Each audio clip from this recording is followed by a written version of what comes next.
Florida Magazine, January 1902. With this number begins the remarkable narrative of Mr. E.W. Barrington entitled The Iron Republic. It may be unnecessary for the magazine to disclaim any responsibility for the truth of this extraordinary story. The writer claims to have absolute and demonstrable evidence of the truth of the article on board his vessel now lying in Tampa Bay, but we have not had the opportunity to inspect these proofs. It is only fair to Mr. Barrington to say that he invites the public to come aboard his ship and see for themselves. Either as fact or fiction, it is a rare story, and presents an ideal of society and government that will make the average reader long to be a citizen of the newly discovered Iron Republic. The Iron Republic. Richard Jameson Morgan, all rights reserved. Chapter 1. Dear Sir, since the visit of your representative to my vessel, I have thought over the matter and decided to respond to your invitation to give an account of my strange adventures for the benefit of your readers. I write the narrative for your magazine because you have been kind enough to ask for it, and because your interest and consideration is in marked contrast to that of other editors who have treated me with positive discourtesy, refusing to accept the statement of my experiences seriously. I am well aware that much of what I shall relate will appear incredible, and doubtless the whole story will be set down by many as a purely fanciful creation, like the fictions produced by Bellamy and other theorists within the past few years. About this matter, though I give myself no concern, as the many incontrovertible proofs, documentary and otherwise, which I have on board, will, when presented to the proper authorities, receive the recognition of the government in due and proper form, as also that of geographical and scientific societies the world over. I regret that my narrative, proved and demonstrated as it will be, must unsettle scientific theories and make it necessary to reconstruct some of our school books. But while this will result in temporary inconvenience and shake the faith of some in the dicta of science, upon the whole the benefit will far exceed the injury. It is well to have our scientific theories unsettled every now and then, or we would become fossilized and arrogant like the bigots of the Middle Ages and oppose any further advance in knowledge. It is unnecessary to say that after my narrative has been accepted, the zetetic theory of the earth as a plane will have to be recognized and the geographies made in conformity therewith. In writing this history of my adventures, I wish it distinctly understood that I make no pretensions to literary style or ability, and my account will probably be crude and faulty in many respects. My only effort will be to tell a round, unvarnished tale true in every particular, for I realize that it is only in its truthfulness that the story can be of any value. A man whose literary efforts have been limited to lawyers' briefs, few and far between, and whose supreme and most extended written effort was a spread-eagle thesis on the science of politics, at the conclusion of an uneventful college career, cannot be expected to be a model of literary excellence. But to come to my story, in the autumn of '94, I was enjoying a comfortable practice in a flourishing county town in one of the great states of the Middle West. I say comfortable practice because it was one that entailed very little work and gave me plenty of time to devote to society and politics, for the latter of which I had always felt a strong predilection. My father had achieved some distinction as an officer in the Civil War, and afterwards rose high in the politics of his state. It was the opinion of many that had he entered the arena of politics at an earlier period in life, he might have risen to the very highest office in the nation. It has always been my desire to emulate his political career, and the prestige of his name, with my strong inclination for public life, gave reasonable promise of success. Modesty forbids the mention of other reasons, though I already enjoyed some reputation as a speaker, and was regarded by politicians throughout the state as a tighter and a coming man. I had adopted the profession of law as nearest allied to politics, and a brass plate bearing the name of J. Edward Barrington, attorney and counselor at law, adorned my door, though I was known in political circles as Ned Barrington, and a live wire. There was no great demand for my professional services, and I was not displeased that my social and political popularity far outshone my professional fame. The reader will understand my position when I say, by way of explanation, that I was not dependent upon my profession for support, my father, who died during my last year in college, having left an ample fortune for a young man of my steady habits and inexpensive tastes. And so, at the time my story opens, I may say without offensive egotism that I was rather a promising young man of 24, with a clear conscience, infinite digestion, and I say it modestly, a fair share of good looks. I was a member of the Young Men's Christian Association, president of a flourishing literary club, and had been for a year past the chairman of the Republican Executive Committee of our county. I was also a leading spirit in a local temperance society, and was supposed to have considerable influence with the better elements of society in the town and county. I had never been a candidate for any office, but was a worker in my party, content to wait for my time. I am thus particular in these uninteresting details because on them hinged the events that changed the whole course of my life, and gave me an experience that will, in all probability, make my name as familiar in future generations as that of Galileo or Columbus. The campaign of '94 was a particularly heated one. Fatty Burkheit, a notorious dive-keeper, had been nominated by the Republican Party as the candidate for Congress from our district, and a wave of indignation swept over the country. Meetings were held, several of which I addressed, and this action of the party was condemned on all sides. The district was Republican by a large majority, but many lifelong Republicans declared that they would never vote for such a candidate. The Democratic convention had nominated Buck McGee, an expired fighter, of a reputation so unsavory that the alternative of voting for the opposition candidate was not to be thought of. One evening in September, I was sitting before a comfortable fire in my library reading the evening paper, when my office boy announced a party of gentlemen. Supposing it was some members of the executive committee come to talk over the political situation, or a party of friends to enjoy a rubber of whist, I had them ushered in. To abbreviate this part of my story as much as possible, it transpired that these gentlemen were members of the Democratic Committee and came with a proposition to cast the bulk of their party vote for me if I would permit myself to be brought forward as an independent candidate. They pointed out that the respectable element of the Republican Party demanded a candidate that it could vote for, and that with this vote and the support I would get from the Democratic Party, my election was assured. It is not necessary to dwell upon the details of that conference. Suffice it to say that the interest was so great and their reasoning so cogent that I consented in the interest of morality and good government to lead the movement. It seemed to be the providential opening to a great career, and when, in the enthusiasm occasioned by my acquiescence, the four gentlemen, who seemed to be men of wealth, shook hands with me and with each other and pledged $1,000 apiece in support of the campaign against corruption, I could do no less than hand them a check for a like amount. This part of my narrative may be tiresome reading, but it is a part of the story. And in telling a story, as in solving a problem, there is nothing like having all the factors stated at the beginning. I will pass over the exciting events of that campaign. The speeches I made, the letters received, commending, warning, threatening even, the abuse heaped upon me by members of my own party, is all a part of the political history of the district.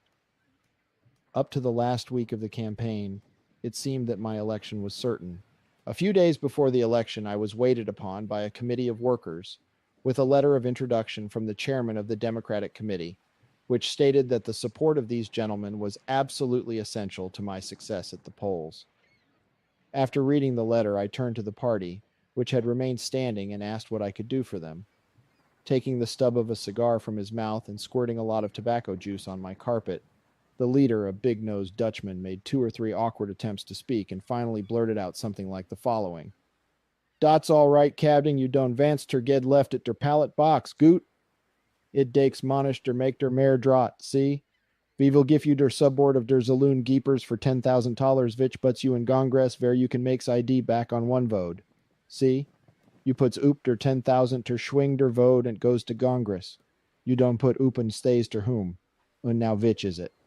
And replacing the cigar stub in his mouth and putting his arms akimbo, he looked for the world like a fiery fat jug with a handle on both sides. To say that I was astonished does not express it. I was utterly dumbfounded. The appearance of the men in my house had been an insult, and when the vile proposition was made, it was more than I could endure, and without standing on the quality of my English, I turned them summarily out of doors. The balance is soon told. The Democrats voted solidly for their candidate, as it was intended they should, and as I drew about 50% of the Republican vote, a Democrat was elected to Congress for the first time in the history of our district.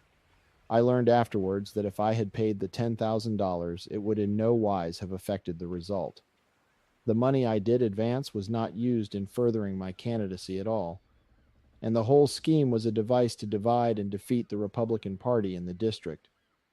The morning after the election, I was the most universally hated man in the state. I was abused, ridiculed, cartooned. Lifelong friends turned their backs upon me as a man who had sacrificed principle and sold himself in the vain hope of gratifying an inordinate political ambition. Some of those even who had supported my candidacy shook their heads dubiously and said there had been selling somewhere. This, with the natural mortification I felt at having been used as a cat's paw, and defeated, thus cutting off prematurely my anticipated political career, made existence a burden, and I determined to leave forever the scene of my disgrace. But where could I go? My name was familiar from one end of the country to the other, even my features, from a half-page cartoon in a New York paper representing me as a cat's paw, pulling out of the fire a most self-satisfied looking chestnut, which revealed the countenance of the successful Democratic candidate. After some bitter reflection, I decided to convert my property into money and purchase a vessel large enough and strong enough to bear me beyond the confines of civilization, for only there did I feel that I could escape from the scorn of my fellowmen. My eventful voyage, my discovery of the Iron Republic, with its remarkable government and industrial conditions, my residence on this hitherto unknown continent, and study of its wonderful advancement in civilization and the arts of life, I will give an account of, to the best of my ability in this narrative, which I trust may be as interesting as it is true. In the meantime, the people of Jacksonville are welcome on board of my vessel at all times, where they will be at liberty to inspect the many articles of interest which I brought from the land which lies beyond the ice barriers of the Antarctic Circle. Chapter 2.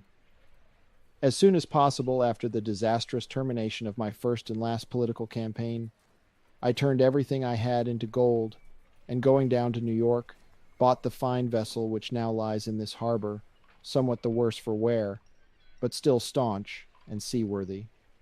I shipped a good crew and a captain who had spent 20 years of his life playing hide and seek with icebergs as master of a whaler. My intention was to go on a 3 years cruise into the Arctic regions and probably remain there, devoting the remainder of my life to the good of those isolated people, running the ship back and forth to the port of some civilized country. After a conversation with Captain Brent, however, I changed my plans and decided to go south instead of north. My reason for this was that Captain Brent had done all of his whaling in southern waters, and was familiar with every piece of terra firma from the Straits of Magellan to Kerguelen's Land, and knew nothing whatever about the Arctic regions. And inasmuch as my object was to get away and as far away as possible from the haunts of civilized men, I readily agreed and drew the papers for a 3 years cruise to extend as far south as I should desire, open water permitting. On the 17th day of June, 1895, having on board stores for a 3 years cruise, $50,000 in gold coin in an iron safe in my private cabin and a picked crew, I sailed out of New York Harbor, literally shaking the dust of my native country from my feet and carrying a lighter heart than I had for months past. It is not necessary to draw out and magnify the incidents of this voyage. There are writers, W. Clark Russell for instance, whose business in life is to describe sea voyages. The chief interest in this story must lie in what was accomplished by the voyage and not the voyage itself. In my cabin with my books, under an awning on the poop with Captain Brent, who was extremely well informed for a seaman, or making myself at home with the sailors before the mast, every hour was pleasantly employed. Winds were very favorable considering the season of the year, and we drew down rapidly towards the tropics. On the 10th of August we crossed the equator, and I brought out 6 bottles of wine and a box of cigars, and had the sailors, who were all smart American boys, aft. About the last of September, we passed the Cape, and began to realize that we were indeed leaving the habitable world, and passing into a solitude of waters whose southern boundaries were unknown. And here our real voyage began. There is a fierceness and blackness in these wild waters below the Cape that those familiar only with the ship courses of the Atlantic and Pacific can form no conception of. Wilder and wilder grew the sea as we drew southward, but Captain Brent was an old navigator, and I feared the terrors of the whole Antarctic region not so much as a single cartoon in an American newspaper. In 151 days after leaving New York, we encountered ice, and a month later, we were sailing along the southern ice barriers that towered like sapphire cliffs as far as the eye could see in either direction. It was now summertime in these regions, and Captain Brent said he had never seen the sea so clear of ice. Whales spouted in every direction, and seafowl by thousands sailed above us or perched among the icy precipices. The grandeur of the scenery about us at this time baffles description. As we sailed leisurely east by south, there was a wall of ice on our right, ranging from 50 to 300 feet high, giving out with a splendor which no artist may portray the gorgeous hues of the rainbow. In some places, the cliffs overhung, making great grottos in which the largest ship might float. On the 23rd of December, we sighted the lofty summit of Mount Erebus, the only volcano, so far as is known in the Antarctic regions. On the 29th, turning a spur or promontory of ice that jutted out many miles into the sea, we ran into a great cove landlocked, or rather ice-locked, where the water was smooth, and where the cliff shelved up gradually from the water's edge, reaching back and up many thousand feet, to where the opal-tinted ice shaded off into the dull gray and brown of the rugged and barren rocks of Mount Erebus.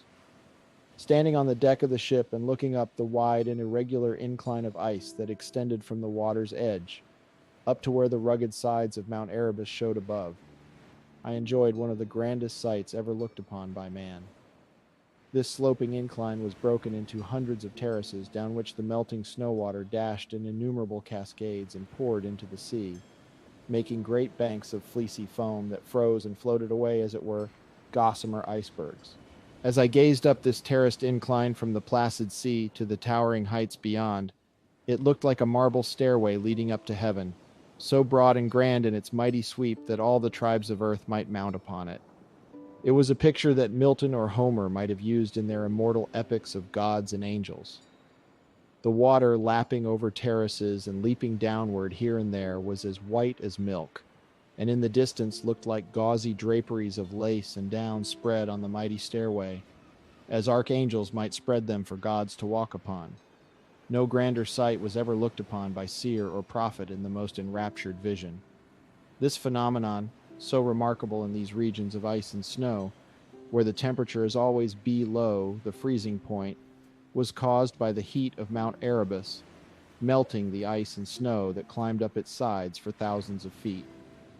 The volcano was in a mild state of eruption, and I suppose the hidden fires on this side had melted down the ice walls and worn away this great thoroughfare to the sea by pouring down a continuous flood of water. The ascent looked accessible, and I determined to make an effort to reach the great cone and have a view of these unknown regions. We had Christmas dinner on board, after which Captain Brent read from his manual a service suitable for the occasion, and perhaps with the exception of myself, everyone on the ship yearned for home and its associations on this day of universal joy and gladness. The boys looked blue enough until I brought out a great bowl of punch, but that soon brought them back to a state of warmth and merriment. A fine carouse the fellows had, and when I proposed to lead a party to climb Mount Erebus next day, everyone volunteered to go, and my only difficulty was in making a selection. I chose 3 of the hardiest, and the next morning, with rubber boots reaching to our waists and so wrapped in woolens that we might pass a night without harm, if we could but get above the ice and water, we lowered a boat and pulled into the shelving beach, taking along an extra crew to carry the boat back to the vessel. Laying our boat alongside the ice, we had no difficulty in effecting a landing, as the water was quite smooth and in many places we could easily step out on the ice. Synopsis of former chapters. Mr. G. Barrington, a brilliant and wealthy young lawyer and politician of one of the great Middle Western states, is duped and sold out by the professional politicians in his campaign for Congress, and chagrined and embittered against his country and the entire human race, converts all of his property into gold, and going to New York purchases a vessel with which sails down into the Antarctic regions, with the intention of devoting his life and means to polar explorations, or finding some isolated country beyond the pale of civilization and out of the track of sea travel where he will be lost to the world. Chapter 2 continued. To my surprise, I found the ascent less difficult than I expected. Picking out the easiest ways and keeping as much as possible out of the water, we reached a secondary cone or summit about 2/3 of the way up as darkness, or rather the twilight of the Antarctic night, closed in upon us. The surface was quite dry and warm, and I never spent a more comfortable night in these frozen regions than on this lofty peak of Mount Erebus. Getting under a ledge of rocks that sheltered us from the wind, which cut like a knife, we slept soundly without fear of mice or bedbugs. That night we witnessed the grandest display of the aurora australis that perhaps any human eyes ever looked upon before. We were 8,000 or 9,000 feet above the sea, and the luminous bands of purple and orange-colored light seemed to spring up from all around us, and as they spread towards the zenith, and then dipped umbrella-shaped to the horizon, the white desolation of this frozen world was suffused with supernatural glory.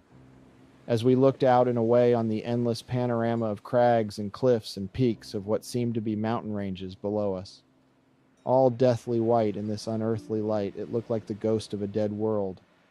The scene was overpowering, and after a hasty survey, we were glad to clamber down into our little gorge, out of the uncanny light, and smoke our pipes, and hear each other's voices, to bring us back, as it were, to ourselves.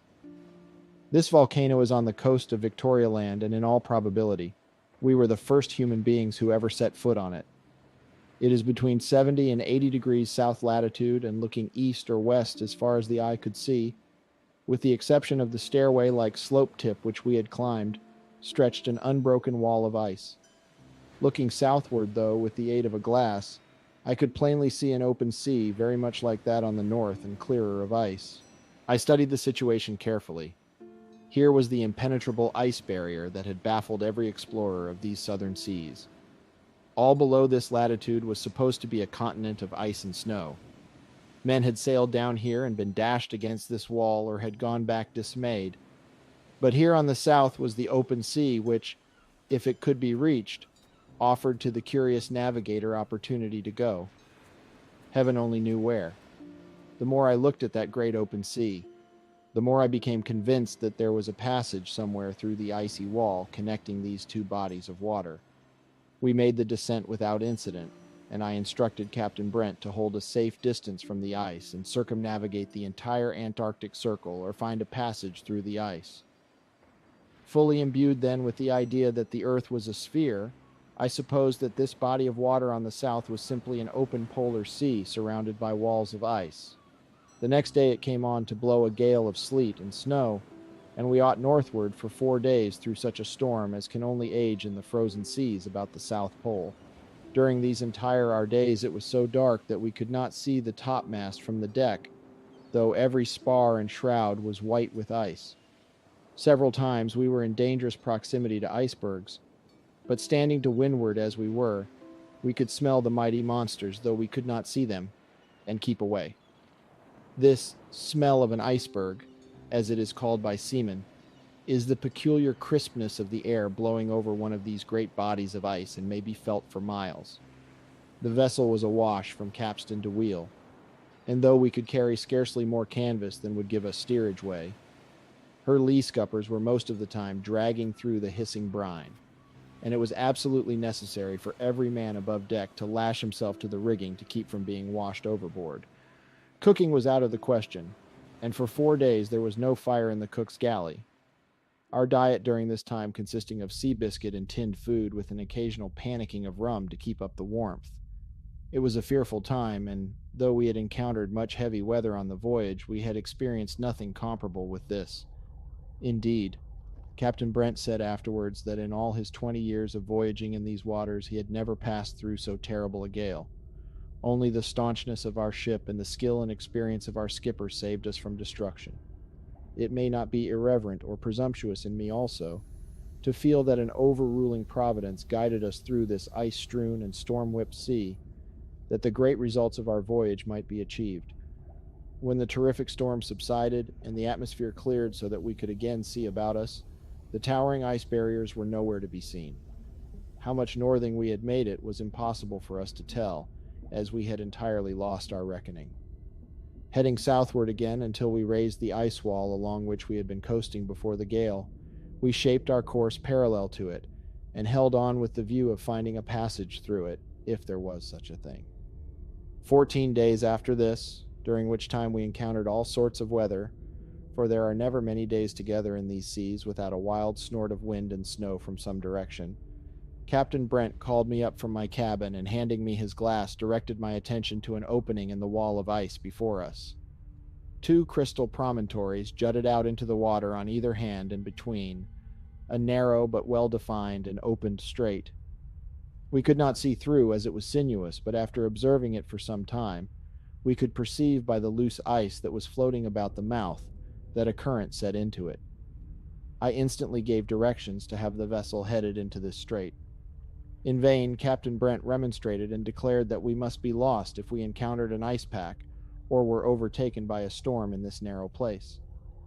"The wind is fair," said he, "but if we encountered an ice pack blocking the passage, as we most likely shall, we can never navigate the ship out again without more sea room."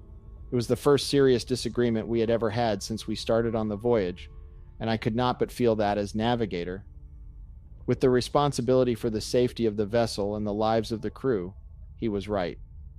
I begged him, though, to lay in as close as he could to the mouth of this strait, that we might examine it more closely, and on this we compromised and put the vessel's head in towards the opening, intending to heave to and claw off the shore, as the wind was light and the sea comparatively calm. And here it did seem that Providence was furthering my apparently wild purpose, for when he had dropped the ship into within a few hundred feet of the opening and ordered the helm down to bring her about, the wind suddenly failed, so that there was not steerage way enough to bring the vessel's head around, and we drifted helplessly at the mercy of the waves. Instantly all was commotion, for a ship on a shore without wind is in as perilous condition as a steamer with a broken wheel. The bow anchor was quickly cleared and the lead cast, but there was no bottom, and so to cast anchor would be useless. The current had now caught us, and there was nothing for it but to head straight into the opening, or be broken to pieces on the icy promontories that stood out like Scylla and Charybdis on either hand. My heart bounded as we passed between the towering ice walls, and I felt a thrill of excitement such as Columbus must have experienced when the long-looked-for Antilles lifted on his expectant vision. Chapter 3.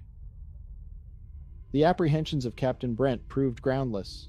The passage was open, and though there was considerable floating ice, the current was driving it in the same direction, and we experienced no difficulty in sailing through.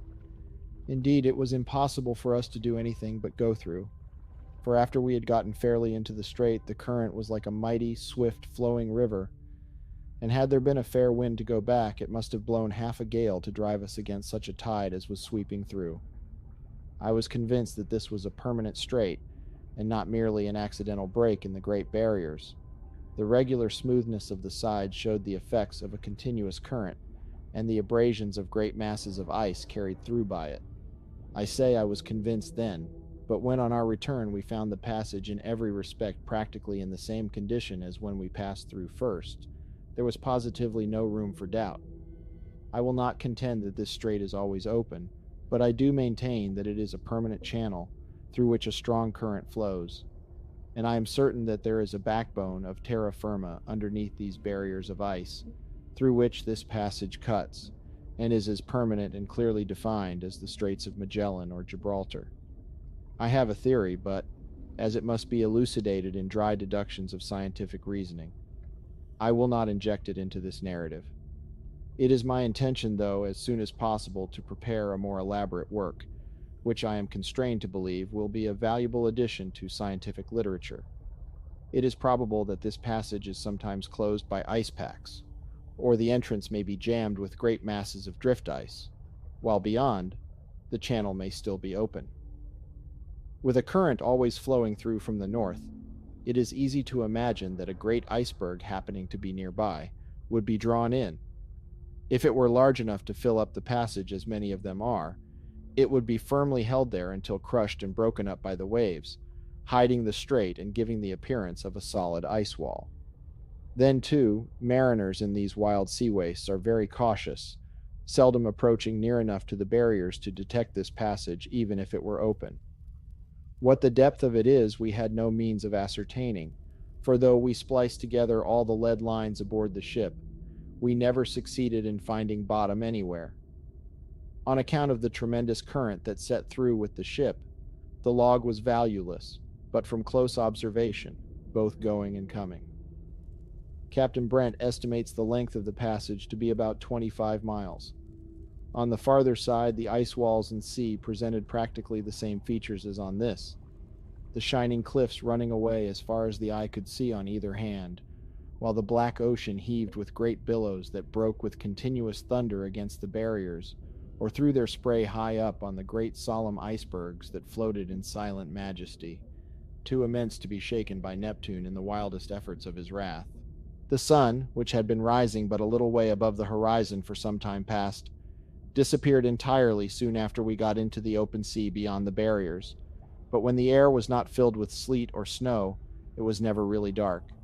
The aurora australis, too, frequently lighted the sea with its weird, strange glow, so that it was easy for us to keep the frozen coastline in view. My object was now to circumnavigate this polar sea, sailing eastward along the south side of the barriers until we again came in view of Mount Erebus far off to the northwest. We then headed the ship due south and soon sunk the ice-bound coast and mountain beneath the black horizon of the Antarctic Sea. My idea then was that we were in an open polar sea, ice locked all around, and we thought to sail directly across until we reached the barriers on the opposite side, and thus obtain a knowledge of its extent. Shortly after we crossed the ice barriers, the needle became erratic, deflecting more and more every day until it entirely reversed itself. The weather was fair, and we detected this by the constellations, or we would undoubtedly have sailed out of our course and turned the ship around in following the compass. For weeks after we passed through Barrington Strait, as I have been egotistical enough to christen it, we had storms. Snow and ice in the black ocean through which we plowed was in no wise different from that which extends from Cape Horn to Victoria Land, except that we noticed less ice and met with no storms as severe as we encountered on this side, both going and coming. I will not weary the reader with the details of our long voyage in this hitherto unknown ocean. In the course of time, the sun again appeared, and as we drew southward, the sea became cleared of ice and the cold moderated as it does in traveling from the poles to the equator. In vain we looked for the ice barriers, which we supposed surrounded us. Only the black open sea stretched on, and we held our course. There were no exciting incidents, and 4 months after passing the barriers we were sailing in open seas out of the region of ice and snow, with the weather constantly growing warmer. 2 months later we encountered driftwood, and not long afterwards seafowls appeared and grew more numerous every day. They first appeared on the starboard side, and as their number increased from day to day, including some that were unmistakably land birds, I expressed the opinion to Captain Brent that we were sailing parallel to some coast and suggested that the ship's course be altered to make this shore. This was done, and evidences of land such as seaweed and driftwood became more apparent every day. My interest and excitement became so great that I could not be still a moment when awake, and could sleep but little. In a fever of restlessness, I walked the deck hour after hour and scanned the horizon for land, a perfectly useless waste of energy, as a man was stationed in the lookout, who of course would see the land long before it became visible from the deck. The weather was fine, and we were evidently nearing land of some kind. As night closed on the 20th of July, an illumination of some kind was plainly visible on the horizon off the starboard bow, and the vessel's head was turned towards it. My excitement was so great that I did not go down to my cabin for supper. The illumination grew plainer constantly, and at 10 o'clock the lookout at the masthead said he could distinguish what seemed to be electric lights. At this my hopes fell.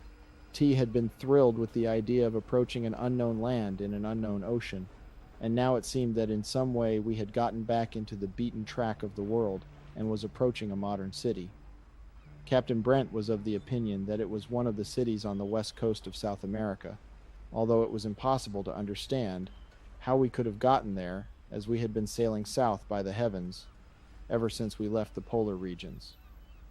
In a short time it was plainly to be seen from the deck that we were approaching a considerable city, lighted by electricity.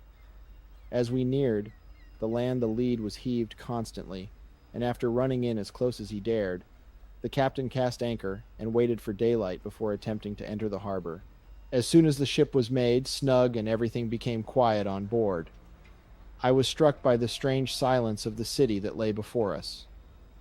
Although evidently a large city and a modern one, if we might judge from the brilliant manner in which it was lighted, there was an entire absence of that roar and rumble which characterizes the modern American or European city. As a matter of fact, although we lay within a few miles, no sound of any kind came to us, and the silence was strange and weird-like, as though it was some brilliantly illuminated city of the dead.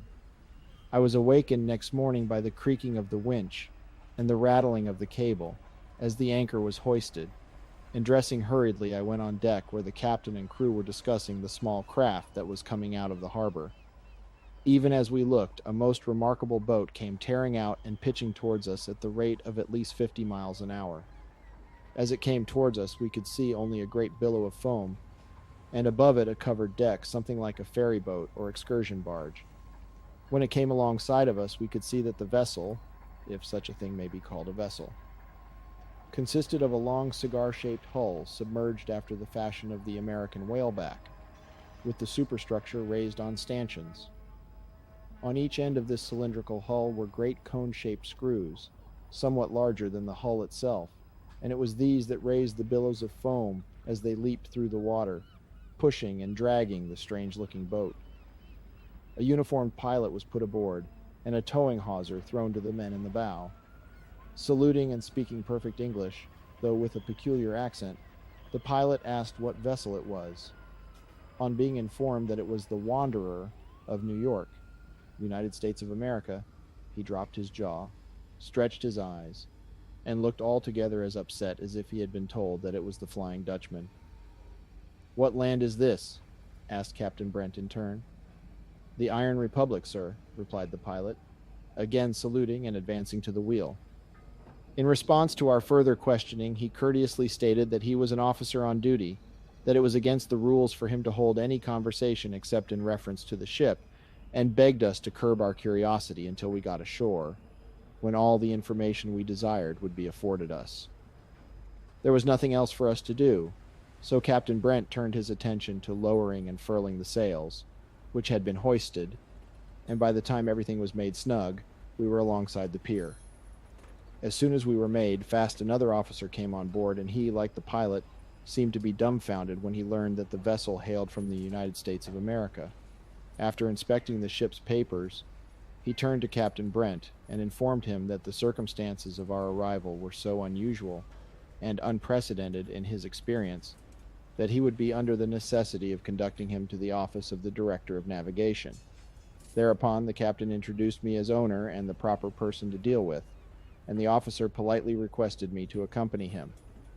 "Sir," said I, as we passed through the curious throng that had gathered on the wharf, "will you be kind enough to tell me what country this is, and in what part of the world it lies?"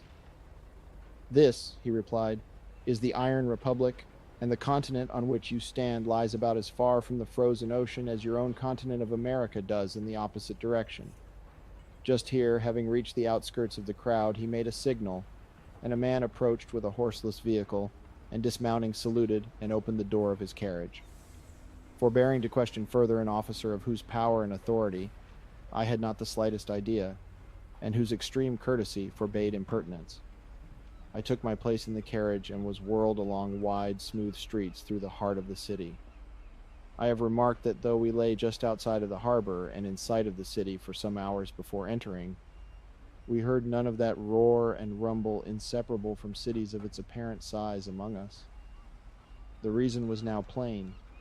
In the first place, the streets were all as smooth as a tennis court, and there was nothing to make a noise. There was not a horse to be seen, and it was evident from the floor-like cleanliness of the streets that they were not intended for the use of horses and wagons. On all sides were horseless vehicles of every description, from the lightest bicycles to large covered vans, all rubber-tired, whirling to and fro swiftly and without noise.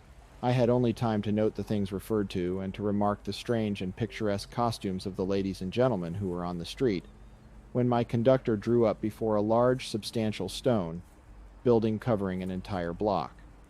Stepping down from the carriage, he assisted me to alight and ushered me into a large and well-lighted reception room in the front of the building. I noticed as we approached that a blue flag with a white star floated from the tower on the roof, and surmised that in some way the two officers with whom I had been brought in contact and the building, which we had just entered, represented the same department of government. Conducting me to one of the comfortable seats with which the room was supplied, my companion excused himself by saying that the gentleman who met me at the boat would be with me in a few minutes, and withdrew. Scarcely had he passed through the door when the person deferred to tune in, having presumably ridden up after us in his own carriage. Smiling pleasantly, he expressed the hope that I would not be annoyed by the little conventionalities to which I was being subjected, saying that my arrival was so extraordinary and so out of common with all other entries made since he had been connected with the Marine, that he had no other recourse but to refer me to the head of the department. I assured him that I was under obligations for his courteous attention, that a stranger as I was, and dazed by the extraordinary circumstances in which I found myself, I was in a condition to absolutely require guidance and direction. He desired me to consider myself under no restraint whatever, stating that I was being referred to the chief of the Bureau of Navigation, because he was at a loss to know how to place me on the Marine Register. Opening a door, he conducted me without ceremony into the presence of a gentleman whom he introduced as Director of Navigation and Chief of the Department of the Marine. This officer, notwithstanding his evident high position, rose and smiling cordially bowed and asked us both to be seated. In a few words, the subordinate explained to his superior the circumstances of my arrival and asked for instructions in certain matters pertaining to the registering of my vessel. These were given, and then the high official with rare feeling and tact arose and grasped my hand and welcomed me to the Iron Republic, saying that though it might lack the associations which must make my native country pleasant, it possessed advantages and attractions which he believed, from what he had been able to learn, could not be found in America. I thanked him for his cordial greeting and assured him that while some associations of my own country had been pleasant, others were very unpleasant, and upon the whole, I was glad to have found my way to the Iron Republic, whatever and wherever it might be. After inquiring into the details of my voyage, in which he manifested great interest, the director remarked that the astonishment of his countrymen at my arrival would naturally be much less than mine, inasmuch as they had a very thorough knowledge of my country. It was known, he said, from the settlement of his country, that the American continent existed. Indeed, that it was the attempt of a shipload of emigrants to get to America that led to the discovery of the continent on which the magnificent structure of government known as the Iron Republic had been reared. This was in 1698, and driven southward by fierce gales, the colonists, after many months of battling with storm and ice, found themselves cast on the inhospitable shores of a new world. For many years after the first settlement was made, it was supposed by the colonists that they were on a portion of the American continent. But with the development of the country, the increase of knowledge, and the researches of navigators, it was found that they had been discoverers as well as colonizers. They knew all that was known in Europe of the American continent up to the time they were so effectually cut off from the balance of the civilized world, and within the past 50 years, 2 other American ships had drifted to their shores. When I told him how many lives had been lost and how much treasure had been squandered by America and other nations in Arctic explorations, and expressed surprise that a people so advanced in the arts of civilization as his nation appeared to be, should make no attempts to establish communication with other parts of the world, but should remain isolated for centuries, he smiled pleasantly and said he could appreciate my feelings. In the first place, he explained that the Iron Republic had never been engaged in maritime commerce to any considerable extent, even in the days when trading was encouraged, as there were no other great maritime nations to trade with. As a consequence, there was not that passion for voyaging and exploration which obtains among a maritime people. Nevertheless, some attempts had been made to get through the barriers, and as vessels had sailed away and never returned, It was supposed at the time that some of them might have succeeded in the attempt. Since the establishment of the Great Republic, though, no efforts had been made in that direction, for the reason that there was not sufficient private capital to undertake such enterprises, and from the knowledge they had of the outside world, the government did not desire closer intercourse with the older nations, as it could not possibly do them any good, and might result in much harm. This, he admitted, was a species of national selfishness. But selfishness, said he with a smile, is human, and is one thing we have in common with all peoples past and present. He then told me that a Captain Morris had reached their country with a ship and crew during the progress of the Great Civil War, and that some years before that an old American whaler had come to their shores.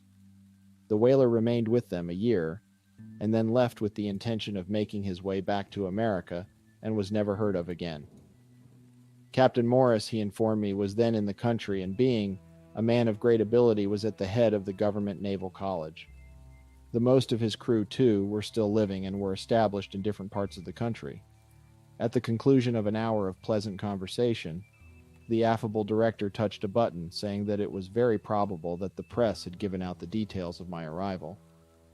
Speaking into a bell-shaped transmitter directly over his table, he called "Current News," and then pushed back his chair in a listening attitude. In a moment, a voice, rich, strong, and distinct, answered back through the transmitter. "Current news, 8 o'clock to 10. President Wilkes and party arrived this morning at 8.20 by the through express, making the 760 miles from the capital to Corinthus in 4 hours and 10 minutes.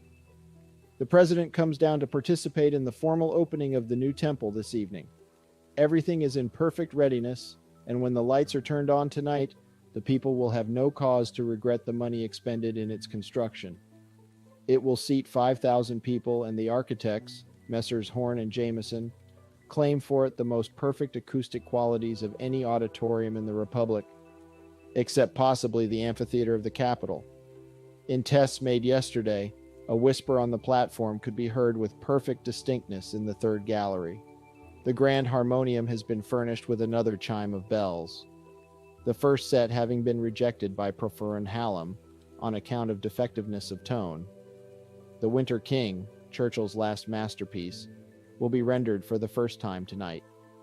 Professor Hallam has pronounced it one of the greatest triumphs of the musical art. As the demand for seats will be large, admission will be had by drawings commencing promptly at 12:30 p.m. No change of program is given. Senator Cromwell, of the province of Urbana, had an attack of paralysis this morning at 6 o'clock, as he was plowing in his field, and has not yet recovered consciousness. This is his second attack, and the physicians fear it may prove fatal. Senator Cromwell is in the 4th year of his office as representative of the great province of Urbana, and by his modest dignity and usefulness, has made himself one of the most popular senators that ever filled the office. He was the inventor of the Cromwell harrow, and was the first to adopt the practice of dehorning cattle. Exchange reports show that 27 million diems were canceled yesterday. This large volume of business was caused by the approaching cooler weather, which called out a heavy tonnage of coal. Potatoes and bond are not doing well, and the Bureau of Subsistence has ordered them cut 20% to encourage consumption and prevent loss. The sensation of the day is the arrival at the port of Corinthus of another vessel from America. It was brought up this morning about 8 o'clock, and is a typical American ship of 250 tons. Captain Brent Master, with a crew of 8. The vessel is owned by J. Edward Barrington of the United States, and sailed through the barriers about 7 months ago. Mr. Barrington is at present in conference with the Director of Navigation, and it is not known what his plans for the future are. A great crowd has already collected on the pier, and Professor Morris, the well-known American author and president of the Naval College, will arrive from the capital on the 12 o'clock express to meet his countrymen. Special resume at 12 o'clock. The voice ceased, and touching the button again, the director turned to me. I have not given all, or anything like half what came to us as current news, but just simply a sample. I inquired if this news was being read from a daily paper through the telephone, and the director replied that it was the paper, or what corresponded to it itself. Do you mean to say, I asked with astonishment, that all of the people get the news as we have just heard it? I mean to say, answered the director, that several millions of people heard or had the opportunity of hearing the same voice, giving out the same news that we have just listened to. And there is no paper printed? I asked, scarcely able to grasp the idea of such a news service. None except what is printed right there, pointing to a small machine I had noticed ticking on the table. Every word you have heard is reproduced there in print and can be preserved for future reading or destroyed at the option of the patron. I stepped to the table and looked, but could make nothing of the cabalistic signs on the paper before me. How is it, I inquired, that you speak the English language and do not use the Roman characters as other English-speaking people do? We use the same letters, answered the director, until the discovery of sound characters. Most of our books are printed in the old way, only the newest literature being printed with the sound characters. What do you call a sound character? I asked. I may not be able to make you understand, said the director, if you are unfamiliar with the development and progress of the knowledge of sound. I told him that the nature of sound as atmospheric vibrations was well understood by us, and mentioned the telephone and phonograph in common use as an illustration. Very well then, said he. It is simple enough. The vibrations are communicated to the machine, and the machine transmutes them into characters. Reproduce a sound 1,000,000 times, and it will make the same character every time. It is a true phonetic system and is nature's own writing. Amazed at a civilization evidently so far in advance of ours, I had forgotten the circumstances by which I was surrounded and would have questioned further, but the genial official excused himself, saying that his duties would deprive him of the further pleasure of my company at that time, but that he hoped to meet me again soon, outside of business hours and in a social way. In the meantime, I would receive the attention of the government. Pressing another button, he informed me that a carriage was ready to return me to my vessel, where in a few hours I would probably be called upon by my distinguished countrymen and other representatives of the government. Grasping his extended hand heartily, I thanked him for his kindness and returned to the wharf. As I approached in the conduct of the same officer who had carried me from the boat, the curious crowd fell back respectfully, and I passed on board. Notwithstanding our position was one calculated to repress every emotion except astonishment, I found Captain Brent in a tremendous state of wrath, and the steward was describing the heathenish country to which we had drifted, in a flight of profanity that was positively eloquent. On learning the cause, I found that the last-named dignitary had been out in the city, trying to purchase fresh meats and vegetables, of which the men stood in great need after their long voyage. It seemed, though, that neither gold or silver would be accepted in payment, and so the dinner of fresh victuals that all had looked forward to so eagerly was not in sight. We were soon relieved, however, by the appearance of a van-load of fresh supplies, which the vendor said was brought on an order from the Marine Office. I retired to my cabin and tried to collect my thoughts. I had been but a few hours in this wonderful country, and already my senses had taken in more, it seemed to me, than my mind could analyze and digest in weeks. I felt as if I would like to get away by myself for 2 or 3 days and think it over. Everything was so new and strange that all mental effort was directed to grasping the situation. Chapter 3 continued. After a dinner of fresh meats and vegetables, the first we had tasted since we left America, I was called on by Professor Morris, a fine-looking gentleman, apparently about 65 years old, who came aboard with the burgomaster of the city and several other persons of position, and welcomed us all to the Iron Republic. Our countryman seemed delighted to see us, and he was to me the one link that connected us with a former world, and imparted reality to scenes and circumstances that would otherwise have seemed an illusion. After an hour's conversation in which the voyage was discussed, and in which I learned that he had come through the barriers by the same channel that we had, he left us saying that he would call in the evening and take Captain Brent and myself to the opening of the new temple, where we would have the opportunity to see the president and meet him afterwards. Professor Morris was of the same opinion as myself in regard to the permanency of the strait which brought us through the barriers, but he thought it probable that it might be gorged with ice and remain closed for years at the time. Indeed, he thought that it was perhaps only open at rare intervals when the seas were unusually clear of ice. However that may be, I found the strait open both going and coming, and except for the current, experienced no difficulty whatever in getting through. And it is my opinion, based on a theory which I have formed, and which will be fully explained in my forthcoming book, that there is yet another passage through these barriers, which may be found, if it is sought for, with half the ardor that has been devoted to Arctic explorations. We accompanied Professor Morris to witness the opening of the new temple that evening, and as we took our places in the tier of seats set apart for visitors and strangers, I never gazed upon a finer interior or saw a more superior audience. From pit to gallery was such an array of female toilets as was never dreamed of in America. Indeed, it seemed to me, as my eyes swept over the magnificent auditorium, some grand pageant prepared in honor of a royal Mardi Gras or fete. The costumes of the ladies were similar in style and richness to those of the most superb ballet, and every gentleman was in full dress with knee breeches, ruffles, and buttoner. What seemed remarkable to me was that the people in the last gallery were just as handsomely dressed as any in the house.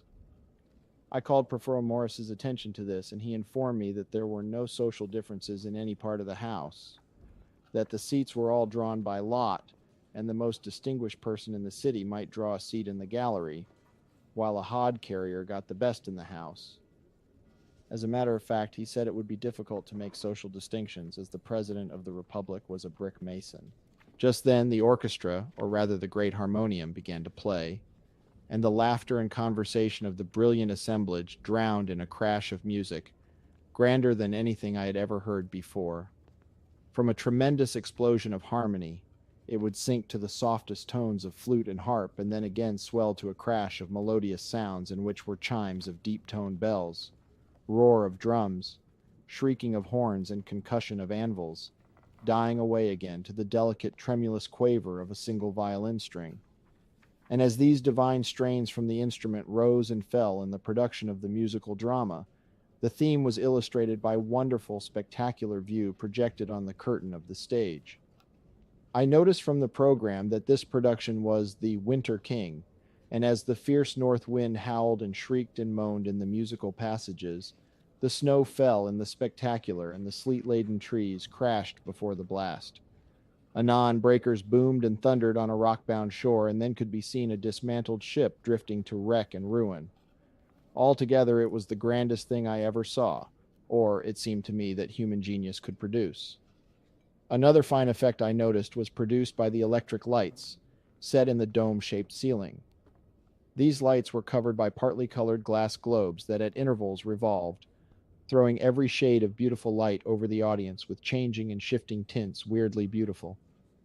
The intention of this, I surmised, was to heighten the illusion by thus eliminating the audience, making it as strangely unreal as possible. It was successful, and in all, beautiful beyond my powers of description. You not only heard, you saw and felt. With the dying away of the last deep roll of thunder, the sinking of the wind to a sighing zephyr, the subsidence of the black white-maned sea, the sweet warbling of a bird that seemed to carol its song in an ecstasy of delight that nature's convulsion was past. The grand finale was reached. The sun burst forth as if by magic. The great auditorium was illuminated by a pure white light, bright as day, and then the curtain rose.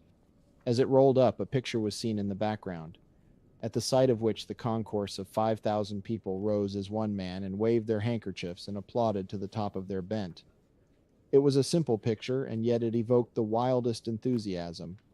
Just a backing of sky, and in the foreground a massive iron pillar with a quality of solidity and inertia about it which no words can convey. Overarching the pillar was a rainbow, and on it were inscribed the words, "The state was made for man, not man for the state." On the pillar was the statue of a man with a hammer poised, and above it floated a blue flag with a white star in the center.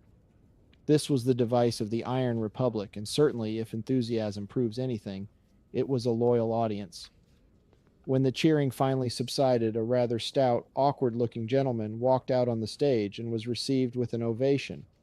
He appeared to be young, though prematurely bald, and so timid that it was not until after several efforts that he succeeded in finding his voice. When he did, he introduced another gentleman, tall and handsome, as Professor Churchill, the author of The Winter King, and an artist whom we all delight to honor. The artist received his need of applause, and bowing with a gratified smile, they both left the platform. "Ah," said I, turning to Prof. Morris, "now I perceive that I am indeed in the Iron Republic, for your Churchill would never have gotten off in American without a speech." "Never fear," replied my companion. "We will doubtless have speeches enough before we are through, even in the Iron Republic." On inquiring who the timid young man was that appeared on the stage first and was received with such applause, I was informed that it was Professor Hallam of the National Conservatory, and the greatest musician in the Republic. After this incident, a fine-looking gentleman advanced to the center of the stage, in front of the picture, bearing a silver shield on which rested a massive key of gold. I was somewhat startled at this lavishness, but I was to learn to my cost that gold in that country was a vastly different thing from gold in other parts of the world. Walking to front, the gentleman spoke as follows. "Fellow citizens, I have the honor to present to you, through your executive this evening, the keys to this edifice, which is to be consecrated to the education, elevation, and happiness of our race. Its foundations are of granite, its walls of marble, its roof of glass and phosphor bronze. Imperishable materials, as becomes the temple of an imperishable nation. It is not a monument of dead stones to cover the bones of dead oppressors, as are the granite heaps of Egypt and of Rome, but a living temple made animate by the spirit of art, philosophy, and religion, of which it is to be the concrete body. Its dust may fly on the winds of future ages, or fructify the fields of those to whom we will be an ancient race, but virtue is immortal, and the noble passions and ambitions kindled here will live forever, beyond the remorseless touch of time. Fellow citizens, I deliver to you that which is yours, and relinquish all right and claim to it whatever." Here a modest-looking gentleman with stooping shoulders and the carriage of a working man mounted the platform amid perfect tumult of applause, and lifting the key from the shield with a bow, thanked the architect, for such he was, in a few well-chosen words, for the skill and painstaking bestowed in the creation of such a work of art. And as that gentleman retired from the stage, turned to the audience and spoke in part as follows.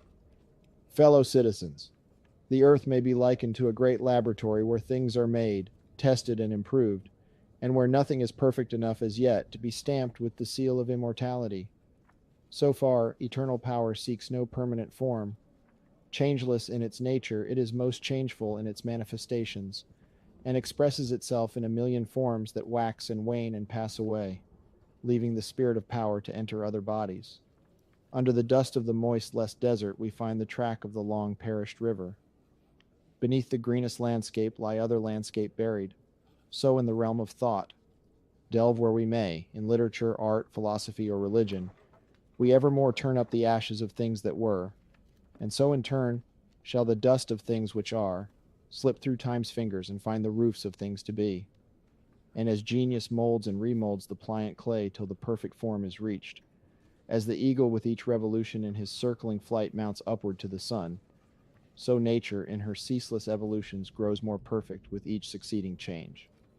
The earth-born wrestler in the Greek mythology was thrown down, but sprang up, strengthened by contact with his mother earth.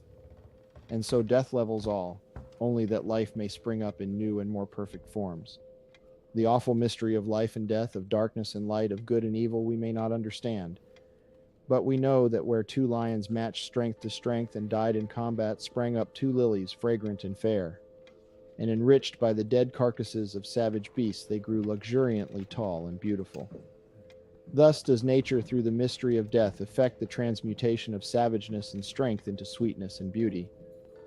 And thus do her analogies teach us that the evils and inharmonious of the present time shall combat each other to death, and through death transmute their undying forces into harmonious forms of beauty. And so shall the flight of the arrow become the spray of the fountain, the sweep of the broadsword, the song of the circling scythe, the tumult of war, the shouting of children at play."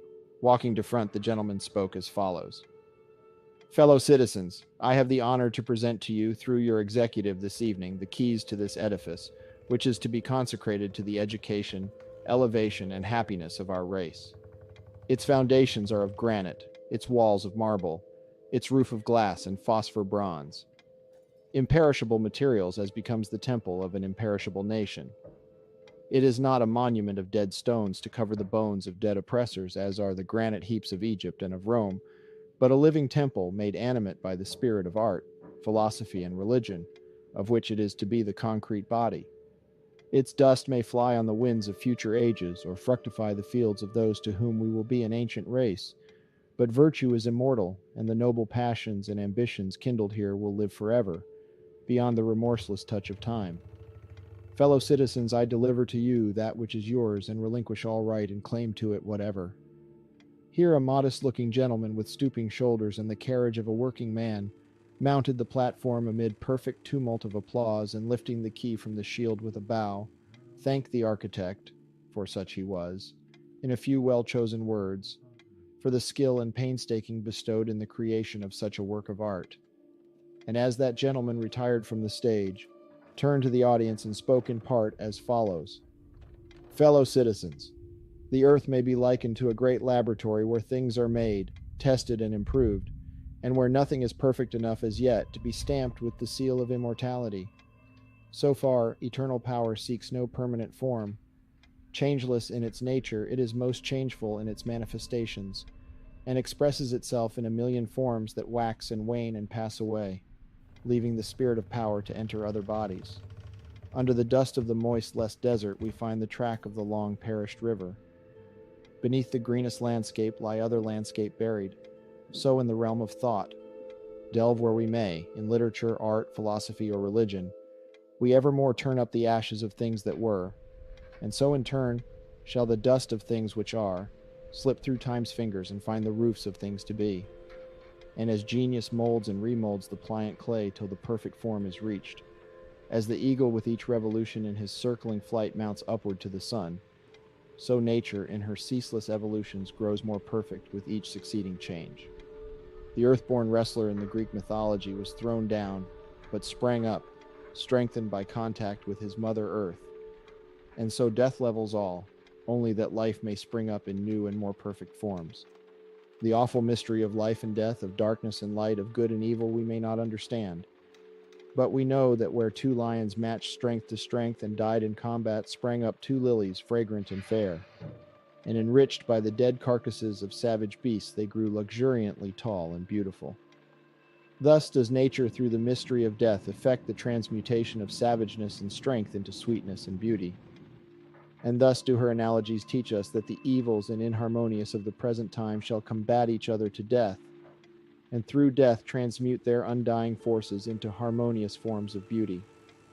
And so shall the flight of the arrow become the spray of the fountain, the sweep of the broadsword, the song of the circling scythe, the tumult of war, the shouting of children at play. We give this introduction of the president because it was so fine of itself and so impressive and effective in its simple and modest delivery. In his further remarks, he dwelt on the affairs of the Republic, the prosperity of the people, and the possibilities of the future. It was a splendid address of 20 or 30 minutes, after which there was more music, the reading of a poem composed by a local poet for the occasion, and an address by the burgomaster. There were also remarks by a celebrated actor, and the program closed with a beautiful anthem by Professor Hallam, and an invocation and benediction by a venerable old gentleman who I understood my countrymen to say was a professor of Christian philosophy. At the conclusion of the exercises, Captain Brent and myself were presented to the president and had a few minutes of pleasant conversation with him. He informed us that he was made aware of our arrival in a few minutes after we came ashore, and would have telephoned his greeting, but that he anticipated the pleasure of meeting us in a few hours. He tendered Captain Brent and myself the freedom of the Republic, and invited us to accompany him to the capital the next day. The invitation was warmly seconded by Professor Morris, who commanded us to make his house our home during the visit. Being desirous above all things to see the country, I accepted their invitations and parted from them with the understanding that I should meet them at the office of the affable Director of Navigation the next afternoon. On our return to the vessel, Captain Brent and myself discussed the situation thoroughly, and decided, so far as the ship was concerned, to leave everything in statu quo for the time being. I instructed him to pay the crew up to date and without canceling articles, to give them all shore leave for 30 days with the privilege of going where they pleased in the country, or remaining on the vessel at their option. He, with the steward, was to remain on board. The next morning I went out to look up a bank with the view of converting some of my gold into money of the realm. Failing to find any such institutions, or even to make anyone understand my wants, I had recourse to my countryman, Professor Morris, who had been thoughtful enough to give me his address the night before. I informed him of my desire, at which he looked grave and asked me what my resources were. I told him that I had money enough to answer all my present wants, having about $50,000 in American gold in my safe aboard the vessel, and that what I wanted was to find a safe bank where I could deposit it and convert it into money of the country as occasion should require. "My dear sir," said the professor seriously, "I fear your greatest disappointment with the country will be when I enlighten you on the subject of your inquiry. Such things as banks are unknown in the financial system of this country." "But surely," said I, "there are places of exchange where I can convert American gold into the currency of the country." "No," replied he, "for the simple reason that gold is not money in this country and is convertible into money on the basis of its intrinsic value, as iron, coal, and other commodities are." "I understand that," I interrupted, "and in that, your system is not really different from ours. Gold money with us is based on the intrinsic value of the metal, and therein differs from silver and other forms of currency. That is the beauty of the gold standard to which the United States is destined. There is no artificial or fiat value inhering in it. Consequently, it is worth as much in any other country as it is in ours." "Yes," replied the professor with a smile, "it is worth as much in any other country where it is used for money. But you must know, my dear sir, that it is from its use as money that it derives its chief value. In this country it is never used for money, and its intrinsic value is only what it derives from its utility, in other respects the same as tin, iron, or copper. It is not half so useful as any of these, but it is much scarcer, and is relatively higher on that account. Still, you must be terribly disappointed when I tell you that what was a handsome fortune for you in America is comparatively an insignificant sum in the Iron Republic. There will not be the slightest trouble, though, in converting it into money of the realm, and you need have no hesitancy about doing it, as you can reconvert it into gold at the same rate any time. In other words, you can deposit it in the government exchange, receiving its value in currency, with the privilege of exchanging the currency for gold again at any time. Come," said he, "let us go down and arrange it at once." Going out, we took a kind of horseless cab and soon alighted before by far the largest building I had yet seen. Rather, I should say we alighted in it, for the streets passed through the building, as did a number of railroads. Going into an office, the professor walked up to the counter and asked the price of gold. The clerk in charge handed out an official sheet that looked like a market report, and with his pencil pointed to the quotation of gold in the list. We learned from this that it was worth 2 diems, pronounced diems, per pound. A simple calculation showed my $50,000 of American coin to be worth about $666. I was dumbfounded. In a single moment I felt a handsome fortune swept from my hands. I actually cowered as from a blow. My companion must have noted it, for he slapped me on the shoulder and rallied me, saying that I was richer in the Iron Republic without a dollar than I would be anywhere else in the world with $1 million. $600? "Why," said I despairingly, "that is not enough to support me until I can find work." "Why, my friend, that is enough to keep you in comfort for several years. And there is your vessel worth 10,000 diems at least, enough to make you a very rich man indeed in this country." After ascertaining the market value of my gold, it took but a short time to have it brought to the government exchange and weighed in. Before the metal was weighed in, the clerk in charge asked me for my seal. I, in turn, looked inquiringly and rather helplessly to Professor Morris, who explained that I was not a citizen and therefore had no seal. This seemed likely to prove a fatal hitch in the proceedings, for the clerk said it was impossible for him to certify me unless I had a seal. After consultation, it was arranged by having Professor Morris deposit for me. It may be supposed that I was an interested observer of these conventionalities, so entirely new and strange to me. Drawing what appeared to be a disc of hard rubber about the size of a 25-cent piece from his purse, my friend dropped it into the slot of a registering device attached to the scales. The clerk in charge pressed a lever, and a small card fell out along with the professor's seal. Placing the seal in his pocket, Prof. Morris handed me the card. On one side was a facsimile of the seal, a circular ornamented border, and within these words, W.A. Morris, American citizen by grace, 1863. On the reverse was stamped in figures that cut into the card the exact weight of the metal. The entire business was transacted without the agent of the government ever touching the gold or the receipt for it.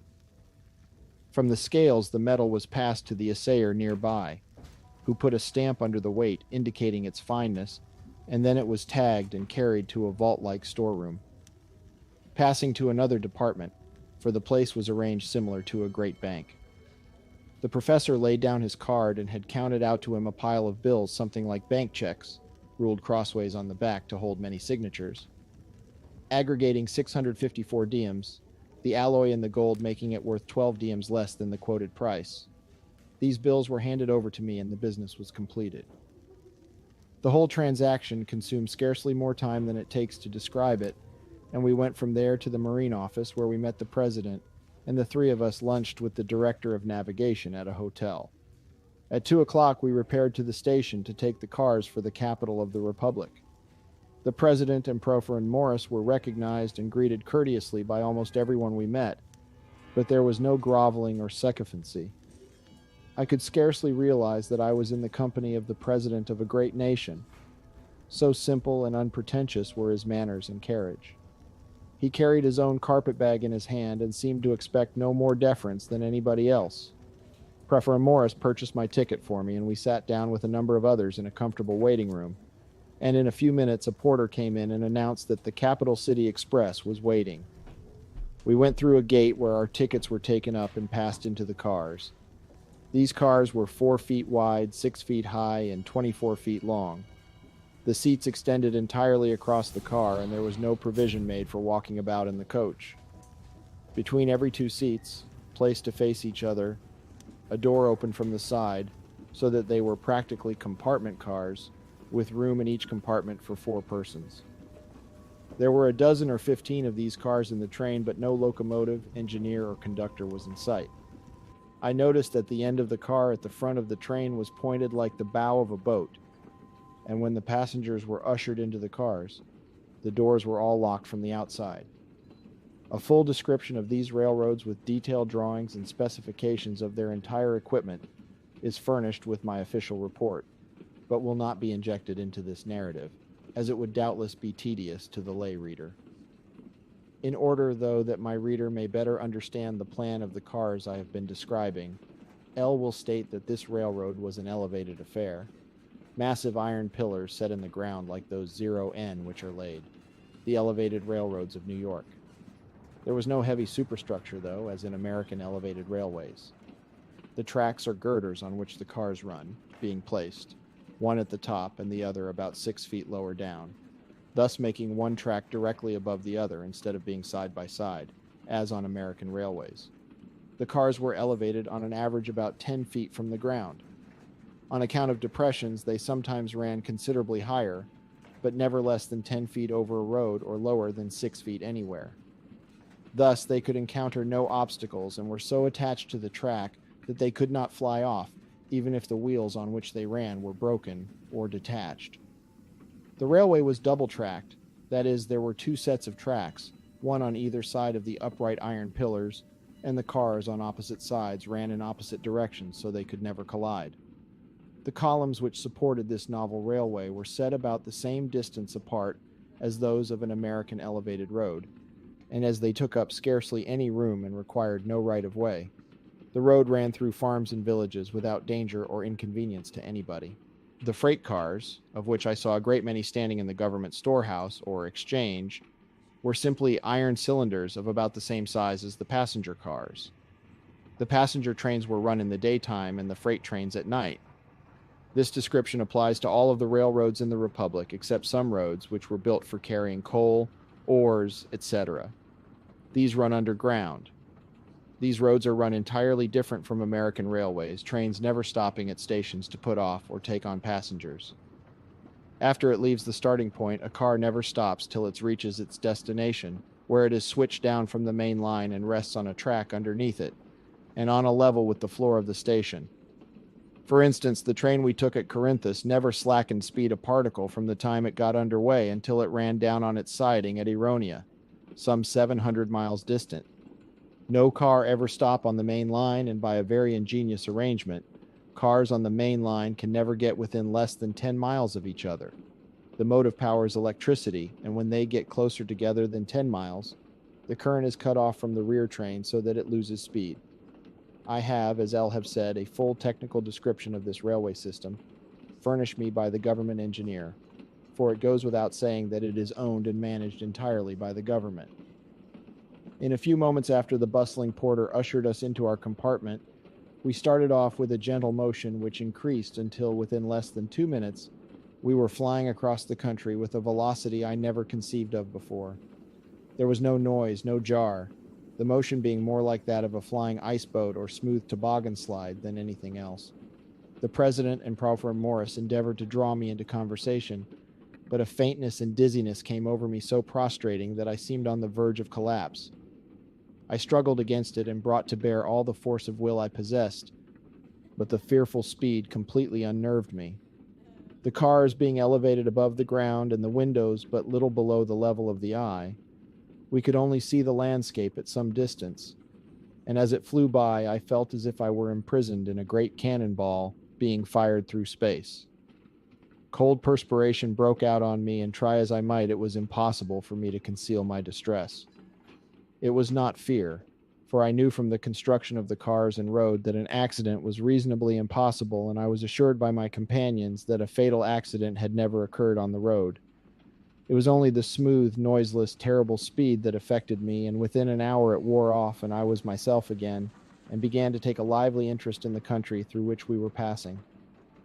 As we sped on through great tracts of country covered with farms, towns, and villages, over great rivers, across hills and valleys, it made a flying panorama beautiful beyond description.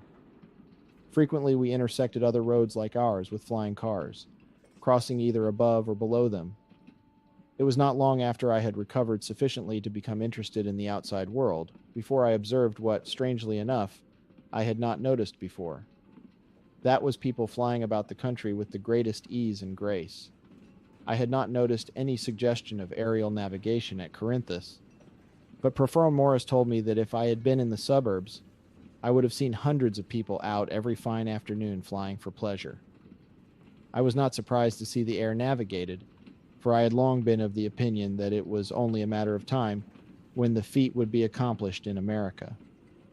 I was surprised, though, at the simplicity of the flying machines. I had been accustomed to think of a practical flying machine as something very complicated and large, a kind of balloon, car, and steamboat combined.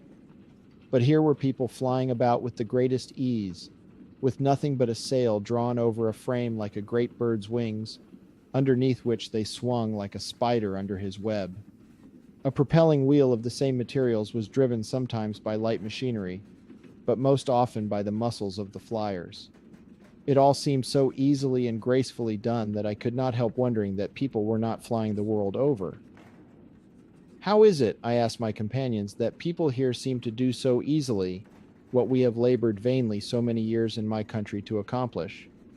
Are you stronger, or is the atmosphere more dense? Neither one nor the other, answered Professor Morris. You people have always gone at it the wrong way, or had, up to the time I left the country. You have been swallowed up with the idea of machinery.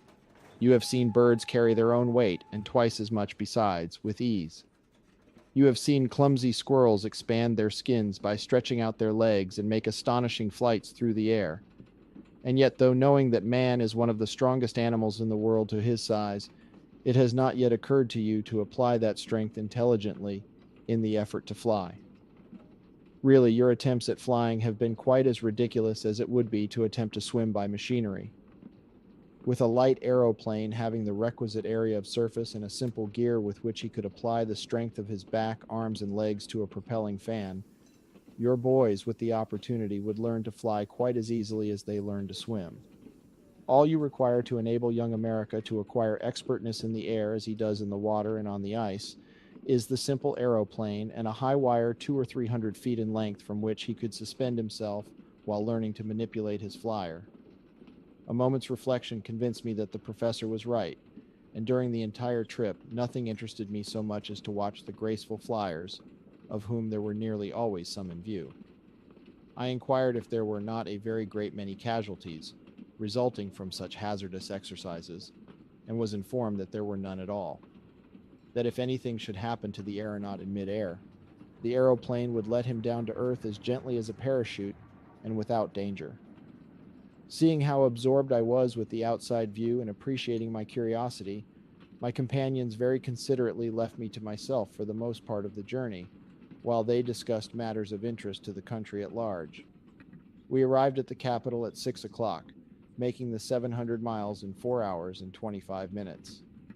When we reached our destination and the train stopped, the doors were opened for the first time since we started, and descending, we found ourselves in a large vaulted room surrounded by all the bustle incident to a great and prosperous city.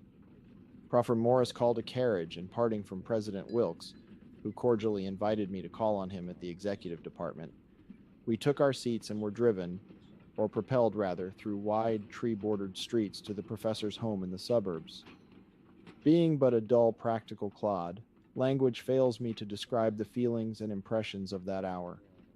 The streets were brilliantly lighted and were filled with gaily dressed people, some walking, some riding in carriages or on bicycles, some standing in knots about the corners or sitting on rustic iron seats under the trees along the curb. And notwithstanding the great concourse, there was no noise except the laughter and conversation of the people. As in Corinthus, there was not a horse to be seen, all of the conveyances being self-propelling. The light and glamour, the beautiful costumes, the noiseless, swiftly moving carriages all seemed like a dream of fairyland. In the delightful home of my countryman and patron, there was not so much to remind me that I was in a strange country. The decorations and furnishings were not so different from that of the best houses in America, except that besides real works of art, there seemed to be a strict adherence to the rule that everything that was there for use. There was no piling up of heterogeneous and conglomerate masses of trumpery, such as is to be found in many so-called fashionable houses of America under the general term of bric-a-brac. The general style of furnishing was something between American luxuriousness and Japanese simplicity and utility. The room into which I was ushered seemed to be a parlor, library, and general receiving room all in one, and was warmed by electricity, but that cheerful glow which the sight of a ruddy fire imparts was obtained by having an open grate piled with inconsumable faggots that blazed white and red when the current was turned on. A handsome instrument reaching almost to the ceiling, and which I afterwards found to be a combination pipe organ and grand piano, stood in one corner, and by it a music rack piled with what appeared to be a great variety of music. After conducting me into this room and requesting me to make myself at home, my host stepped to the mantel over which was a transmitter, something like what I had seen in the office of the director of navigation at Corinthus, and pulled out a stop, whereupon in tones sweet and rich, but soft and low, the most beautiful orchestral music seemed to float in and fill the room. He then excused himself and withdrew, saying that he would rejoin me directly. I was so charmed with the music that sounded like the far-off strains of some grand orchestra that I made no note of time, and was only recalled to my surroundings when Professor Morris advanced into the room, leading a handsome woman of middle age who he introduced to me as his wife. Extending her hand, she greeted me most cordially, while the professor shut off the music, welcoming me to her country, and particularly to her home. I acknowledged her courtesy in the best language I was able to command, and expressed my sincere and heartfelt gratitude for the warm welcome I had received from everyone I had met, especially from herself and generous husband. My hostess was dressed in a house gown, or kind of wrapper, and was certainly a very prepossessing woman. With a most engaging smile, she assured me that in meeting a countryman of her husband's, she felt that she was meeting a near relative, and with a directness and simplicity that completely captivated me, she expressed the hope that I would reciprocate the feeling. She also insisted, and in this she was joined by her husband, that I should make their house my home all the time and any time that I was in the capital. As I had had but little time to talk with my host before, the conversation naturally turned to the world we had left, and especially to our native country. I briefly outlined the course of events from the time he left the United States down to the present. In all this, as may be supposed, he was deeply interested, and his charming wife appeared to he not less so. The Civil War was in progress when he left America, and it was with great satisfaction he learned that the Union had been preserved and loyal friendship again established between the states. He informed me that he was a young officer in the Navy when the war broke out, but being of Southern birth, he could not take up arms against his native state, and at the same time he was too loyal to array himself against the federal government. As a way out of it, he resigned, and being quite wealthy, he purchased and manned a vessel, and having long cherished a desire for polar exploration, resolved to spend the period during which the war was being waged in a voyage to the Antarctic regions. Like myself, he had found the passage through the ice barriers and sailed down to the coast of the Iron Republic. As he was familiar with the history of the world, and particularly that of the United States, down to 1861 when he left it, and as the wonderful country in which I found myself was as new to me as if it had been located on Jupiter of Mars, there was, of course, far more for me to learn than to tell. But as I knew how great his interest must be in the world he had left more than 30 years before, and had never heard from since, I forbore asking any questions concerning his adopted country until I had imparted to him as thorough a knowledge as possible of what had taken place in the old world since he left it. As I warmed up in this endeavor, inspired by the eager interest of both my host and his wife, who listened with rapt attention, I was interrupted by the rustling of a portiere behind, and turning, I saw a vision of loveliness that drove the whole subject from my mind and so confused me that as I rose to be introduced, I hesitated and stammered like a schoolboy. There, framed by the arched doorway, with one hand raised to push aside the portiere, was a picture to rattle the most stolid and indifferent son of Adam. You see how naturally I fall back into the American vernacular. Tall, fair, with a wealth of golden brown hair coiled like a turban on the crown of a magnificently poised head. I beheld standing before me the most splendid woman that I had ever gazed upon, large brown eyes beaming with intelligence, milk-white forehead broad and low, a firm mouth, exquisitely chiseled with full ruby lips, a well-rounded chin, strong, but relieved by a most charming dimple, perfect teeth, and snow white. As I observed when she smiled a most gracious welcome, such was Helen Morris, the daughter of the house, as she appeared to me the first time. I had always been proud of America's beautiful women, of whom I had known many, but never before had I looked upon a woman that so impressed, or I should rather say, overwhelmed me. She was richly attired in the evening dress of that country which heightened the charm of her queenly face and figure. She wore a close-fitting bodice of light blue silk that displayed to perfection the exquisitely rounded bust and well-formed waist, and extended just high enough to be caught with a pearl shell ornament like an epaulet over the shoulders. Above this was set a rich lace collar or yoke of a delicate peach blow tint, which served to emphasize the whiteness of the alabaster throat. Close-fitting sleeves of the same stuff revealed, rather than hid, the beautifully molded arms, ending with large ruffles at the wrists. Around the waist was belted a skirt of seal-brown velvet extending halfway to the knees, and under this was worn a close-fitting knitted garment of dove-colored silk that terminated in seal-colored buskins, fastened with light blue pearl buttons around the shapely ankle. She looked like a beautiful prima donna before the footlights in full-stage costume. Every perfection of form and feature was displayed to the greatest possible advantage, and as she advanced with natural and unstudied grace, I could not but remark how much more beautiful God's most exquisite creation appeared in this garb than in the starched and stilted skirts, as I had been accustomed to seeing them all my life. She also greeted me cordially, and though too polite to appear to notice it, with a sweeping glance she took in my costume, and I imagined that I could detect a smile lurking in the corners of her mouth. To a person who had never before seen a man attired in baggy-legged trousers that dragged the floor and high glazed collar that cut the chin, I no doubt presented quite a ludicrous appearance. As I contrasted myself with her father, gracefully dressed in the old English fashion of knee breeches and ruffles, I could not but perceive that it was to my disadvantage. After the exchange of a few pleasant civilities, in which I was as much charmed with the music of her voice as I had been with the beauty of her person, she announced that the evening meal was waiting, and taking her father's arm, led the way to the dining room, leaving me to escort Mrs. Morris, or rather to be escorted by her.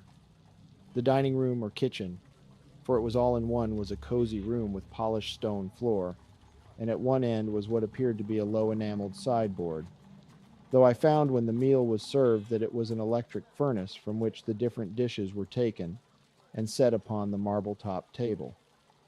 Everything was served from the dish in which it was cooked, and I learned for the first time that culinary operations could be carried on without soot or smoke.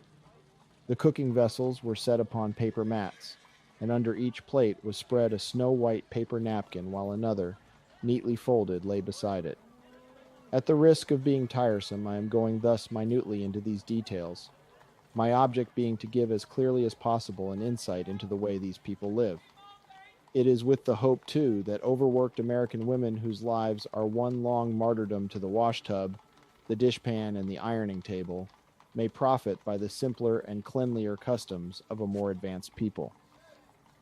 Knowing what American customs were, my host remarked to me that there was enough necessary labor in the Iron Republic to keep everybody employed, and so no unnecessary labor was indulged in. No tablecloths or napkins were laundried, the paper ones used being fully as good and so cheap that the cost was a mere nothing. Even these, after being used, were packed in a hamper and exchanged for new ones at half the original cost. They were chemically cleansed and went into pulp again at the factory, and so were used over and over. The professor and his wife sat opposite to each other at the table, which placed me vis-a-vis to the charming daughter.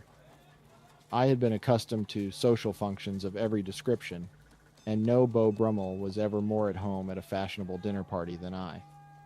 But with this beautiful woman directly in front of me, her radiant face only a few feet from mine, and our knees almost touching under the table, I was as awkward as a country bumpkin at a Lord Mayor's banquet.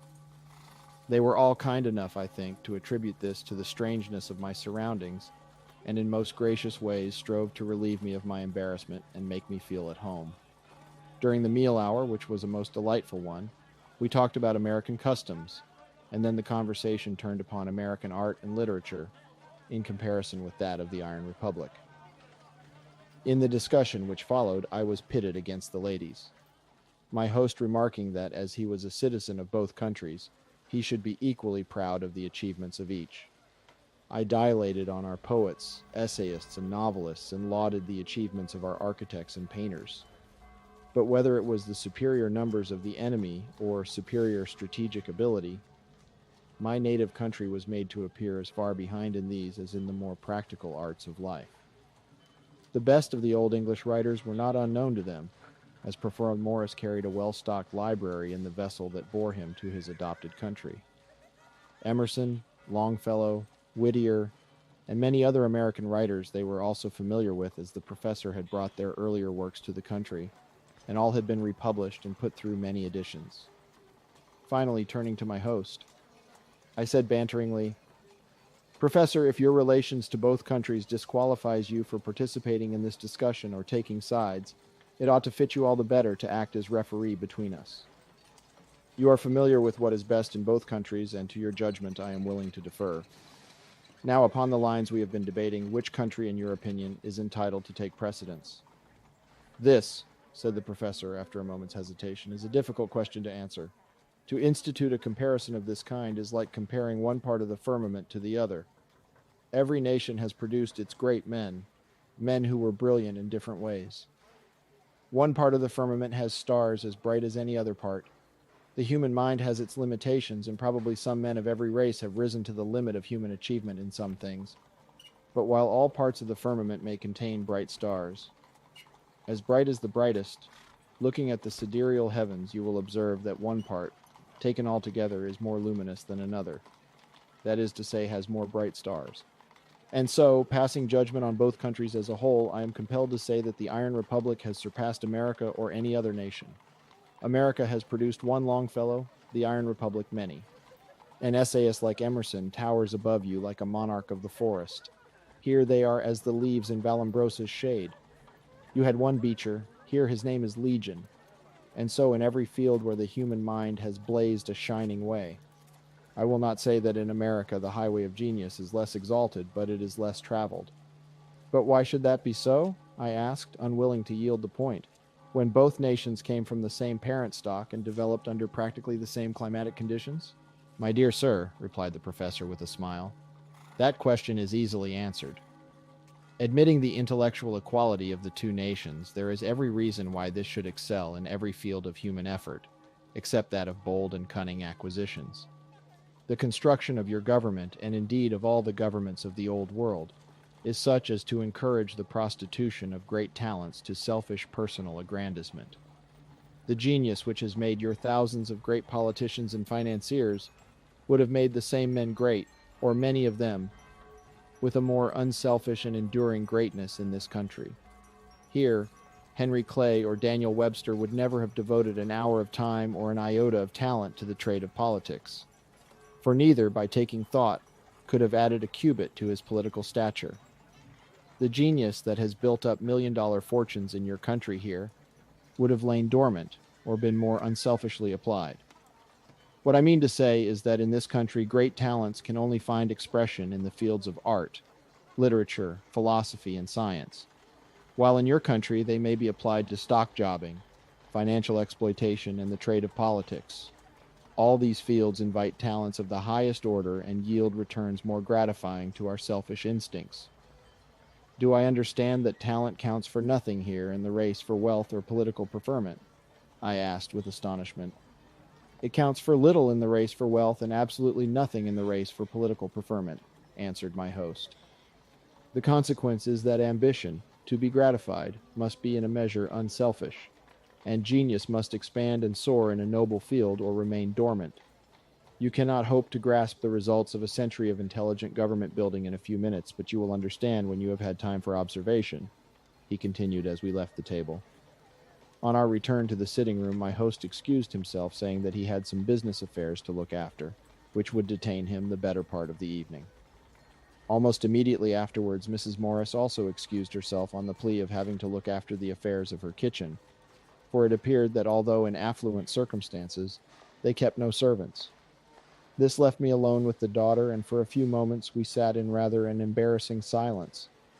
The glorious beauty of this woman, her great lustrous brown eyes that seemed to irradiate everything they looked upon, the striking and brilliant costume that revealed so perfectly every charm of her graceful form, made the whole seem to me like a scene in the Arabian Nights, in which I was bewitched and transported from the realm of sober reality into the magical presence of some wonderful princess.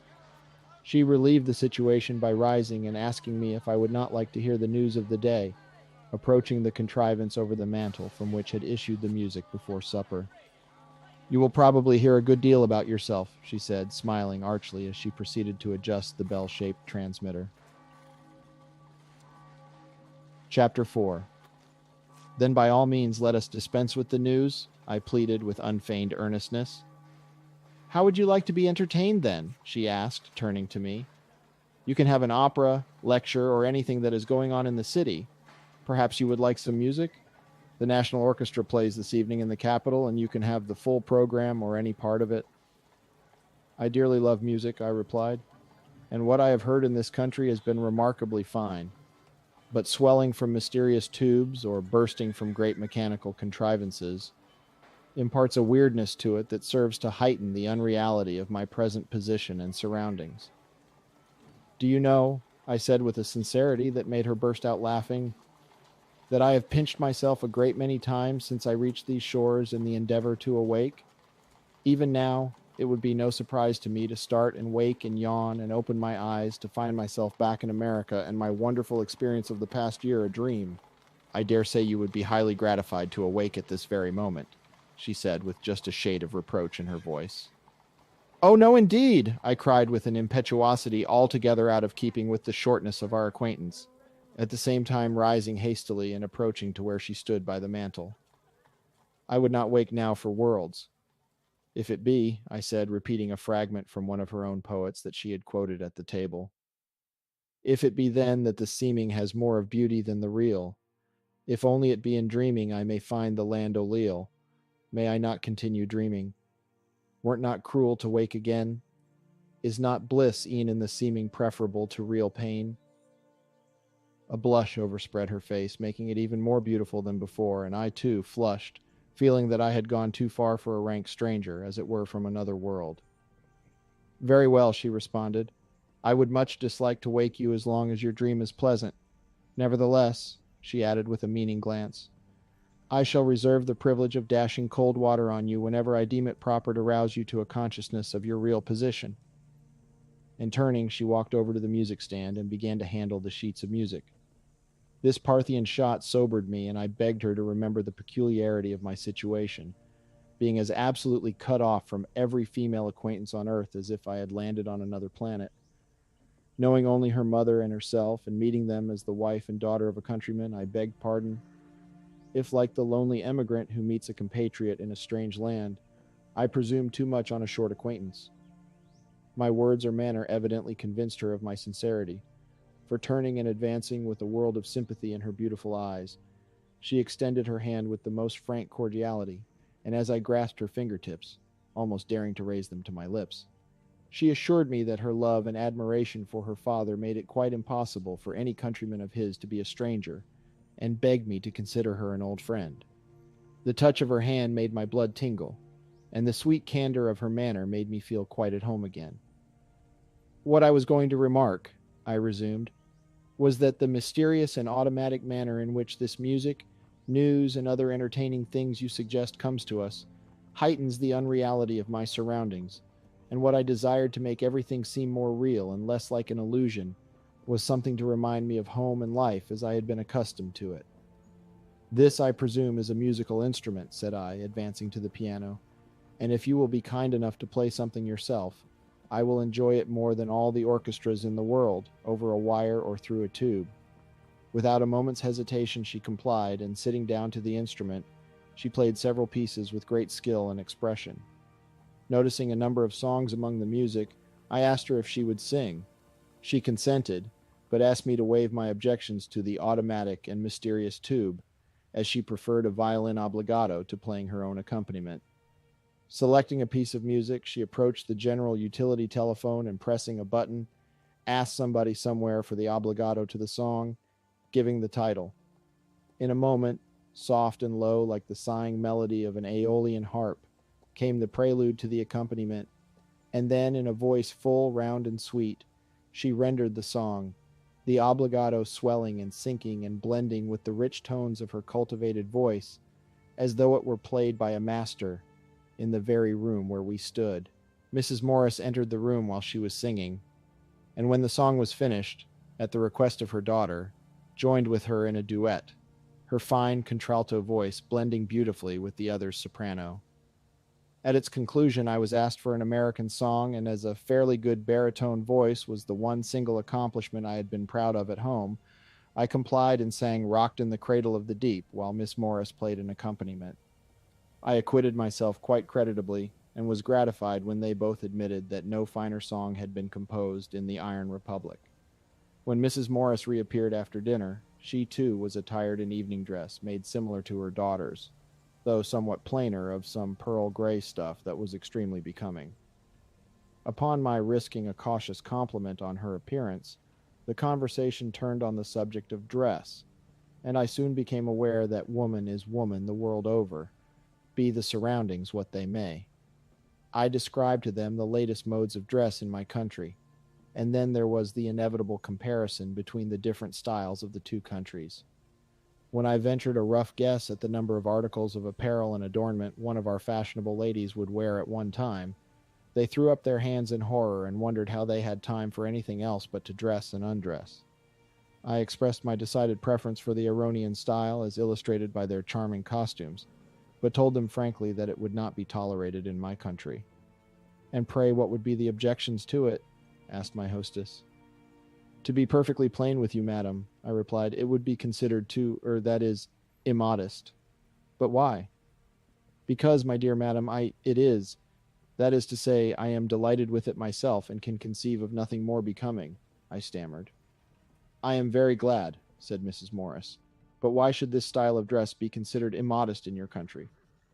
Because, madam, if you will have it, I answered under protest, it admits of too much exposure of the person. Then in the world you came from, one object of woman in dressing is to conceal the beauty of form which nature has bestowed upon them. Yes, madam, that is, it seems so. Modest ladies attired as we are in a drawing room would blush and be embarrassed? Most undoubtedly, madam, at first. And yet on the stage where the most beautiful and artistic effects are aimed at, this style of dress is employed? That is true, madam. It is also true that at the bathing resorts where the sexes are thrown into the closest juxtaposition, only the rudiments of even the Ironian style are worn. Now I will ask you candidly, Mr. Barrington, can you conceive of any more reason why the female form, which artists insist is the most perfect work of creation, should be disguised or concealed than there is that the symmetrical proportions of a horse should be hidden under skirts, or a beautiful statue covered from the head down with a blanket? Smiling at the forceful illustration of my hostess, I replied that I could not, though if crooked-legged horses and thin-shanked imperfect statues could influence the fashion, even horses and statues might wear clothes. No doubt of it, exclaimed my hostess, and I seem to remember one of good old Aesop's fables about a fox who was unfortunate in the matter of his caudal appendage. May it not be, too, she continued, that the fashion of concealment owes its origin to sentiments and feelings exactly the reverse of modesty?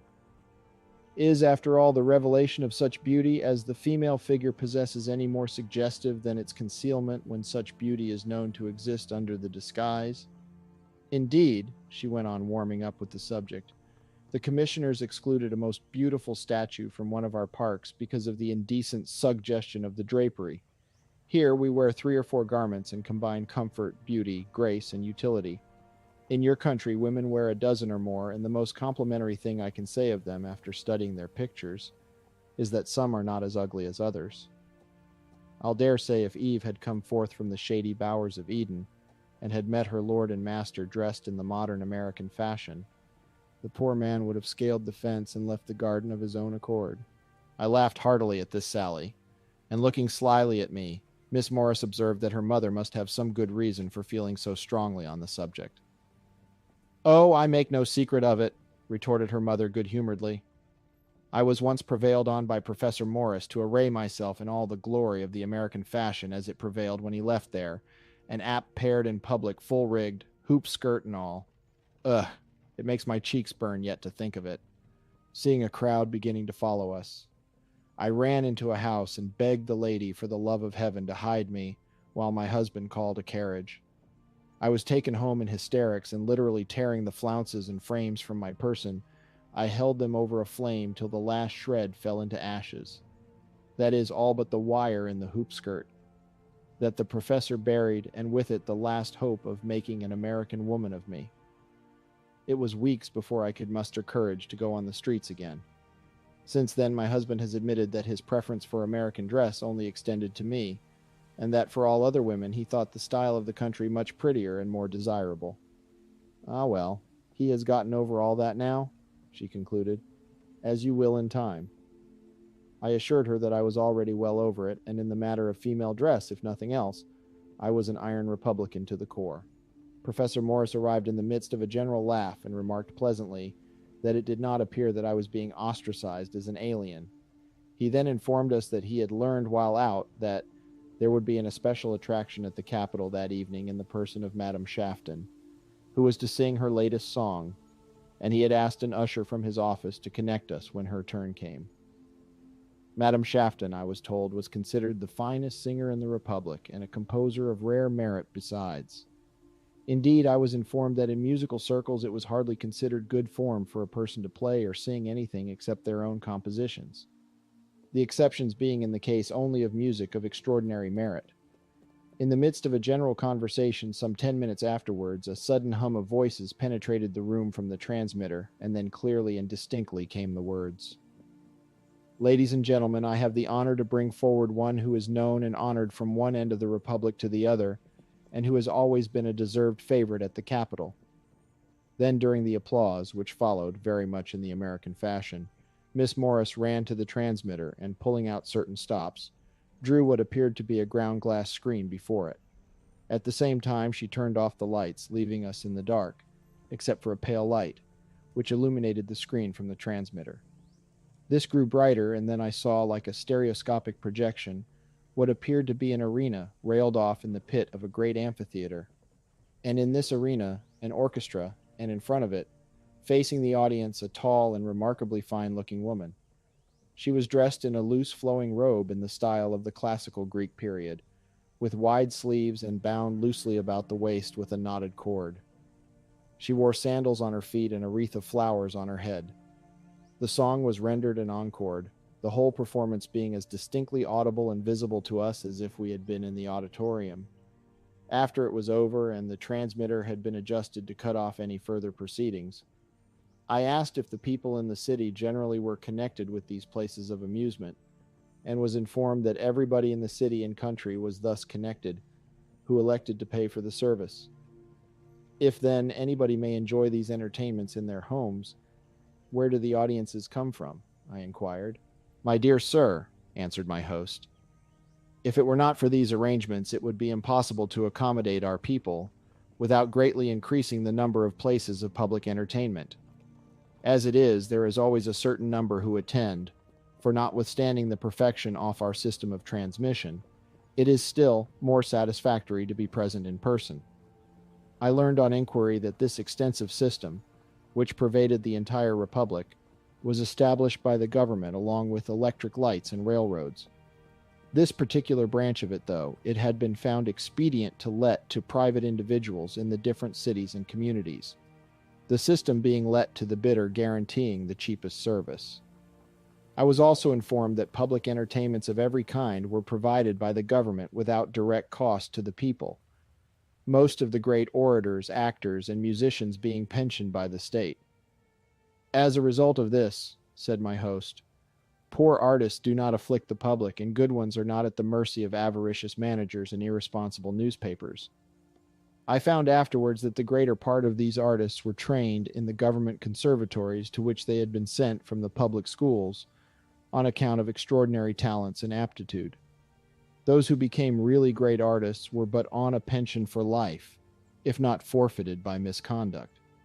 There was no compulsion about it, however, and those who passed the examinations could renounce their pensions and try their fortunes in a private career, while those who failed to pass could do the barnstorming business to the top of their bent. It occurred to me that real merit might sometimes suffer in the presence of a pull, as we say here, but my host told me that the veriest barnstormer could have any auditorium in the country on petition of patrons, and if he could convince the people that he had merit, they had the power to have him put on the pension list. Anyway, it must be a terrible drain on the revenues of the government, I ventured to remark. On the contrary, replied my host, less money than the United States squanders on ambassadors and consuls sent to foreign countries to serve the traders and protect the interests of those who have expatriated themselves, provides this great people with the most elevating and instructive diversion that human ingenuity has been able to devise. It had now grown quite late, and as I was very much fatigued after a day of such remarkable experiences, I was not sorry when Mrs. Morris suggested to her husband that it was long past their usual hour of retiring. My host and family were religious people, and we stood with bowed heads, while in a few impressive words he returned thanks for the day and invoked the divine care and protection for the night. I was conducted to a pleasant room and retired immediately, but though utterly tired out, it was long before I slept. Again and again I asked myself if this could be real and tried to recall a formula I had read somewhere for demonstrating an illusion. The panorama of the day's events, crowned and illumined by the glorious face of Helen Morris, passed before my mind's eye like some old medieval picture in which the lustrous face of the Madonna appears irradiating the whole. Awake or dreaming, I felt that I had met my destiny, and that to be awakened from such a dream would be the crudest prank that fortune could play upon me.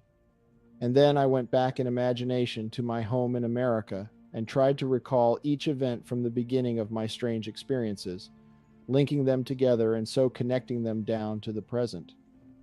It could not be an illusion. And yet, as a practical man, I could not but admit to myself that it was, in some respects, remarkably dreamlike. Here I was, a bachelor of 26, who had met some of the most beautiful women in America without having my heart even touched, and yet I was already deeply involved with the first and only young women I had met in this wonderland, and after an acquaintance of only a few hours. How long I lay awake, I know not. But as exhausted nature began to yield, I found myself wondering if there was really such a place as the Iron Republic, or Barrier Passage, or a ship named the Wanderer. And then I started violently 2 or 3 times as I felt myself precipitated from the flying train on which I had ridden that day, or imagined that I was falling from a runaway aeroplane miles and miles above the earth. When I awoke the next morning, it was with the sound of music in my ears and the first rays of the rising sun shining in at my window. As I listened to the all-pervading harmony that seemed to swell out over the landscape in every direction, I opined from the grand and stately measure that it was a kind of hymn or anthem, evidently played on some great mechanical instrument at a high elevation. I arose and went to my window, but I could by no means make out from what direction the sweet sounds came. Though I had retired quite late the night before, and it was earlier than I was in the habit of rising, I felt very much refreshed. I could perceive from the invigorating and bracing air that the capital must be located on a high plateau, for the atmosphere had all the crispness of mountain air. The view from my window was different from what I had ever seen in any city before. Instead of a dreary waste of housetops ornamented with clothes, horses, and chimney flues, as far as the eye could reach, I saw pretty cottages of brick and stone surrounded by spacious gardens and grounds. As I looked over these highly cultivated tracts, I thought of what I had read of ancient Babylon, that enough provisions could be raised within its walls with what was stored, to withstand a siege of 20 years. The music which had awakened me continued for some 5 minutes, and then ceased and died away in the distance like the musical cadence of a deep-toned bell. Dressing, I went down into the sitting room, and finding no one there, walked out on the veranda. My friend's house stood in the midst of quite extensive grounds, which, with the exception of the flower garden about the house, was set in vines and fruit trees. As I looked down through a labyrinth of green, I caught the glimpse of a scarlet figure, and though I could but see the flashes of color through the intervening foliage, something in the free and graceful movement told me that it was the daughter of the house. With my heart beating as it never did at the sight of any woman before, I descended from the veranda, and picking my way through the dew-laden grass, I approached her. She did not see me, as her face was turned the other way, and I had the opportunity of admiring her beautiful form in another garb and with different surroundings. She wore a knitted scarlet jersey that fitted perfectly and was belted about the waist with a hempen girdle. Below the girdle, it broadened into a skirt that fell gracefully to the tops of the waterproof boots of oiled canvas that buttoned quite up to the knees. The tight-fitting sleeves covered her wrists, and the turned-up collar completely hid her white neck and throat. Her hair fell in tresses to her waist, and but for the jaunty straw hat that surmounted the whole, she would have been almost a facsimile of an American Indian maiden, as they are pictured in the old school books. She was picking grapes, and as I came up, she turned and greeted me with a smile. I had wondered, when I came out, if she would appear as enchanting under the severer ordeal of daylight and sunshine as she had the night before, and the first glance showed her to be even more so. Her cheeks were as rosy as a sun-kissed peach, and her deep brown eyes seemed to have caught an opaline tint from the morning sky, although she looked so charmingly fresh and beautiful that had I dared, I would probably have made a fool of myself. As I feasted my eyes on the fresh loveliness of her face, she blushed slightly and looked down into the basket she carried on her arm. "You are an early riser," I said, taking the basket from her and pulling down the vine from which she had been picking grapes. "It is our custom to rise with the sun," she replied. "I'm glad to find that you did not wake up in America this morning." "If I had," I said, looking into her face so ardently that her eyes fell before mine, "I should have been the most miserable man in that country." "Did you wake in time to hear the matin?" she asked lightly, as if to give another turn to the conversation. "Do you mean that grand music that seemed to pervade everything?" Yes, that is the Matin and is played every morning at sunrise. Did you like the music? Indeed, I thought it was magnificent. Oh, thank you, she said with a gratified smile. It was by a very dear friend of mine, and I am so glad you liked it. Indeed, I exclaimed, and who is this accomplished friend? Professor Hallam of the National Conservatory? Those few words robbed the sun of half its brightness and the world of half its charm to me. Even the grape that I had put into my mouth seemed to lose its sweetness. After all, this brilliant creature had a very dear friend, and what interest could she possibly take in me further than to indulge a generous sympathy for a wandering and lost man without a people and without a country? Does he play this hymn every morning? I asked. Oh, no, indeed. As a rule, he improvises a new piece every morning and never plays the same one 2 days in succession, unless there are special requests for it to be repeated.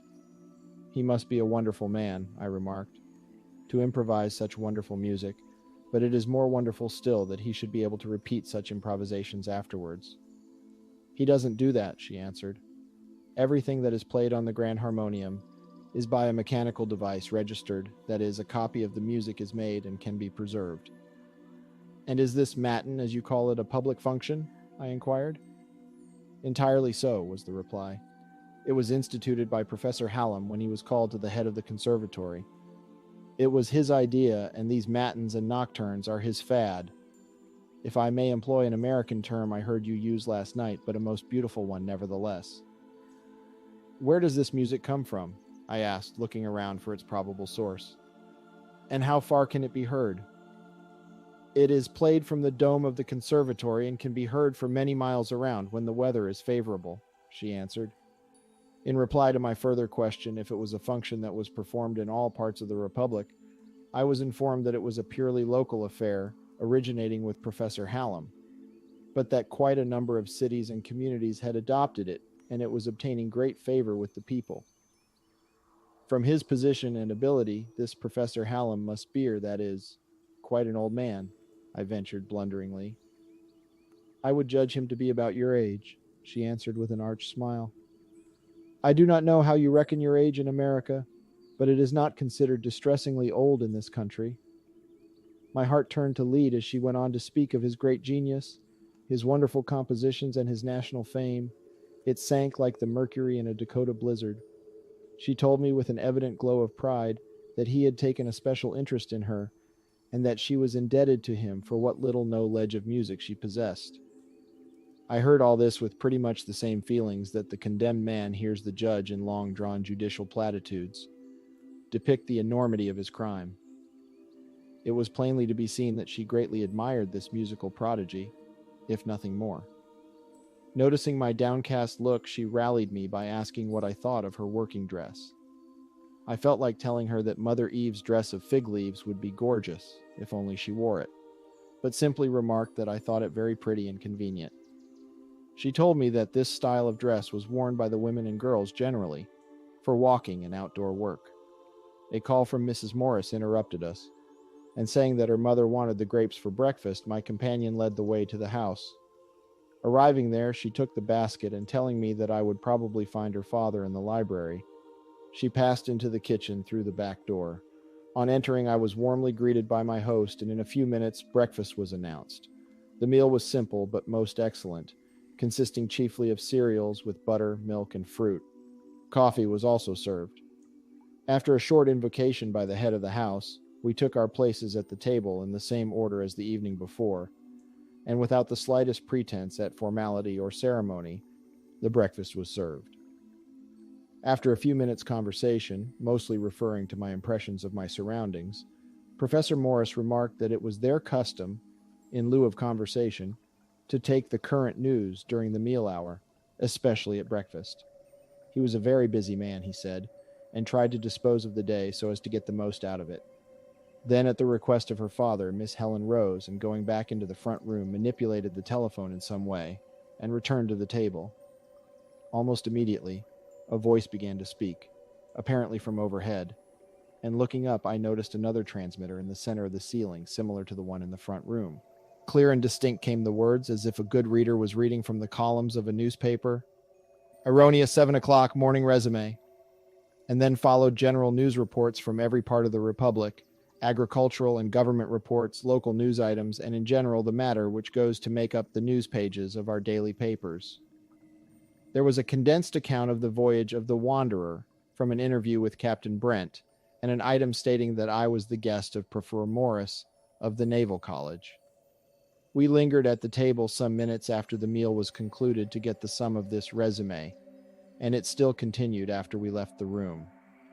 We had gotten all of the current news, though, and my host could not spare the time to take the literary review, which followed. For an hour or two more, I was informed this resume would continue, giving out reviews, essays, poetry, fiction, humor, and purely literary matter of every description, which the ladies enjoyed at their morning work. Chapter 5. When we left the ladies and passed into the library, my host informed me that he was at my service for the day and would take pleasure in showing me about the city, which, besides being the capital, was one of the most beautiful in the Republic. "I have ordered a carriage which will be here in a few minutes," he said, "and we will, if you please, devote the forenoon to an inspection of our principal public buildings.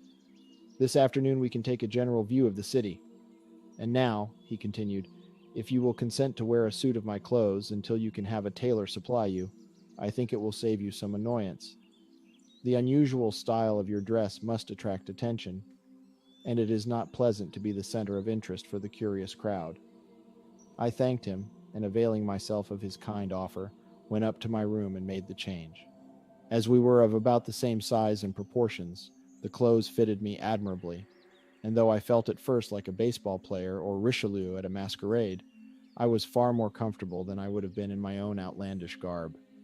Taking our places in a kind of motor carriage or landau that had arrived, we were whirled rapidly through many beautiful streets and squares to the capital. This magnificent building, of which I have a number of photographs on board of my vessel, is modeled after the Roman Pantheon, but much larger. Also, instead of one, there are 4 columned entrances of white and blue marble that rose to the height of the dome, and then from a richly ornamented fringe broke away into Moorish towers of great beauty. Each of these entrances was a building of itself, and above the pillared rotunda, which forms an entrance to the auditorium under the great dome, are several stories divided into offices for the different departments of the government. From the second floor, each of these opened into a passageway on a great gallery that ran entirely around the auditorium, and thus they were connected above the ground and within the building.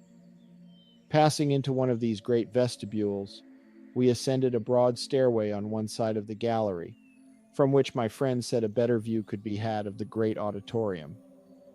There were elevators on the other side, but as we were only going up to the first floor, we took the stair. Any adequate description of this magnificent place, as it appeared to me when we walked out on the broad gallery, is beyond my powers. The auditorium, I was informed, is 200 feet in diameter beneath the dome, making the circuit of the gallery on which we stood about 600 feet. This balcony was supported all around on graceful columns and surmounted by a heavy bronze balustrade, which is a rare work of art. On the floor of this immense amphitheater was a platform or arena, some 50 feet in diameter, enclosed with a railing and furnished with chairs and desks for the use of the members of the National Assembly. These were rolled to the back of the platform, as the place had been used for a concert the night before, and I immediately recognized it as the place I had seen in miniature. From this platform, the seats in the auditorium extended back to and under the broad gallery that ran around the walls, making, with the balcony, the professor informed me, a seating capacity for about 15,000 persons. The seats in the body of the auditorium were built of marble with numerous aisles leading down, while those on the balcony were of bronze. Around the entire amphitheater, where the great dome sprang from the supporting walls, was a heavy gilded cornice supported by ornate capitals resting on pillars in bas-relief that extended to the floor of the balcony. Between this cornice and a heavy gilt mold a few feet under it was the National Picture Gallery, where portraits of presidents and notables of the Republic in every field of effort. Only a small part of this space had been consumed, and I was informed that if the present high grade of eligibility was maintained, it would require at least 1,000 years to fill this gallery. I was assured that to get one's portrait in this place was a greater distinction than it was to have been crowned victor, in the ancient Olympian Games or to be buried in Westminster Abbey. Above the cornice was undoubtedly the most magnificent and artistic frieze ever created by the hand of man. Over a groundwork of rolling cloud masses, black and storm-driven, that was piled around the circle of this grand cornice like a horizon, were pictures representing in allegory the history of the nation. Even if I were capable, the poverty of our language forbids an adequate description of this amazing work of art. The first picture was a ship leaving an old world city with all the attendant scenes that could portray the emotions of friends and kindred in the act of parting. The next was the same ship, lone and wave-beaten, fighting its way through the icebergs of a polar sea. In the next, the voyagers are landing with Thanksgiving on a newfound land. And so it went on, the wonderful pictures all trending in the same direction with the storm-driven clouds and illustrating pioneer life, agriculture, art, science, religion, and war, and making an historical panorama which it would require days and even weeks to properly study and appreciate. "And have you had wars in this country?" I asked as my eye rested on a most realistic scene of fire and carnage. "The most cruel and horrible perhaps of any nation in modern times," answered my friend. "That was before my arrival in the country. But the very ground on which this building stands has been soaked in human blood and piled with the mangled bodies of the slain. The present order, so far removed from even the contingency of war, was by no means a bloodless achievement, as you will find when you have time to read the history of the country." Above the frieze which I have been trying to describe was a beautiful and artistic border of angels flying swiftly in the direction indicated by the development of the allegorical procession below. From this to the zenith, the great sky-blue dome was relieved with dashes of flecks of cloud in representation of the firmament, with here and there an airy picture from the ancient mythology. It was lighted by many windows, but they were covered with glass, so exactly tinted to match the surface in which they were set, that they were scarcely distinguishable. The whole interior surface was set with electric jets, which by night appeared like stars shining in the sky. This was the Chamber of Deputies, and though the National Assembly was not in session, it was open, as indeed I was informed that it stood open to the public always, night and day, and was one of the attractions of the capital to visitors. Quite a number of people, evidently strangers, were scattered about the auditorium, singly or in groups, admiring and descanting on the beauties of the place. I noticed, too, several ladies and gentlemen, apparently art students, who had their easels set at different places on the balcony and were engaged in copying pictures from the frieze. Standing within the railing of the platform, a janitor was demonstrating by some experiments the remarkable acoustic qualities of the place. Tapping a desk with a gavel, which sounded in the gallery like the report of a six-pounder, he requested us all to stand still for a moment, and then he snapped his fingers, and the sound came to the furthest gallery as distinctly as the crack of a whip. Next, he whispered a sentence, which was perfectly audible, and then he took up a pen and wrote a line on a sheet of paper lying on a desk. The scratching of the pen could be heard to the remotest seat, more than 100 feet away. I remarked to my guide that the debates here must be of a very exciting character to require so large an auditorium, especially as every word spoken here could be heard by the people in their homes. In reply, he told me that they were exciting sometimes, but the most interesting events and those that drew the largest audiences were when distinguished men of national reputation came to claim privilege. To make me understand this, he explained that any person, man or woman, at the request of the deputy from their province, by recommendation of their Commonwealth Assembly, or on a petition signed by 1,000 citizens, could claim the privilege of this floor to speak on any measure of public policy, the same as if he were a national senator. On occasions when men of great fame came here to discuss questions of importance, the vast auditorium was filled to its utmost capacity. Also, at the inauguration of presidents, the people came in great numbers from all parts of the country. As a matter of fact, I was told that during the sessions there was always people enough to make a large audience. After taking in the auditorium, we passed into other parts of the great building where were the different departments of the government. We went through the departments of justice, agriculture, transportation and public utilities, subsistence, finance, and progression. The last was really a Department of Internal Improvement, corresponding somewhat to our Department of the Interior. There was no departments of state, war, or navy. The post office department was one of the largest and was in a separate building, as the postal system there includes a species of banking and express. After going through the Capitol, we inspected several other fine public buildings situated in the Capitol Square, a large park-like area which was laid off with trees, shrubs, and flowers and adorned with fountains and statuary.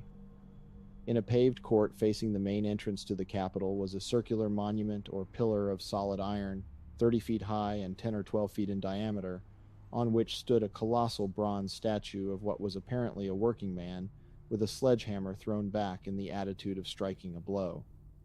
A bronze scroll on the face of the pillar was inscribed with the words, "The state was made for man, and not man for the state." The statue, the professor told me, was of a blacksmith named Adam Holt, who was the real founder of the Republic, and the pillar was cast entirely of the cannon, which had been used in the Great War that preceded its establishment. Every president who was inaugurated took the oath of office, I was told, with his hand on the pillar, and his first official utterance was to declare in the hearing of the people the words of the scroll. We went through the National Conservatory of Music, the Historical Museum, the Marine College, of which my host was the head, and the National College of Experimental Sciences. Everywhere my companion was received with the greatest courtesy and seemed to be held in the highest esteem. I entered the conservatory with an interest enhanced by what I had heard of its talented president, and recognized him at once from having seen him on the stage at Corinthus. My first glance, when I was introduced to him, showed me that I was in the presence of that sporadic production of nature that we call genius. He was a young man, but prematurely bald, and a decided stoop made him appear short, though he was really of medium height.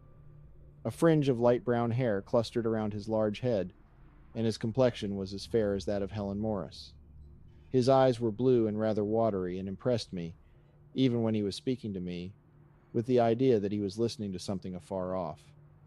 Apparently he had never shaved, for the scant brown beard that grew upon his face was as fine as a woman's hair.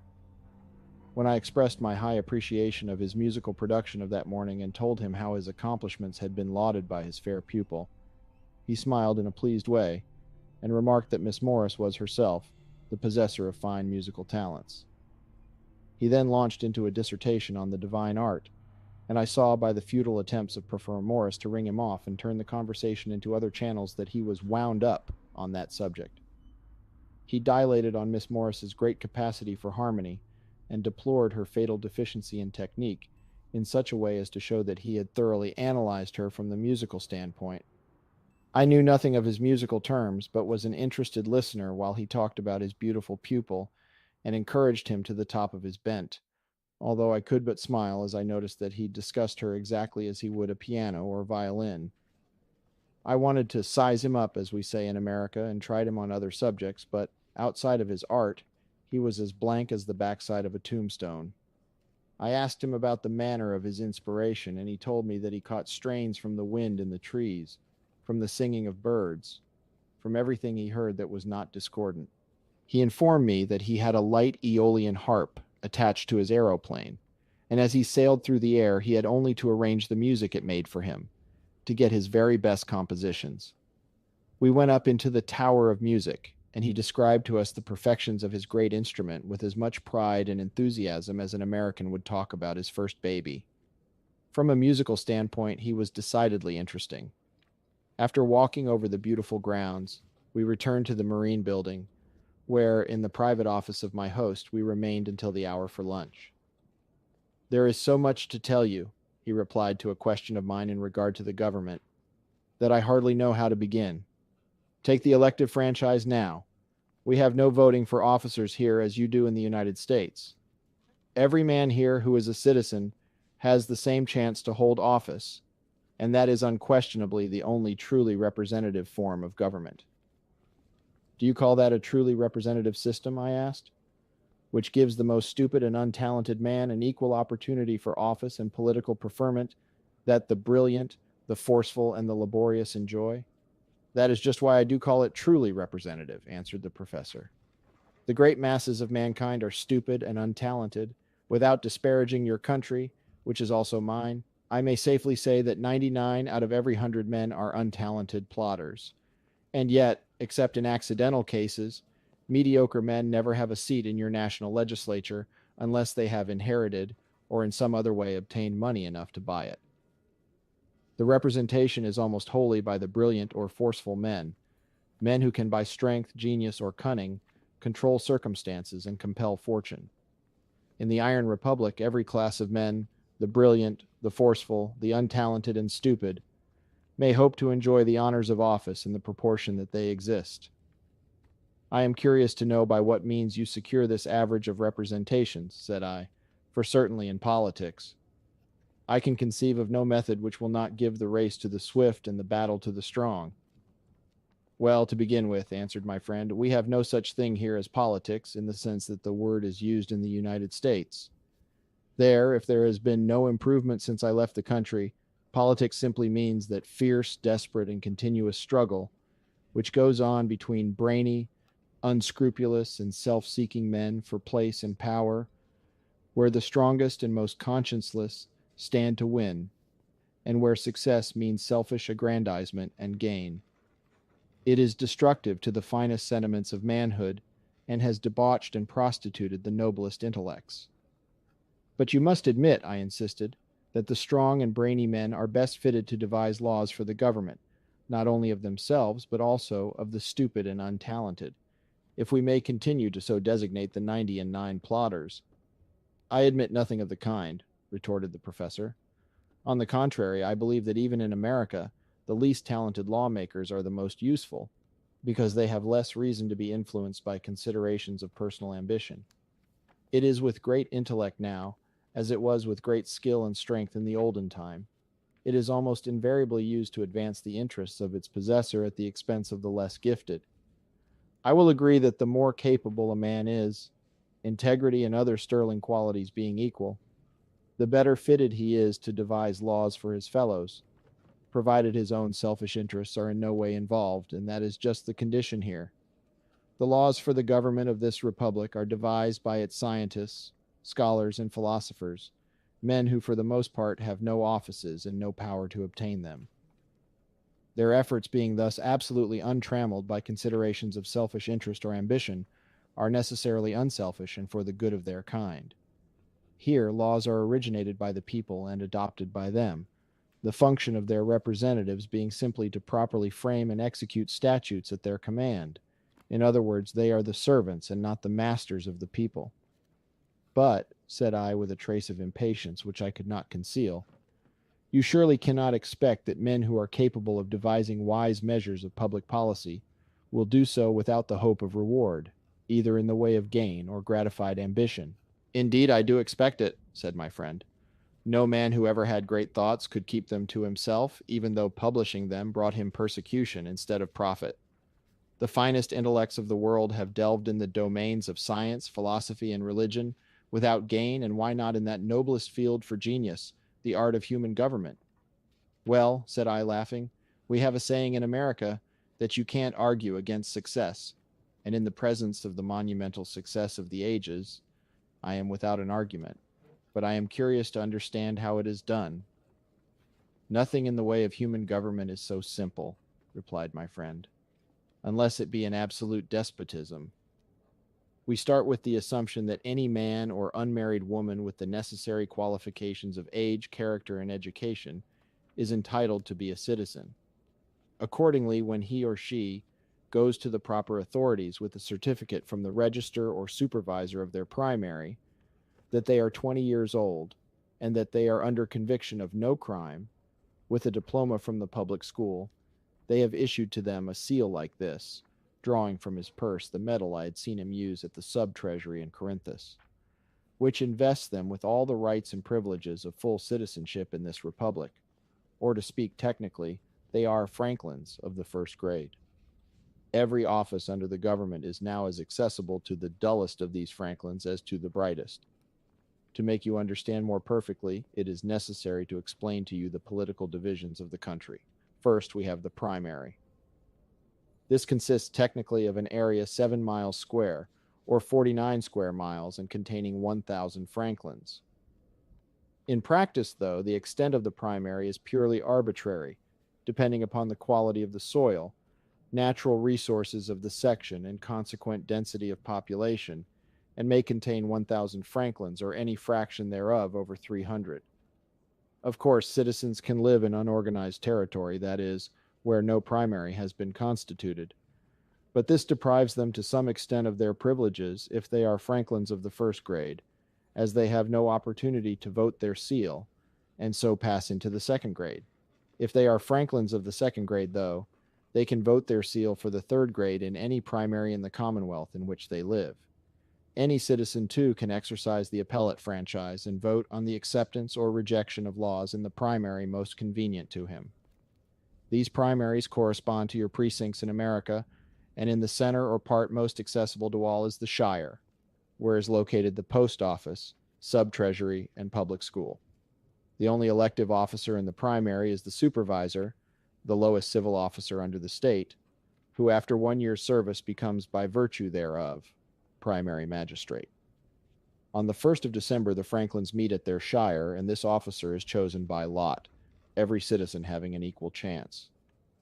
On the 1st of January, the lucky man on whom the choice has fallen assumes the duties of the office, his predecessor becoming magistrate in place of the retiring incumbent. A primary magistrate exercises the functions of notary public and trial justice, has control of post office, public school, and sub-treasury, and represents his primary in the Commonwealth Council, a body corresponding very nearly to your Board of County Commissioners. He employs postmasters, bookkeepers, school teachers, and all who work for the state in his primary, at prices fixed by law.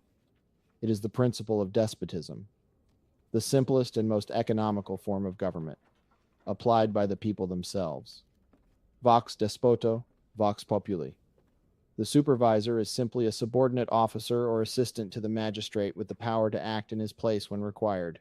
After a citizen has served successfully as a supervisor and magistrate, he becomes a franklin of the second grade and is eligible to the next higher office under the state, which is that of Commonwealth Deputy in the Provincial Assembly. This body corresponds to your state legislature. 1 week after the primary election, the Commonwealth election is held, which is participated in by all ex-magistrates in the Commonwealth, and one is chosen Commonwealth representative in the Provincial Assembly. The choice for all civil officers is by lot. A week later, the provincial elections are held, and from the body of ex-Commonwealth deputies, one is chosen to represent the province in the National Senate. All of the newly elected bodies meet on the first day of January and organize, and the new Senate from the whole number of ex-senators in the Republic choose a new president. The primary elections occur annually, the Commonwealth elections biennially, and the provincial and presidential elections quadrennially, the terms of office being respectively 1, 2, and 4 years. A citizen is, by virtue of his seal, a citizen of the first grade. After he has served as magistrate, he is in the second grade. After serving as deputy in the Provincial Assembly, he is a franklin of the third grade, and when he has been elected national senator, he advances to the fourth grade. After he has served as president, he has no grade at all, having no longer the right to vote or participate in any election. No citizen is eligible to the same office more than once, and after serving in any of the capacities mentioned, becomes eligible to the next office above, and holds that grade if he does not go higher until he reaches the age limit, which is 60 years for the first grade and 70 for the others. As with the exercise of the franchise in America, some of our citizens never contest for any office, having no desire for public life, and it being entirely optional with them. When a man is out of office, he is only a private citizen having no advantage over any other franklin in the Republic, except merely his eligibility, in common with all others of his grade, to the office next above the one he has held. Retiring presidents are an exception, as by virtue of having held every office under the state, they are considered preeminently qualified and become life members of the Supreme Cabinet, which body is composed of ex-presidents and 3 citizens of the first grade, chosen for distinguished ability and appointed by the incoming president with the approval of the Senate. This Supreme Cabinet serves as an advisory council to the president and as a national board of arbitration, to which is referred all vexed questions of internal administration, It is the highest authority in the Republic, and by its sanction, the President has the right to veto. Can you conceive of any scheme of government simpler than this? Asked my friend. Our financial, judicial, and penal systems are just as simple and satisfactory, but we have not time to go into them now. The scheme certainly possesses the merit of simplicity, I replied, and yet under it is it not possible, probable, aye, extremely probable, that a controlling majority in these legislative bodies may be wholly incapable of framing suitable laws for a great state? My observation has been that men are egotistical and obstinate in the proportion that they are incompetent, and a majority of such men, it seems to me, would not only fail to legislate wisely, but would prevent a capable minority from doing so. My dear sir, exclaimed the professor, you have not yet grasped the first principles of legislation in this great country. It is not the exclusive function of any of these legislative bodies to originate legislation. They may indeed devise and propose laws, but they have no power to enact any whatever for the government of the people. Here is where the elective franchise comes in, as every law, whether proposed by the National Senate for the Republic, the Provincial Assembly for the province, or the Commonwealth Council for the local government of the primaries, must be referred to the people and its acceptance or rejection determined by their vote. Wise measures of public policy are originated for the most part by scholars and publicists, and when they are elaborated and perfected by public discussion, they are properly framed and submitted to the people in the appellate elections. It is the appeal to the people for an expression of their will on the subject. The people may take the initiative and compel legislative bodies to propose laws. This is a prerogative, though, that is never exercised, for legislators, knowing the alternative, are always willing to propose any legislation demanded by their constituents. You want to bear in mind that there are no political parties here, such as you have in America. Consequently, there is not the vindictive strife and party feeling that you have there. There are no questions of personal ambition or party expediency to be considered, and no motive to swerve any legislator from the most absolutely unselfish efforts for the public weal. There must certainly be differences of opinion on measures of public policy, I suggested. There are differences of opinion, of course, on nearly all measures that are proposed, and they are discussed by the press and the people, and then settled by vote of the sovereign citizens.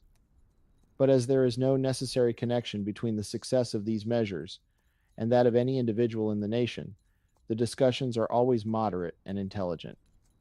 Unmarried women of legal age and widows with the necessary qualifications are Franklins of the first grade and share with men the appellate franchise.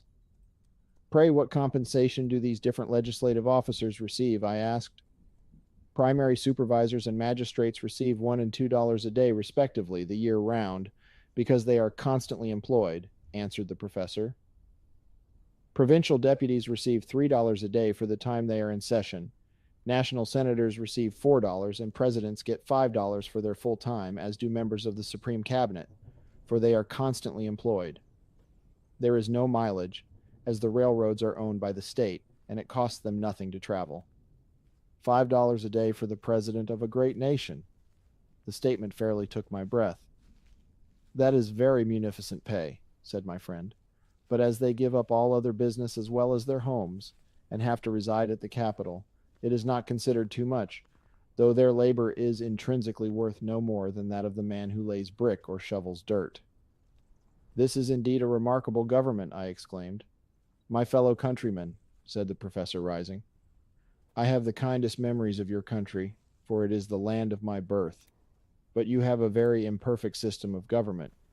It is by no means representative, and admits of more corruption than could exist under an intelligent despotism. It has been so with all previous attempts at popular government. It is an elastic system, and heretofore, with boundless territory and immense unused resources, it has been adequate. Congestion in the state, as in the human body, is fatal, and you will ultimately reach a period of congestion. The great billows in mid-ocean roll grandly on without danger and without noise, save a deep soothing murmur.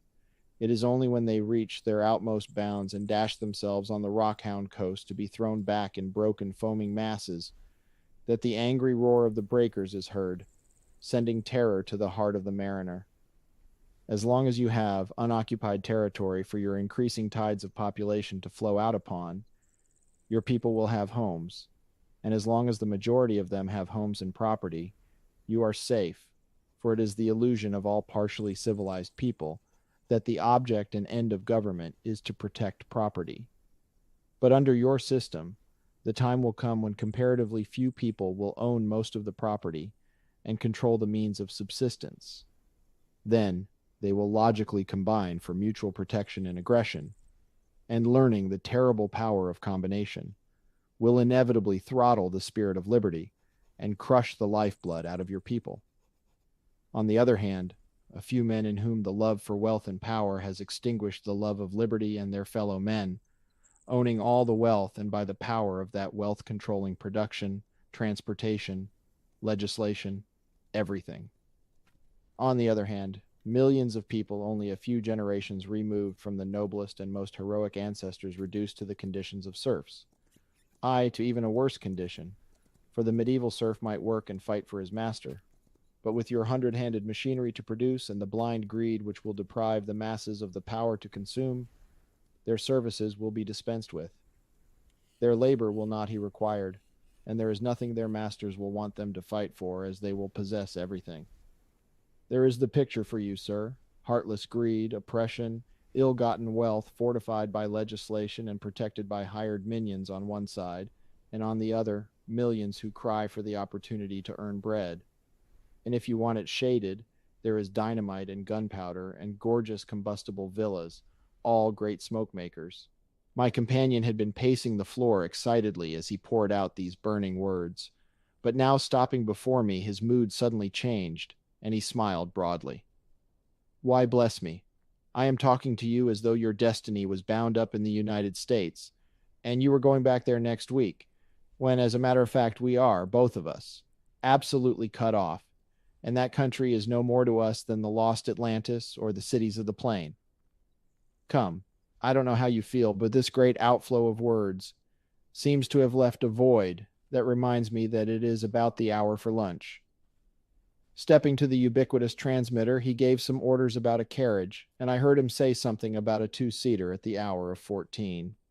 Passing out of the building, we walked through the handsome grounds of Capitol Square, and had barely reached the boulevard that surrounded it when a light carriage came whizzing down upon us, in which we took our seats and were propelled swiftly to my friend's house in the suburbs. I have been greatly interested in what you have told me about your government, I said as we rode along. But one thing you did not explain I would like to know, and that is how the lots are cast which elects one man to office out of the great number of candidates. Now, said my friend, by a fortunate circumstance, you can have an opportunity of seeing just how it is done, as a magistrate has recently resigned in one of the commonwealths of this province to accept a position in the sub-treasury at Egea in the province of Vandalia. And if you remember, there was an item in the news current this morning which stated that an election would be held tomorrow to fill the vacancy occasioned by the supervisor taking his place. It is only about an hour's run on the Ironia and Olympian Railway, and you can go down and see it for yourself, which will be better than any description you could have of it. It was accordingly arranged that I should run down the next morning and take it in. When we arrived at the house of my friend, I found a gentleman waiting for me with a tape line and a book of cloth samples who was introduced as a very capable furnisher. I learned that my host had asked him to call and take my measure for an outfit.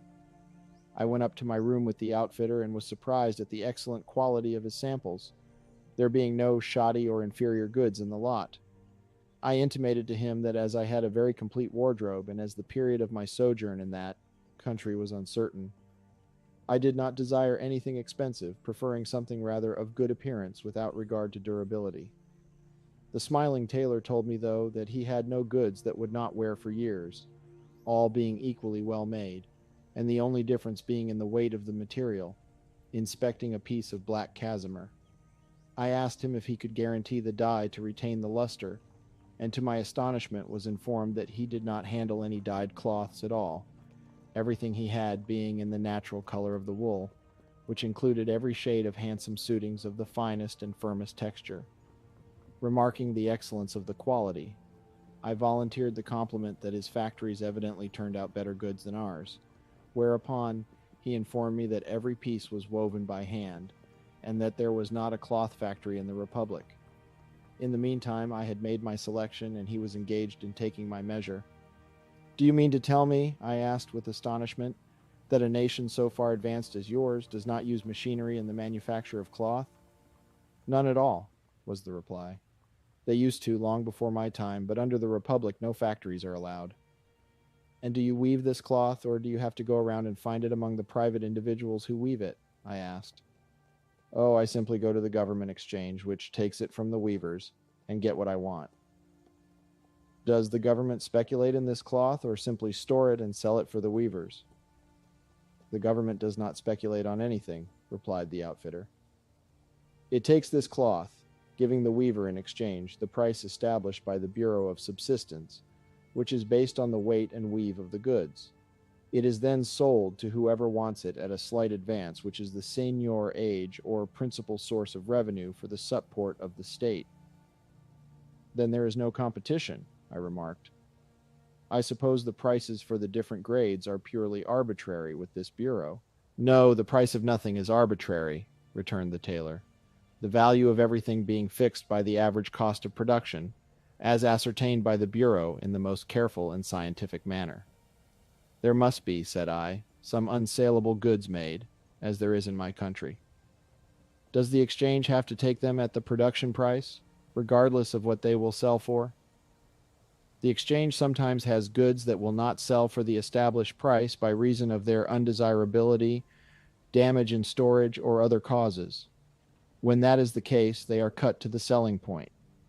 It frequently happens, too, especially with agricultural productions, that the price of one article is reduced, while that of other things, which compete with it or displace it, is raised.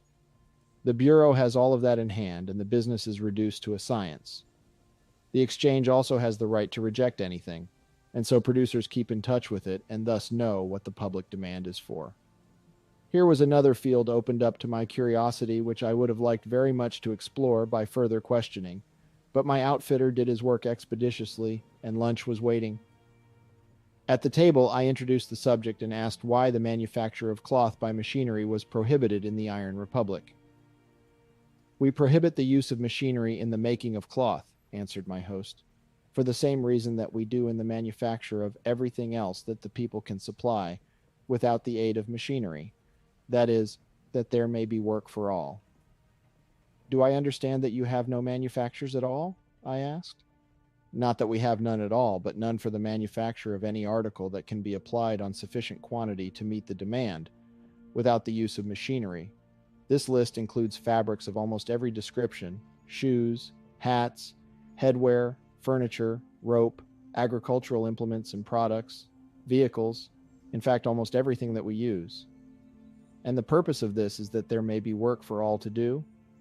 "That is the purpose," replied my host, "and the purpose is accomplished, for as it requires the work of all to supply the wants of all, there is no enforced idleness in this republic." "But," said I, with a disposition to argue every point, "one man with a machine can do the work of 100, and it seems to me that with your admirable political conditions, you might well employ the use of machinery, thereby giving the people more time for recreation and the improvement of the mind." "Certainly there is great temptation to use a machine that will do the work of 100 men," replied my host, "and if the 100 men were the beneficiaries of its efficiency, there could be no excuse for not using it. You employ labor-saving machinery in the United States, and where it does the work of 100 or 1,000 men, do they get the benefit of it?" I could not say that they did. "As a matter of fact," continued my host, "does anybody derive any benefit except the owners of the machine?" I was obliged to confess that they were the only direct beneficiaries, but that the cost of production was lessened, which of course must be to the advantage of all. "Ah, my friend," exclaimed the professor, "I very much fear that your argument is influenced by your legal training, for it is palpably one-sided, being predicated on the assumption that a machine doing the work of 100 men lessens the price of its products without diminishing the purchasing power of the 100 men who have been deprived of work by it. Now let us come down to practical illustration. You use machinery in the manufacture of shoes. To what extent does it lessen labor and cost?" "Very much indeed," I answered, warming up to the advantage one thought I saw. With improved machinery and a division of labor, I have been informed that a man can make a pair of shoes every 7 minutes at a cost of 30 cents. Very well. If you are not positive, though, as to the accuracy of your data, we will allow some latitude and say they make a pair in 12 minutes at a cost of 50 cents. That will be 50 pairs in a day of 10 hours. Your man with the machine then has done the work of 50 men. What pay does he receive? From the best of my information, an average of about $2 per pay, I replied. Your man is paid $2 a day and turns out a product that sells for $1.25 and... Oh no, I interrupted, that costs $1.25 to make? I see, said my host, smiling. This is the cost of making. Now what do these shoes sell for?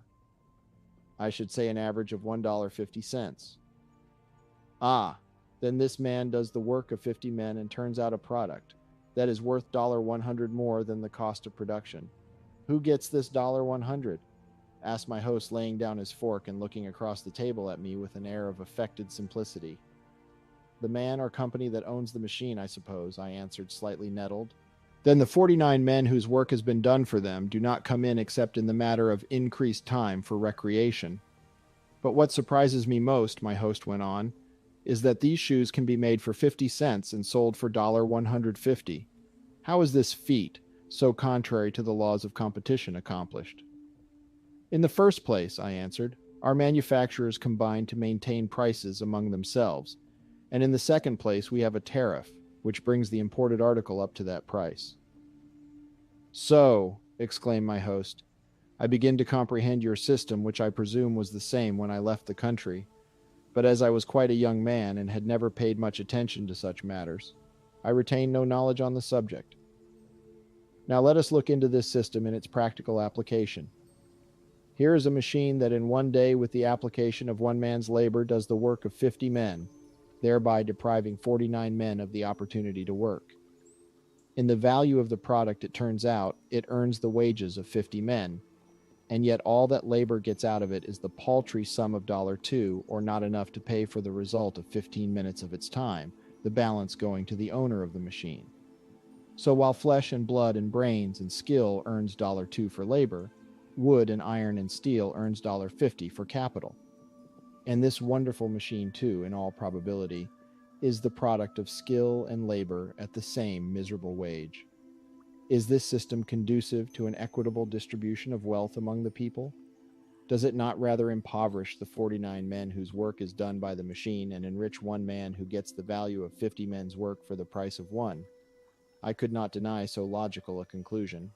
Now in the Iron Republic, continued the professor, where machinery is not allowed to supplant labor, to produce 50 pairs of shoes in one day would probably require the work of 50 men, and the value of their product would be divided among them.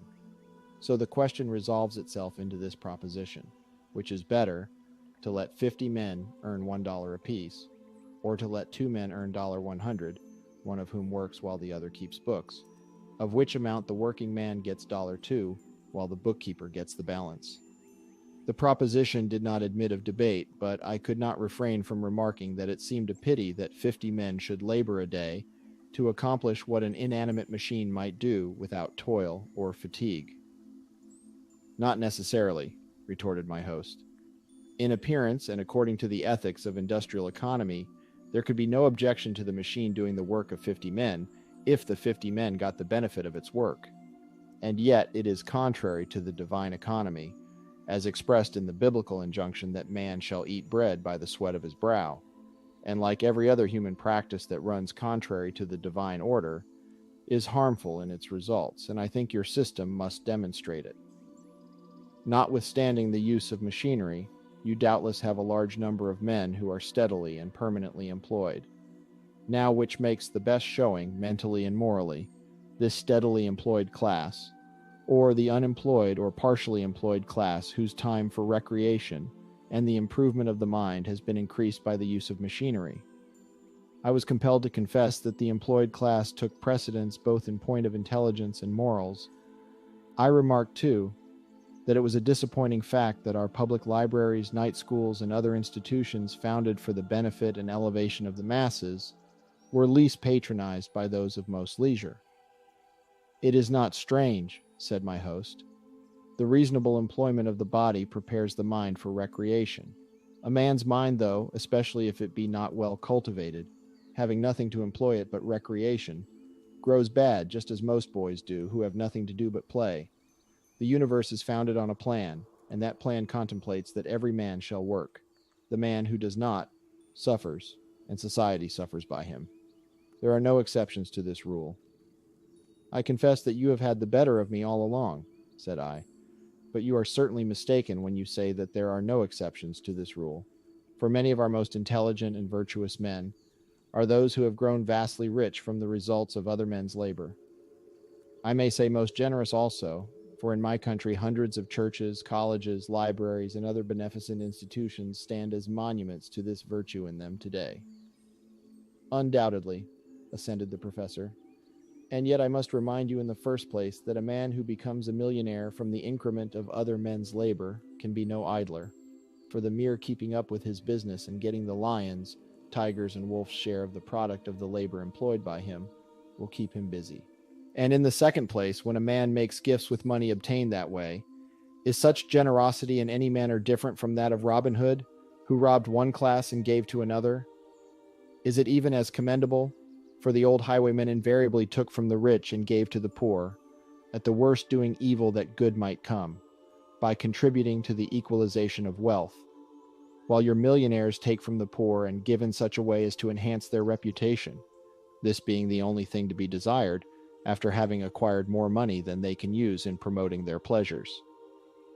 From my point of view, there is no more generosity in such actions than there was in Trajan's lavish expenditure on his tomb. I think you will find, too, that the sons of these millionaires who inherit the money without the training that came with its accumulation will suffer and make society suffer, thus proving the old Bible doctrine that the sins of the parents are visited on the children unto the third and fourth generation. That doctrine may be true in theory, I replied, laughing, but in my country the first generation usually exhausts the possibility of the evil by getting rid of the root of it. In as far as the money itself may contribute directly to the evil, assented my host. But a life of profligacy and dissipation made possible by inherited wealth may leave a train of evils behind it extending to generations unborn. Then you regard wealth as an evil, do you? I asked. I certainly regard wealth as a most prolific source of evil, and where it is acquired in the manner we have been discussing, that is, where a poor man is required to make shoes for a rich man for 50 cents and then pay $1.50 for the same shoes for himself and family to wear, it is an evil per se. You say this is partly the result of legislation, and if it is, yours is a government of the minority, for there must be fewer rich than poor men. I grant what you say, I replied. Government is of, for, and by the rich, always has been, and probably always will be, because wealth is power. But it does not necessarily follow that for that reason it is bad. In the cooperation of mind and matter in the affairs of human government, as in everything else, mind must predominate. In predominating, it secures the conditions of life most favorable to itself, and thus extends its sphere, as in an exploring party a few men, by getting more than their share of food, are enabled to penetrate faster and further than their comrades. But as they blaze the way they open up, it is easier for the rest to follow. And so I believe the world has been the gainer by the very inequalities and injustice which you condemn. In its age-long and worldwide advance, the human mind has not marched in a phalanx. Under favoring conditions, the strongest and boldest have broken away and led the advance, scaling walls to others impregnable and climbing heights inaccessible to the average, and placing beacon lights to make the ascent easier for those that follow. My dear sir, exclaimed the professor, your figure is very pretty, but I think it is so only because of the beautiful words in which you have clothed it. Skill in the art of dressing may be made to hide many defects, with a sly glance at the ladies. But I am not going to be taken in by mere external appearances. It is not your figure I find fault with, but your logic. Let us state your proposition in the form of a syllogism and proceed logically. Major premise. In its advancement, mind will secure to itself the conditions most favorable to its expansion. Minor premise. But wealth is most favorable to the expansion of the mind. Conclusion. It is therefore by the aid of wealth that the human mind has advanced to its present wonderful stage of development. Is this a fair and logical statement of the proposition? I admitted that it was. Very well, then I dispute your minor premise and deny your conclusion, said my host positively. Wealth is not favorable to the expansion of the mind, and for its wonderful development, it acknowledges no financial obligation whatsoever. Under the patronage of wealth, which was to be the gainer by its product, mind has wrought some of its most beautiful creations, and in modern times, wealth has supplied in some instances tools to facilitate its work.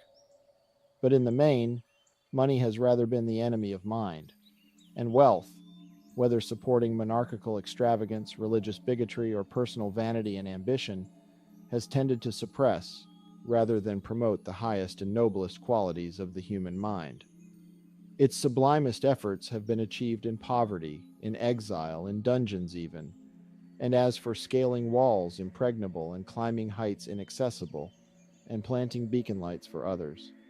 As per your pretty figure, the most gifted men have gone to the stake or scaffold because power, which has always been synonymous with wealth, did not approve. I began to get warm in the collar, for though I had engaged in the discussion more for information than argument, the ease and skill with which my opponent had met and defeated me at every point aroused all of the belligerency of my nature. But what made it more exasperating, too, the ladies seemed to be deeply interested listeners and caught every point. Since you have appealed to Caesar, said I, unto Caesar will we go. If you resort to logic, I will meet you with your own weapon and state another syllogism for you to disprove. Major premise. In all times, wealth and power have been used to repress and retard the development of the mind. Minor premise. But it is in the nature of mind to resist oppression, and its mightiest energies have been aroused in this resistance. Conclusion. Therefore, wealth and power have unwittingly contributed to the development and expansion of the mind. Very neatly turned, cried the professor, while the ladies smiled and Miss Helen even infringed the neutrality laws by clapping her hands. Then your position, continued my host, is that everything which opposes the advancement of the mind really facilitates its development? Not precisely everything which arouses the resistance and overcoming instinct of the mind, I returned. The point is well taken and strongly stated, conceded the professor. But what wealth and power has contributed to the development of the mind by such direct oppression as to arouse resistance and wake its slumbering energies is slight in comparison with the blight and stagnation induced by war, financial oppression, and industrial wrongs. You charge these things to wealth, then? I do, most unqualifiedly, responded my host. Homer would have us believe that the Trojan War was fought for love, but the wars of history have been for wealth and power. I make the point on you, I returned, that the poorest nations have been the least intelligent, and that industrial wrongs have always been greatest where ignorance has been grossest. I think that history will sustain me in the further assertion that war has been the great civilizer of the world. Incontrovertible statements all, asserted my opponent, and incorrect only as they confuse cause and effect. If the poorest nations have been the least intelligent, they were the poorest because they were the least intelligent and not unintelligent because they were poor. If industrial wrongs have been greatest where ignorance has been most dense, it is simply because the people being ignorant were least able to defend themselves against industrial wrongs. If civilization has been a product of war, it is a byproduct and resulted because, notwithstanding the barbarity and inhumanity of the wars, they brought different peoples together and the knowledge of different nations by amalgamation was enlarged. War itself is debasing to the human mind. I take issue with you on that, said I hotly. War may be destructive, but it is not debasing. War may be cruel, but cruelty calls forth nobility. War may make widows and orphans, but it also makes heroes, and liberty and patriotism have been fructified by all the blood the earth has ever drunk. And what has been the liberty of the world? My friend asked scornfully, but the illusion which people cherish when they have exchanged one set of masters for another? And what is the patriotism of the world but that savage and senseless prejudice which is cultivated by teaching the fools of nation to hate the fools of other nations? And when the fools of two nations have been set by the ears by their rulers, they tight and maim and kill, and this is called glorious war. I beg a truce, I cried, seeing that my venerable host felt deeply on the subject, while I was merely endeavoring to hold up my end of the argument. I find that I am no match for you Iron Republicans. I have only encountered these accomplished ladies, yourself and Professor Hallam, and on the subjects of dress, industrial economy, and music, I find that I know nothing, am eliminated, obliterated. In other words, to use an Americanism, I am not in it, and hereby surrender, foot horse and dragoons. I cannot offer you my sword, for I presume there is no such thing in this model republic. They were all beaten into plowshares long since, answered my friend, smiling good-humoredly, so that formality will have to be dispensed with. I am generous, though, in victory, and will pay you the compliment to say that if your cause was worthy of your prowess, the result might be different. In all contests, though, the justice of a cause is not less an element of strength than the greatness of cannon and sharpness of steel. I bowed my acknowledgment of the compliment and indulged the hope that I might yet find some vulnerable point in the Iron Republic, if for nothing else than to redeem myself in the fair eyes that had witnessed my discomfiture. I began to get warm in the collar, for though I had engaged in the discussion more for information than argument, the ease and skill with which my opponent had met and defeated me at every point aroused all of the belligerency of my nature. But what made it more exasperating, too, the ladies seemed to be deeply interested listeners and caught every point. Since you have appealed to Caesar, said I, unto Caesar will we go. If you resort to logic, I will meet you with your own weapon and state another syllogism for you to disprove. Major premise. In all times, wealth and power have been used to repress and retard the development of the mind. Minor premise, but it is in the nature of mind to resist oppression, and its mightiest energies have been aroused in this resistance. Conclusion. Therefore, wealth and power have unwittingly contributed to the development and expansion of the mind. Very neatly turned, cried the professor, while the ladies smiled, and Miss Helen even infringed the neutrality laws by clapping her hands. Then your position, continued my host, is that everything which opposes the advancement of the mind really facilitates its development? Not precisely. Everything which arouses the resistance and overcoming instinct of the mind, I returned. The point is well taken and strongly stated, conceded the professor. But what wealth and power has contributed to the development of the mind by such direct oppression as to arouse resistance and wake its slumbering energies is slight in comparison with the blight and stagnation induced by war, financial oppression, and industrial wrongs. You charge these things to wealth, then? I do, most unqualifiedly, responded my host. Homer would have us believe that the Trojan War was fought for love, but the wars of history have been for wealth and power. I make the point on you, I returned, that the poorest nations have been the least intelligent, and that industrial wrongs have always been greatest where ignorance has been grossest. I think that history will sustain me in the further assertion that war has been the great civilizer of the world. Incontrovertible statements, all, asserted my opponent, and incorrect only as they confuse cause and effect. If the poorest nations have been the least intelligent, they were the poorest because they were the least intelligent and not unintelligent because they were poor. If industrial wrongs have been greatest where ignorance has been most dense, it is simply because the people being ignorant were least able to defend themselves against industrial wrongs. If civilization has been a product of war, it is a byproduct, and resulted because, notwithstanding the barbarity and inhumanity of the wars, they brought different peoples together, and the knowledge of different nations by amalgamation was enlarged. War itself is debasing to the human mind. I take issue with you on that, said I hotly. War may be destructive, but it is not debasing. War may be cruel, but cruelty calls forth nobility. War may make widows and orphans, but it also makes heroes. And liberty and patriotism have been fructified by all the blood the earth has ever drunk. And what has been the liberty of the world, my friend asked scornfully, but the illusion which people cherish when they have exchanged one set of masters for another? And what is the patriotism of the world but that savage and senseless prejudice which is cultivated by teaching the fools of nation to hate the fools of other nations? And when the fools of two nations have been set by the ears by their rulers, they tight and maim and kill, and this is called glorious war.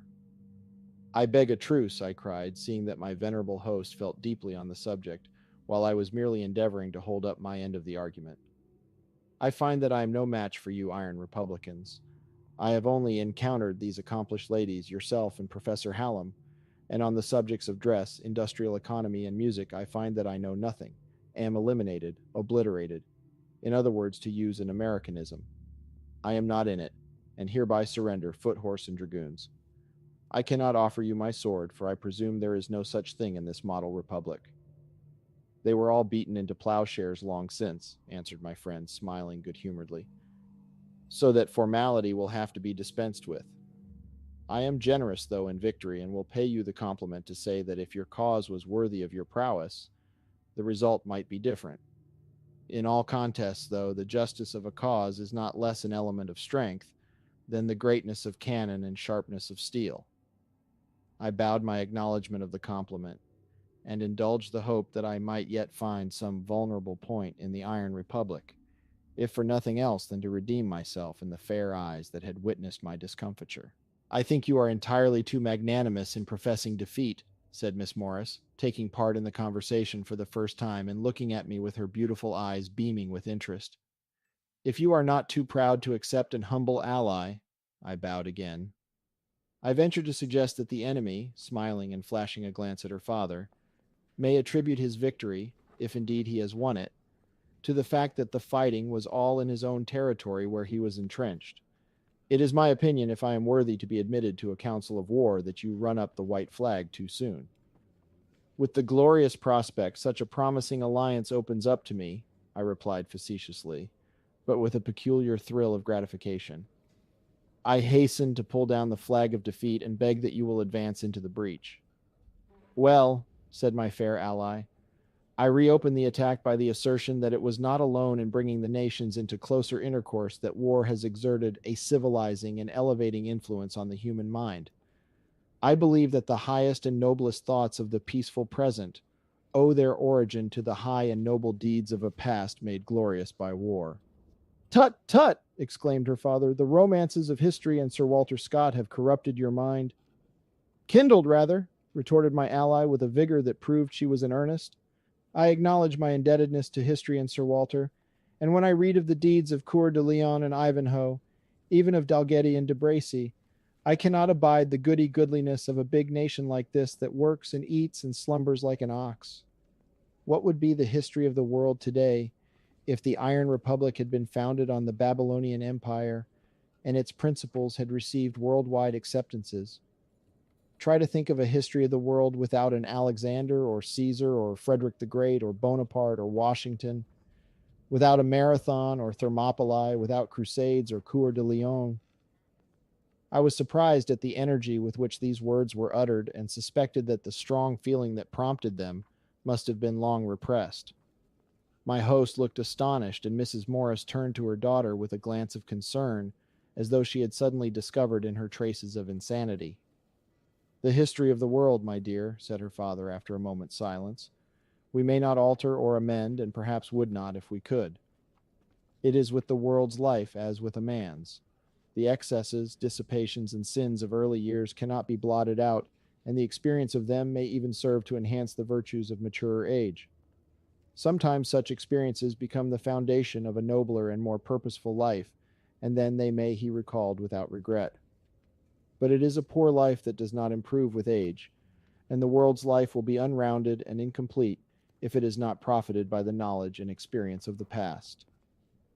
It is not in me to controvert these words so seriously and truly spoken, but with my new ally, I was in the predicament of the man in the Indian fable, who made an alliance with the tiger, and found, after he had bound himself with thongs to that unconquerable beast, that he could not run away when he would.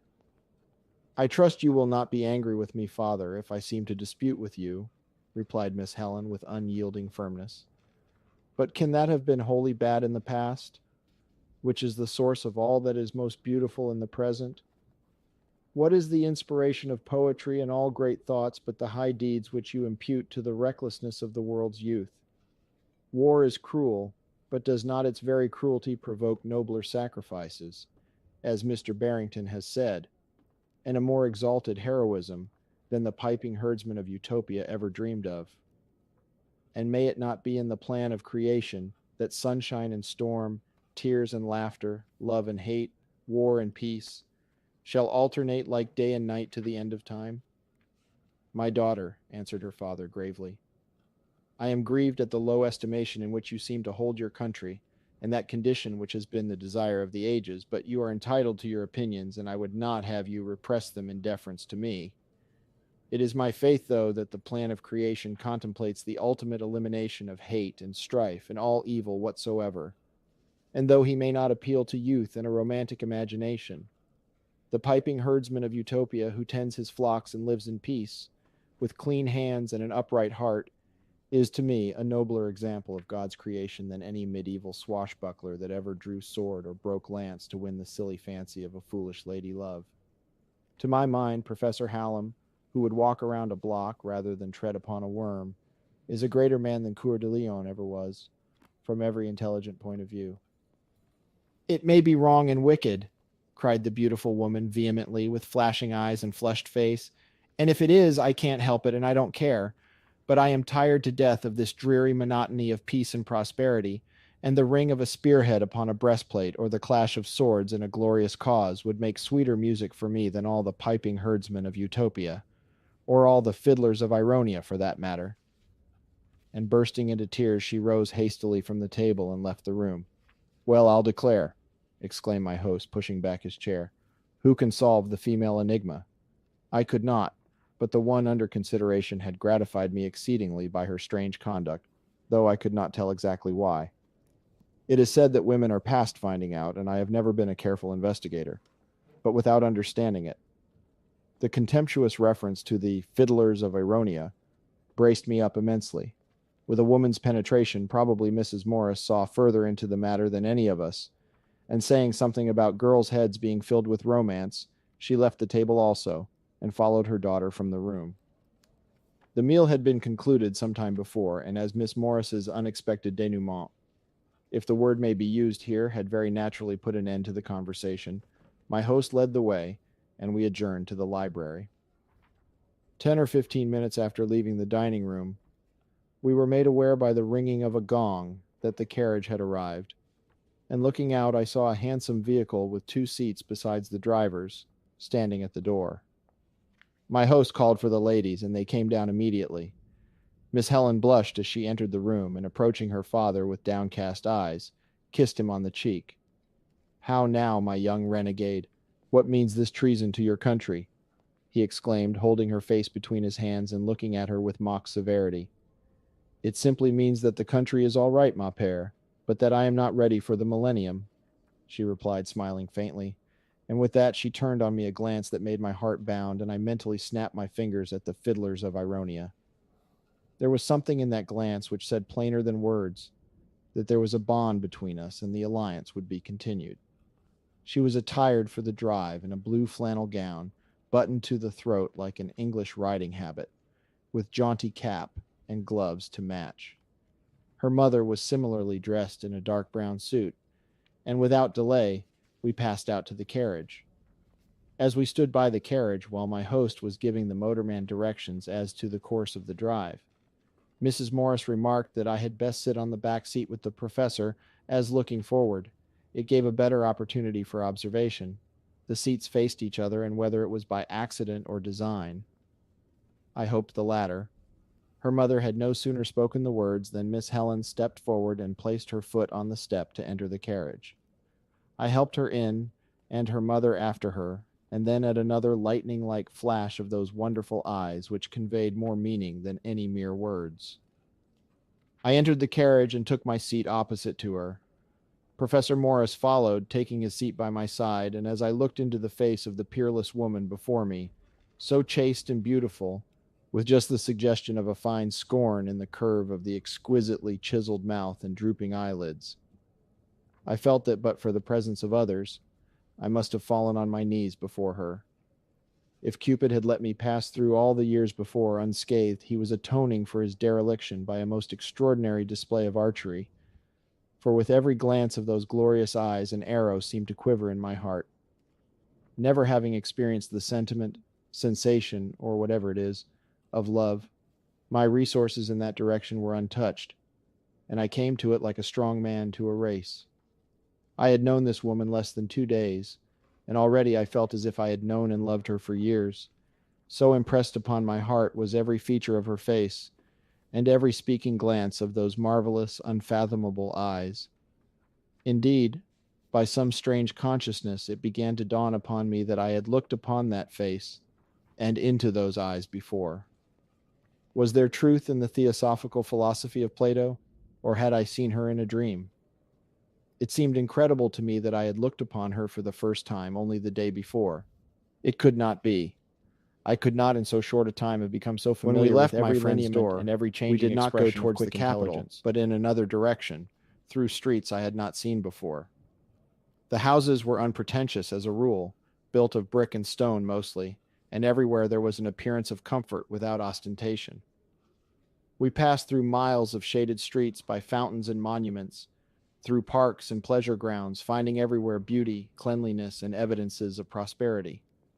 We passed houses of the most distinguished men of the nation, including those of the president, members of the Supreme Cabinet, and others eminent for their achievements in the field of science and letters, and there was no noticeable difference between them and the residences of ordinary citizens. There seemed to be no aristocratic quarter, and when I proposed to turn through the slums and succeeded in making myself understood, I was informed that there was no slums and nothing corresponding to them. Have you then reached that ideal social state where you have no poor? I asked. We have at least reached that ideal social state where we have no rich, answered the professor. Indeed. Do you mean to say that you have no wealthy class at all? More, replied my host, that we have no wealthy person at all. What? I exclaimed. Not a single rich man in the entire republic? Not a single rich man, woman, or child in the entire republic, and never can be, was the answer. I shall not argue about this, I remarked after a few minutes' reflection. And whether or not it is a desirable condition, it is certainly a peculiar one for a country like this, that seems to be blessed, not only with material resources of every description, but with the skill and energy to utilize them to the last degree.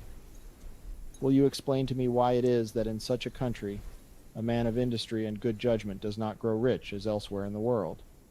For the same reason that a man does not lift himself over a stile by the straps of his boots, answered the professor facetiously, simply because it is a feat impossible of accomplishment. But why? The conditions seem to be most favorable.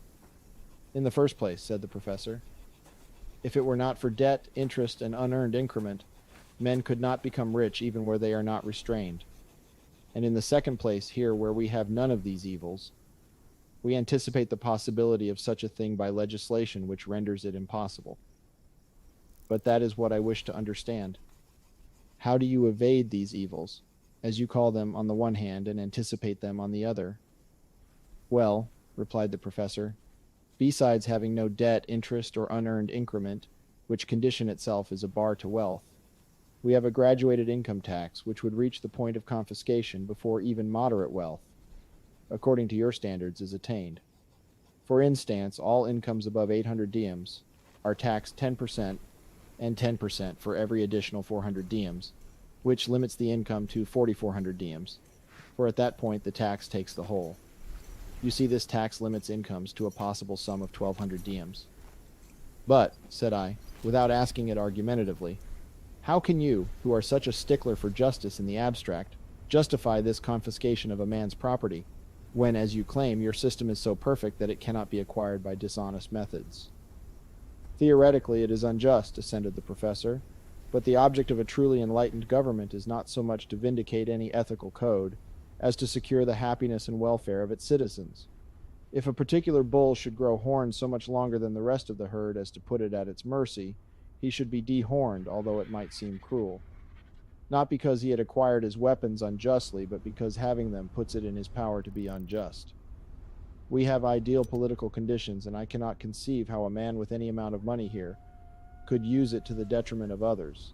But you remember Alexander's boast that no city was impregnable to him, into which he could introduce an ass laden with gold.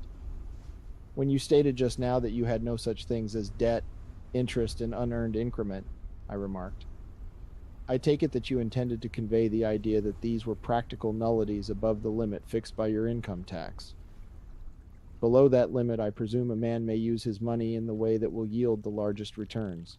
He may use it in any legitimate way, was the answer. That is, he may buy commodities or employ labor or engage in any enterprise that does not conflict with the statutes.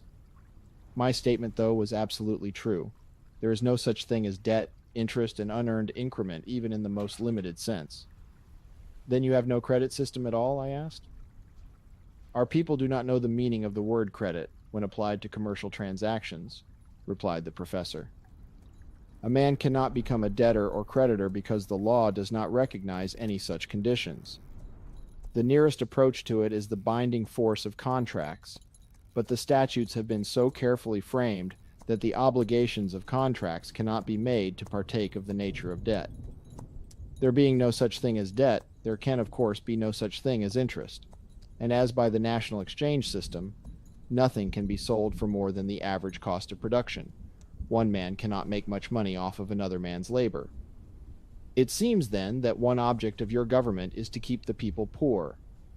The object, answered the professor, is not to keep the people poor, but to keep them in such a condition of equality that one class cannot take advantage of another. But wealth and poverty are purely relative terms, and it cannot be said that the object is any more to keep them all poor than to make them all rich.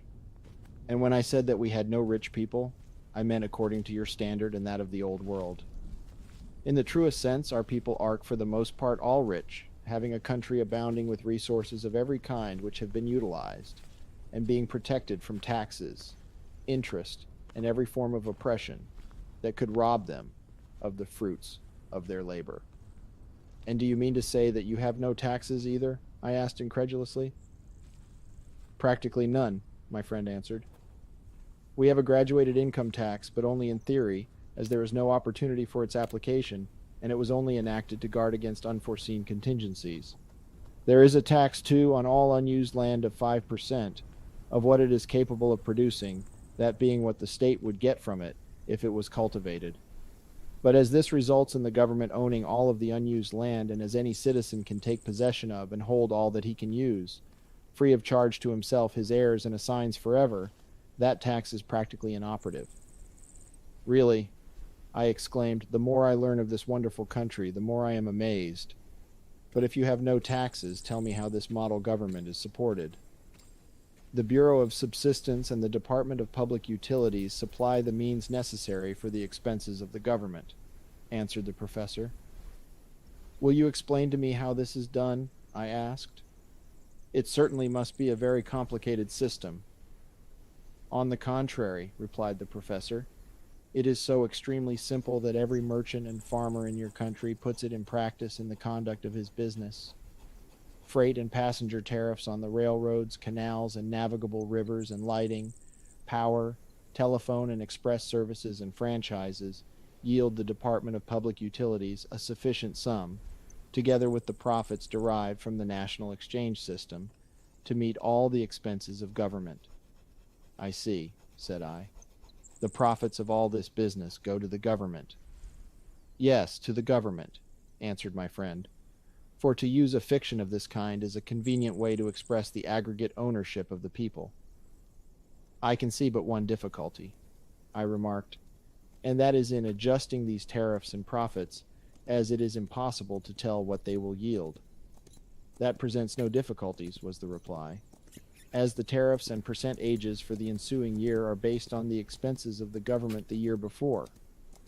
For instance, the total cost of operating the government last year was about 200 million diems, of which about 5.5 millions are used in defraying the expenses of the government proper, and the balance in operating its exchanges and utilities.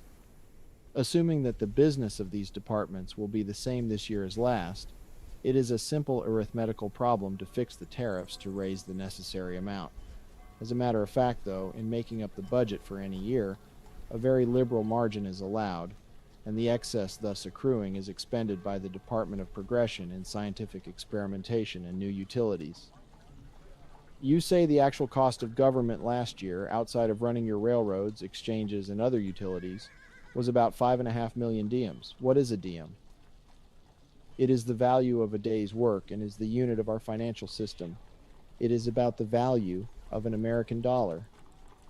And what is the population of the Republic? A little over 50 millions. It seems incredible, said I, that 50 millions of people can be governed for this sum and say served for this sum, interrupted the professor.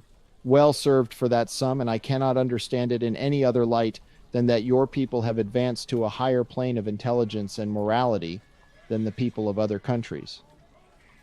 It may be said without egotism that they have advanced to a somewhat higher plane of intelligence, said the professor, for the results of it are here to show, but I do not think they are any better morally. Morality and religion is the surplus crop here, as in America and everywhere else. They do not rob and oppress because they have combined for mutual protection against each other. The entire government seems to be run on the principles of a great trust or corporation, I remarked. That's just exactly what it is, replied my friend. It is the logical end and culmination of trusts and monopoly. It is a trust formed of the whole people for purposes of government, commerce, transportation, education, and everything else that pertains to their welfare. The cost of the entire system in all its branches, operative, legislative, judicial, educational, and penal, amounts to an impost of about 5% on commerce, while the tariffs for transportation and other public utilities probably does not exceed 1/2 of what they are in countries dominated by wealth. I had never had any commercial training, but I knew that it cost all the way from 10 to 100% of the value of any product in the United States to get it out of the hands of the producer and into those of the consumer. What is the total business of this vast trust in all branches? I asked. Something like 4 billions of diems, replied the professor. 50 millions of people in one great trust, and that so organized and safeguarded that no member could ever take advantage of another. I could scarcely conceive of such a thing, but it was extremely simple in theory, and there it was, in successful operation right before my eyes. I am beginning to comprehend something of your wonderful scheme of government, I remarked. But as one of the first things I learned after leaving my ship was that you do not use metal money as a medium of exchange. I am curious to learn something of your financial system. How does your medium of exchange originate, and on what is it based? I believe, said the professor without answering my question, that our financial system is as near perfect as anything of human origin can be. And do you not think your whole governmental scheme is perfect? I asked in surprise. No, indeed, replied my friend. It is ideal in comparison with what has been accomplished in the world before, but the final perfect government is no government at all. Why, Professor, you cannot mean anarchy, I exclaimed. Oh, no, he answered, just no government. When people become fully civilized and Christianized, and that narrow delusion called patriotism gives place to worldwide fraternalism, there will be no necessity for government or laws. For goodness sake, I cried, leave something for heaven and hereafter, but this monetary system. Tell me something about that. It is all comprehended in these propositions, said the professor. The value of anything is what it is worth to man, and it is honestly worth to one man what it costs another man to produce it. Value in a medium of exchange can only inhere when that medium is a commodity of intrinsic worth, or when it represents such a commodity, and then its value is exactly that of the article it represents. Very well, go on. Where there are no exchangeable commodities of value, there can be no honest medium of exchange because there is no exchangeable commodity for it to represent. Here, the value of everything is based on the average cost of production, and when it passes out of the hands of the producer, he is entitled to its value and anything else he may want. In a crude state of society, this exchange is effected by bartering one article for the other directly, or by converting them into pieces of metal or other unscientific forms of money of uncertain or arbitrary value, and using it as a medium of exchange. But as this medium is an uncertain quantity, depending on the discovery of mines, the vagaries of legislation, and the manipulation of the financiers who own and control it, commerce in all commodities becomes a mere shuttlecock in the hands of the money masters, and the value of everything, in their medium, is subject to their will. Under such conditions, it is not strange that in a country where plenty is produced for all, a few roll in wealth and luxury, while many suffer for the actual comforts of life. It is not strange either that those who control the money are the ones that roll in wealth, while those who do all the work and produce all of the commodities grovel in want. This is the result of ignorance on the part of the producing masses, and is about on a par with that fabled transaction in which were concerned two cats, a monkey, and a piece of cheese. In the place of that crude and unjust system, the Iron Republic employs a scientific method that is just to all. The value of every product is scientifically fixed by the average cost of production, and when a man produces anything, he delivers it to the great popular trust called the government, and receives therefore its asientos, which are certificates of its value and deposit. As everything that is produced is placed in escrow just the same, these asientos are exchangeable for any other commodity on the same basis of value.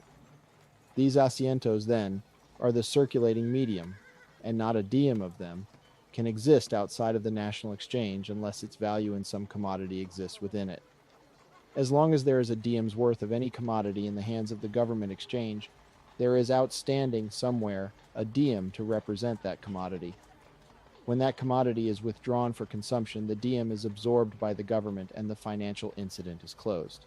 These asientos are numbered and dated and must go through the exchange once a year, either in exchange for commodities or new asientos. They are reissued every year.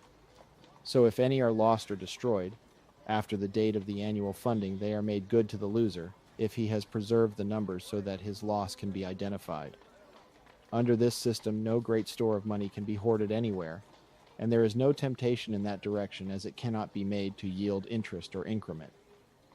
In carrying out this great governmental trust, 4 billions of diem are issued and absorbed annually, and so the great financial tide ebbs and flows with the regularity and certainty of the tides of the ocean. Best of all, no man can receive value until he produces value, and so we have a great human hive in which there are no drones. This may seem to you a small volume of business for so large a nation, but as middlemen are practically eliminated and there is no wasteful competition, a mutual exchange of commodities is effected with much less trading than in your country. And have you no merchants at all? I asked. Oh yes, was the answer. We have a considerable number of men engaged in supplying the wants of the people, besides those employed at the exchange, but they can hardly be called merchants, as they are in reality caterers. They establish themselves in locations more convenient to the people of certain sections than the exchange, and receive a small advance over the exchange prices, merely on account of that convenience. The exchange fixes the price, though, of everything, and the caterers are only paid enough more to pay for this convenience, as the exchange is open for all. Of course, this applies only to the commodities that are handled in the exchange. There are many commodities, perishable goods, confectionaries, and an endless variety of gimcracks that are not received into the exchange at all, and are dispensed by the caterers. Your absolute cash system undoubtedly saves a vast amount of loss and litigation, said I. But men are compelled to have accommodation or suffer, and that, it seems to me, is where your system would work great hardship. If there was no remedy, replied the professor, it were still better that a few should suffer than many, but the system provides even against this. If a man has nothing, he is a pauper, in the language of your country, and could not get accommodation there nor anywhere else. If he has non-perishable property of any kind, though, here, he can go to the exchange in his commonwealth and get asientos to the amount of 50% of the value of the property without interest. Of course, he must give a bond for this value signed by freeholders to protect the exchange against loss. Referring to these asientos, is it not possible to counterfeit them? I asked. It might be done, answered the professor, although they are printed on socially prepared paper, but as every man who passes one may be required to endorse it. It would be like counterfeiting a bank check in your country, which can be done by anybody. The penalty, though, is severe, and as we have no idle class, there is no criminal class, and any kind of a misdemeanor is a rare occurrence in this country. I should think, I remarked, that having to endorse these asientos in every small transaction would be annoying. They are not used in small transactions, was the reply. They may be deposited and converted into fractional currency at any post office. Indeed, and what are the denominations of your money? Our lowest denomination is the millium, which represents 5 minutes labor. Then we have 3 minutes, 6 minutes, and the hora, which is supposed to represent an hour's work, and as a day's work here is 8 hours, the hora is worth about 12.5 cents in your money. Above this, we have the quarter diem, half diem, and diem. In the larger denominations, there are 1, 2, 3, 5, and 10 diems. Money here represents labor, and labor is made the basis, or unit, if I may use that term, of its value. 12 minimes make a hora. 8 horas make a diem. While this conversation, so dry and uninteresting to the ordinary reader, was going on, many places of interest were pointed out to me, and I was keenly alive to the beauties of the city through which we were rapidly propelled. Afterwards, we passed out into the country, where on every hand were the same evidences of prosperity I had seen in the city. Modest but comfortable houses, paved roads, every resource of nature taxed to the last degree to subserve the convenience of man. It must have taken a great while, I remarked, for people to reduce the art of living to this point of perfection. On the contrary, replied my friend, the change was wrought in a very few years. When the people found that it paid to live in this intelligent, scientific way, and the spirit of reform got in the air, they went at it with a vim. We were going through a pleasant, shady lane, on one side of which were some cattle standing under the trees, and on the other, a man plowing in a field with a horse, the first I had seen. We were yet some distance from the farmhouse when, hearing a humming noise behind us, I looked around and saw a box or a car, about as long and thick and about half as wide as a square piano, running towards us on 2 cables stretched on poles. I had noticed these cables and a lot of other wires, but I had not learned all of their uses. "Here's another new one on me," I cried, standing up in the carriage to see the thing go by. "That is the Rural Express," said the professor, laughing, and then he directed the motorman to keep up with it until we passed the farmhouse, that I might have an opportunity to see it work if it should have something to deliver there. It was running about 30 miles an hour, and we spurted along by it till it passed the house.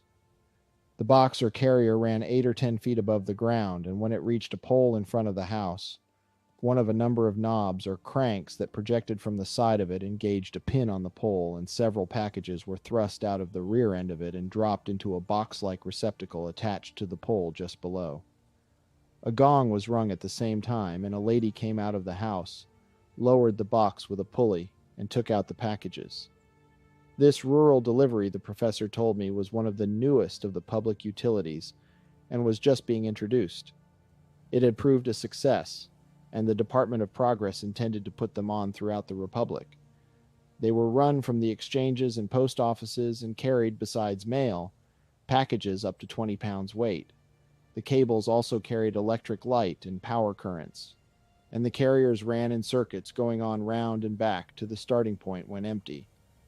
Several of them passed us while we were on the line of the circuit, and were running continuously. This section of country was an elevated plateau, and to the northward could be seen the blue outlines of the Illyrian hills. The afternoon was perfect, with an Indian summer haze, and as we traveled at the rate of out 20 miles an hour, we traversed a wide extent of territory. Scenes of Arcadian beauty were spread out everywhere. And as I thought of the miserable hirelings and wage earners of America and the Old World, the sweatshops and crowded tenements, the dwarfed and stunted lives that result from the mad struggle for wealth, I said feelingly, "I would to God the poor of my country could come here when they die. It would he heaven to them." "What more could heaven be?" exclaimed the professor, stretching out his hand toward the lovely undulating fields. "To live, to labor, and to love, is that not heaven? Unharrowed by galling apprehension of poverty and want, walking the sweet sequestered vale of life, and taking from the hands of all providing beneficent nature every good and beautiful thing that can minister to our wants. What more can heaven be than an endless continuation of the same? And this would be the condition of the whole world if men could learn the unwisdom of selfishness, or were but wise enough to combine for mutual protection against themselves." His wife gazed upon him with affectionate admiration, but the beautiful daughter looked away listlessly, as though she were bored with it all. I felt, with a pang of disappointment, that this beautiful woman must after all be shallow and feeling less. But when, a moment later, she turned to me with a wistful look in her eyes and asked me if I did not think that if one had been born in heaven and had never lived anywhere else, they would grow tired of it, I comprehended something of the ennui that made life tiresome to her, even in so blessed a country. And again I snapped my fingers at the fiddlers of Eronia, for said I to myself, although I knew little of the female heart, no woman would become ennuied with this glorious country if she had really learned to love and the object of her love were here. We encountered motorcycles of every description and passed through several shires where the National Exchange buildings, post offices, and public schools looked like the buildings of some old barony or monastery of the Middle Ages. But with what a difference! These people were great and free, with no feudal masters to fatten and fight, or shaveling priests to feast and fatten on the fruits of their toil. Each for all and all for each, not because they were more unselfish than their less fortunate fellow men, but because they had learned that only a few could be great and rich, and acting with the wisdom and power that belonged to the majority, they had mutually agreed that none should be rich and none great, except in a noble and unselfish way that made the greatness of one the common heritage and pleasure of all. Making a wide detour, we came to the Urbana River and followed its course back to the city. It was as picturesque as the Hudson, but no palaces lined its banks. Modest and unpretending cottages, comfortable and adequate, many of them beautiful in design, but all simple and unostentatious, as though built more for use than to advertise the station of the owner, faced the wide boulevard that ran by the river like the long winding streets of an old-fashioned American village.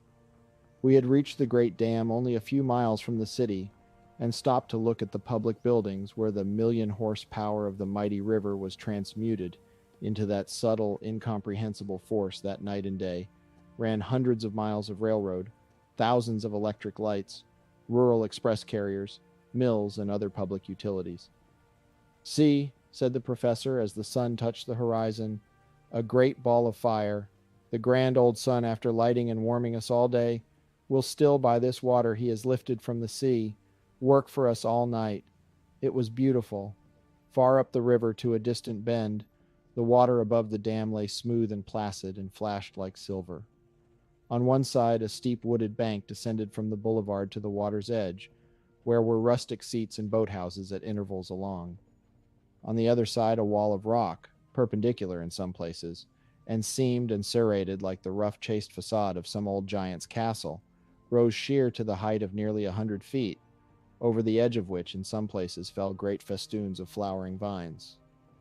"Those lovely banks," said the professor, after I had admired their picturesque beauty, "were once crowned with the villas of the manufacturing, commercial, and financial barons of this country.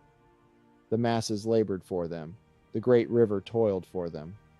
Now, where pretentious palaces once vied with each other to advertise their owners' wealth, stand the happy homes of a people who are neither masters nor slaves, and the great river, too, is masterless, for lo, it works for all." At this moment the great sun disappeared behind the horizon, and as the broad amber bars of light flashed up and expanded like flaming banners in the sky, a deep, solemn chime of music came rolling grandly down from towards the city, whose outlines could but dimly be discerned against the background of night that loomed behind. On came the music, stately and grand as became the time and scene, sinking to deep, sweet symphonies that seemed to breathe the spirit of blessed contentment and repose anon. It swelled to magnificent burst of glorious music that carried a note of exultation and triumph, like the exulting paean of a worldwide victory of the ages. Unconsciously, I uncovered my head under the spell of the divine nocturne, and in every direction as far as I could see, on the boulevard or in boats upon the river, men stopped and listened reverentially as to the Angelus. For 10 minutes the glorious strain swelled from the tower of music, rolled out over the fading landscape, and echoed and reverberated along the walls and cliffs of the winding river. And then ceasing, with flash, 10,000 electric lights punctuated the gathering darkness, and the great city gleamed in flashing outline, like the realization of a fairy scene in a story of the Arabian Nights. I looked at my host. His eyes were closed. He sat with such an expression of deep solemnity and peace upon his noble face, that I felt a thrill of awe as though in the presence of an inspired prophet of the olden time. I turned my eyes to the queenly woman that sat before me, and the spell had worked not less powerfully on her. Her head was thrown back, her hands were clasped, and from her half-closed eyes the tears were running down her cheeks. That music was a man's soul, the soul of genius, lavishing itself on earthborn clods with such beauty and power as for the moment to make them too feel that they were divine. And what was I in the presence of a spirit like this? In the exaltation of that moment, so gross a thing as jealousy could not abide, and I felt myself a glowworm with the sunshine beating upon me. Fiddlers of Ironia. Never again could I force my lips to frame those words. No one spoke save the motorman, who, when the music ceased and the last rhythmic wave was lost in the darkening reaches of the river, uttered a deep "Amen," and at a signal from my host, pulled sharply on his lever, and we shot away towards the city.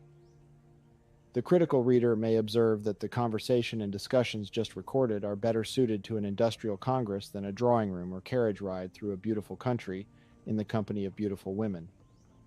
But it must be remembered that the astounding conditions by which I was surrounded were entirely new to me. It was as if a man should be born full grown into the wonders of the 20th century, and as a student and politician my environment impressed me no less by the wherefore than facts of its existence. When an inquisitive boy gets hold of a mechanical toy, he scarcely awaits to see it operate before going into it to see how it operates. And so, while I was charmed and enthused by my surroundings and interested in my companions, deeply in one of them, the emotion of curiosity was uppermost in my mind. The facts of the existence of amazing facts were broadcast before me everywhere. The wherefore of their existence I was reaching after greedily. If I may use such an expression, the isness was like a world bathed in sunlight. The whyness like cloud drifts breaking over the horizon and floating towards me. All of us being somewhat fatigued with the long afternoon drive, we sat up only long enough after the evening repast to take a resume of the day, and then retired. The next morning I held a conversation with Captain Brent over the telephone and then took the train for Aegea. The duties of his office prevented Professor Morris from accompanying me, and I anticipated rather a dull ride, but I had no sooner entered my compartment than I discovered that I was in the company of an original character. "Peace he unto you, brother," said he as I took my seat opposite to him in the car. "The same to you, my friend," I replied, not knowing what else to say. "Do you live in this God-forsaken city of the plain?" he asked, waving his hand in a general way towards the world outside. "Only a temporary sojourner," said I, surprised at his words and the solemn tones of condemnation with which they were uttered. "Even a temporary sojourn in Sodom will do you hurt, my brother," said he sententiously. "Come out from among them and be ye separate, saith the Holy Book. Lot was only a temporary sojourner in the city of the plain, but if you will read his subsequent history in the divine allegory, you will admit that it could not have been any worse with him if he had lived there all his life. These things were written in the divine allegory for our guidance in real life, and we do well to take heed lest we too partake of evil and so bring ruin upon us." "Sir," I said, looking at him in astonishment, "I am a stranger here, and I must confess that your language is beyond my comprehension. If I may make bold to ask, who and what are you?" "I perceive that you are indeed a stranger," remarked the man with an unconscious swell of pride in his voice, "or you would not need to ask that question. I am the voice of one crying in the wilderness, 'Prepare ye the way of the Lord, make his paths straight.' My name is Moses, and I am the founder and head of the Zionists. Unto us is committed the work of repairing the broken down walls, that the people may go in and out in peace. Have you not read the Torchlight of Truth?" I assured him that I had never seen it. "Aha!" he cried, clenching his fist and shaking it at the universe at large. "The powers of darkness conspire to keep the light from the people, but the truth is mighty and will prevail. Read this," pulling out a newspaper, the first I had seen, from a pile under the seat and handing it to me. "And when you have read it, change your garments, wash your flesh in pure water, and come into the fellowship of Zion." I glanced at the paper, which was printed in Old English, and saw that it was made up, like many similar American publications, of lamentations, proclamations, and execrations, and was against everything in general, and the Iron Republic in particular. "Why is it," I asked, "that you employ newspapers while all other news and general intelligence is diffused by the telephone?" "Because of a conspiracy, sir, a damnable conspiracy," pounding his knee with his fist. "In the beginning we put it on the news service, but it was excluded by the Department of Public Utilities, on the ground that it monopolized more than half the service while it was demanded by only a few people. And yet, sir, we put on only about 100,000 words a day. Think of it, sir, the divine truth suppressed because there was much of it, and only a few people wanted to hear it. The very reasons why it should have been given, even if it monopolized the whole service. I don't quite agree with you there, I interrupted. As citizens of the Iron Republic, as I understand it, and contributing to its maintenance, I should say you were entitled to the benefit of the news service in the proportion that your numbers compare with the population of the country at large. No more than that, but certainly that much if it is the ideally representative government that it is claimed to be. God's curse on the ideally representative government it is claimed to be, shouted my strange companion violently. What does it represent, sir? Men, not God. The human and not the divine. God is the creator of all things in heaven and earth and should rule in both, not men. I am happy to say that Zionists do not contribute to the maintenance of such a government except insofar as they are compelled to by the use of the public utilities. They have things in common and hold themselves aloof from the exchanges so that they cannot be taxed for the support of such an iniquitous Babylon. My dear sir, I remarked quietly, I am a stranger to you and your creed, and do not wish to enter into any discussion, but I cannot conceive how the Creator of the world can rule in it, except as he does by the laws of nature, which seem to me to be inadequate for the government of a civilized state. You cannot see how the Creator can rule the world? He exclaimed. None are so blind as those who will not see. Read my book on Theory of Divine Government. How did he rule Israel in the divine allegory? Was it by voting and drawing lots and putting Smith, Smate, and Smathers in office over his people? Because they happened to draw their seals out of a wheel? I say no. He called and anointed his servants to rule over his heritage, to give laws and make his will known to men. Ah, I exclaimed, catching his drift. You mean that all rulership should be in the hands of those only who are called and inspired for that purpose? That is exactly what I mean, he answered. If the people are ruled by men who are divinely called to that high function, they must be ruled according to the will of the supreme ruler, which is the only perfect way. But how could we know who were called to these high offices? I ventured to inquire. How did the people know in the divine allegory that Moses and Samuel and Paul and David were called? Because it was revealed to these men, and they made it known to the people. How do I know that I have been called to rule this nation in the name of the Lord? Because it has been revealed to me, and I must make it known to a stubborn and stiff-necked race, whether they will hear or whether they will forbear. The powers of darkness are leagued against the truth, but the arm of the Lord is not shortened, and he will triumph gloriously over his enemies. So, I mentally ejaculated, cranks are not the result of environment, but of our common human nature, for they breed them even in the Iron Republic. My friend, I remarked, not wishing to argue with him as I had had some experience with this genus in America. I have no controversy with you, being at the present time a student, an humble pupil of any who will teach me. But several times you have referred to a divine allegory. What do you mean by that? The Bible. The divine allegory, my brother, is the holy word that has been given to man in figures and emblems for his guidance in the stern realities of actual life. It is called the Bible, or Word, and gives us knowledge of the will and relations of the divine to the human. But, I asked, why do you call it an allegory? Is it not a record of the real facts of God's dealings with man? Why, certainly not, he replied. That were impossible. But why impossible? I persisted. Simply because there is no possible basis for such real facts. Where is your Egypt and Palestine and Jerusalem and Babylon in real life? Where is your Dead Sea and Mount Sinai and Rome and Athens? And he gave me a look of pitying triumph. Where? I retorted, somewhat confused by his confident air, bluffed, as we say in America.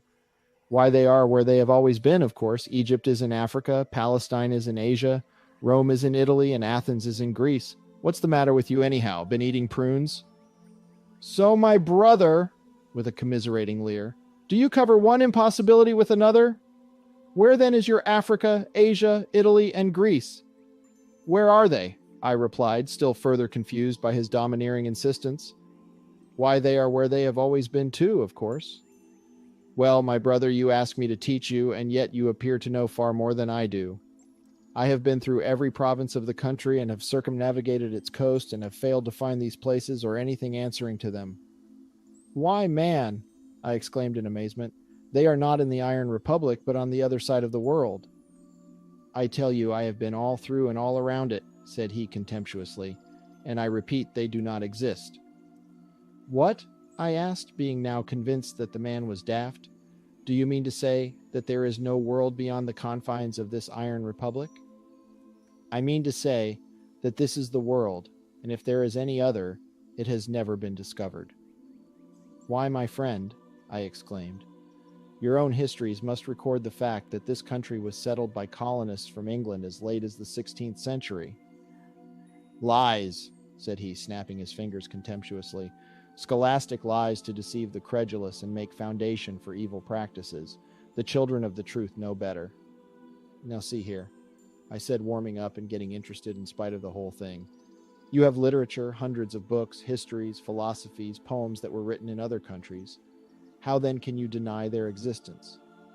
Lies all, he replied, waving his hands scornfully as if to brush them out of the way.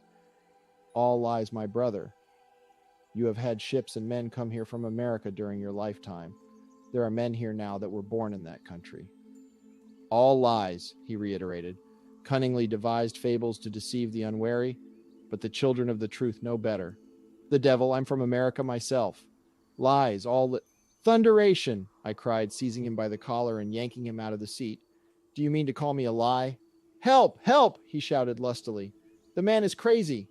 You are crazy yourself, you infernal old loon, I shouted, shaking him all over the seats.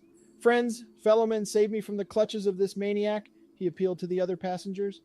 Come and take this damned old lunatic off my hands, I shouted, still holding on to him. And so as we surged back and forth and other passengers began climbing over seats to get to us, a gong sounded, and a moment later the car ran down on the siding at Aegea, and the doors flew open. We must have been 1,500 feet above the earth, and from that high altitude had a most magnificent view. Mountains could be seen in the blue distance, and rivers winding through sunny fields, with here and there a lake that flashed like silver. Many towns and villages were visible from where we floated high up in midair. Trains of cars far below us looked like great black jointed worms crawling swiftly along the earth, and the crispness of the rarefied atmosphere would have chilled us, but for the exercise of driving the great double aeroplane. It was exhilarating to the highest degree as we swung around in great ascending circles, or hurtled quivering down through the air in long toboggan slides, to leap up again as though sprung from a catapult when the steering fan was dipped. Helen Morris never looked more beautiful than as we swung side by side under the aeroplane and surveyed the panorama of the earth below. During the year of our acquaintance, I had made no more progress in loving or love-making than on the first day we met. Always kind, sympathetic, sometimes almost tender, she nevertheless held me at a worshipful distance, never repulsing, but always repressing me in a way that convinced me that my suit was not disagreeable, but hopeless. No slighting reference had been made to Professor Hallam since the clay, when in her impetuous argument with her father she sneered at the fiddlers of Ironia, and indeed her conduct afterwards indicated repentance for her hasty and unjust words, for in her subsequent manner towards him in my presence she seemed desirous to make atonement by being especially kind. She was interested in me, that I was sure of, and when I achieved some notoriety by winning the somewhat famous Gangplow case against the state, and began to be talked about as the brilliant attorney from America, her elation was so sincere and apparent as to give me the hope that I had won 2 suits at the same time. But when I would have improved the occasion to press my claim for her heart and hand, she protested, declaring with tears that I gave her great pain and begged me to desist. Notwithstanding, she seemed to be happier with me than with Professor Hallam, and I reached the conclusion after close observation that her hand had been promised to him, and she was too proud or too true to draw back when she found that her heart could not be given with it. I had yielded to my fate, and while improving every opportunity to bask in her presence, I no more spoke of my love. But this glorious afternoon I found it hard to repress the promptings of my heart. She looked so happy, and all nature seemed so glad, that I could not bring myself to feel that I was a finally rejected lover. The novelty and delight of my position made me again to doubt the reality of it all, and looking into her eyes that beamed as tender as the blue sky above us, I said, "This must be heaven materialized and modernized." "If so, then a good many features were eliminated in the process," replied my fair companion. "I care not what is lacking so long as that feature which makes it heaven be here," I said, looking straight into her deep brown eyes. "And pray what is that?" she asked. "The angelic, but for the testimony of the good book which records that he was cast out."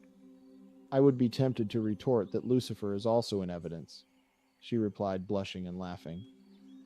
"His was a sad fate," said I, "but not so sad as mine, for he was shut out forever from the sight of the bliss which he had lost, while I, alas, must endure the double grief of losing what is more than heaven to me, and then seeing another enjoy what I have lost."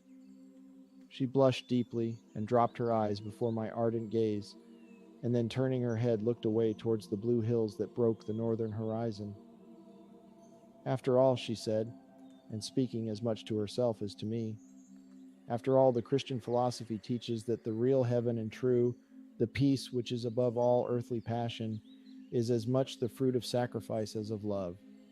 And turning her eyes full upon me, perverse and impulsive as I am sometimes, I yet believe that I am capable of suffering rather than that I should be the willful cause of suffering in another. I began vehemently to protest against any philosophy that would make two people miserable for the chance of making one happy, when my ear caught the sound of a wavering melody above us, which seemed to come down from heaven itself. "Hark! What is that sweet sound?" My companion listened a moment, and then her face clouded. "Don't you know? That is Professor Hallam and his Aeolian harp following us. Let's dip." And jerking the steering fan with all her force, we flew down an aerial incline 500 feet or more with such velocity as almost to take my breath.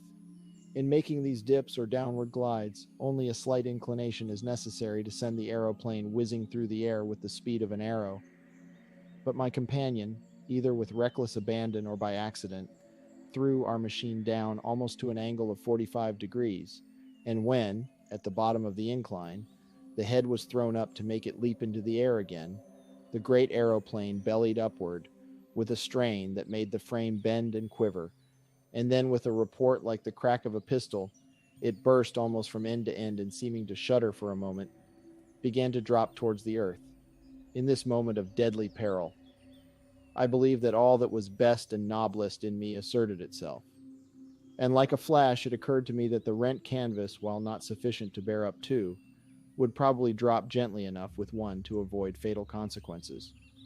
With the thought came the resolve, and in less than a second after the aeroplane began to fall, I had thrown loose the strap that bound me to my seat, and rising upon the pedal, leaned over until my lips almost touched the blanched face of the woman I loved, and shouted, for the whipping of the rent canvas made a noise like that of a hurricane. "It is death for one, and I love you and can die for you."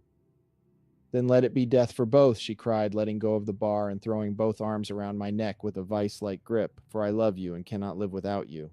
One kiss, oh my darling," pressing my lips to hers with a thrill that made me to forget the peril of death, and then throwing myself forward, dropped from the pedal. But the fair arms about my neck were strong, and though I struggled to break loose, knowing that the velocity at which we were falling meant certain death for both of us, they held me fast. Down, down we fell with a quivering, fluttering motion like a winged bird dropping to earth, and choked to blindness and suffocation, I was expecting to feel the impact that would crush us against the ground, when I became dimly conscious of a fierce shrieking sound above us, and then our downward motion seemed to be arrested. A moment later, we struck the earth with a shock that seemed to break every bone in my body.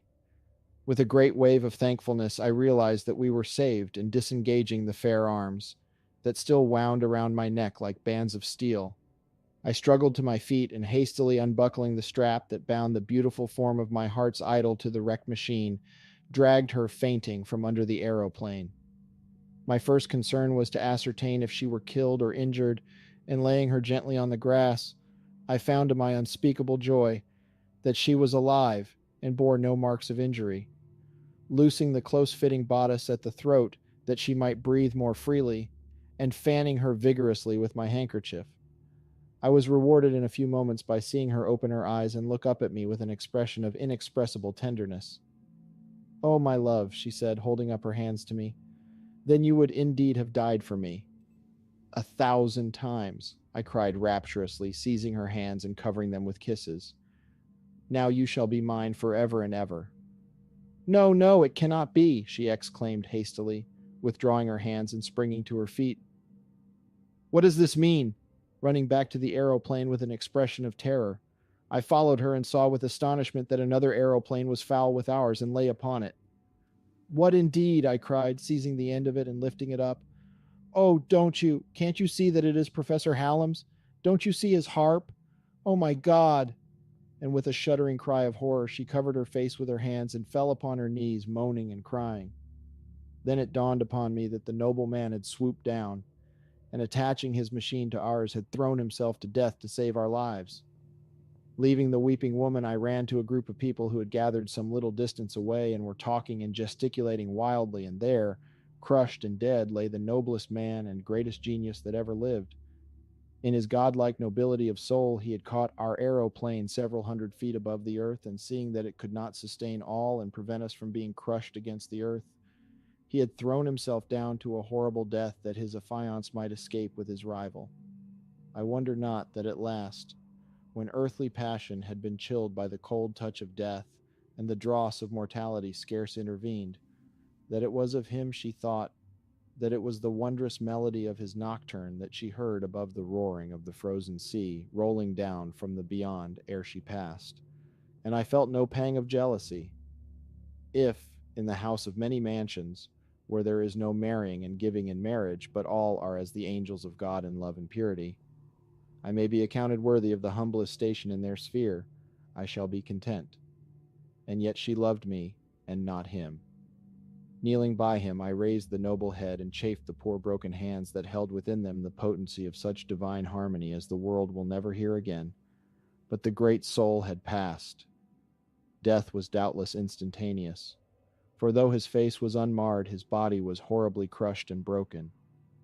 Dispatching one of the bystanders to convey intelligence of the accident to the city, I went back and raised the weeping girl who was to have been the dead man's wife.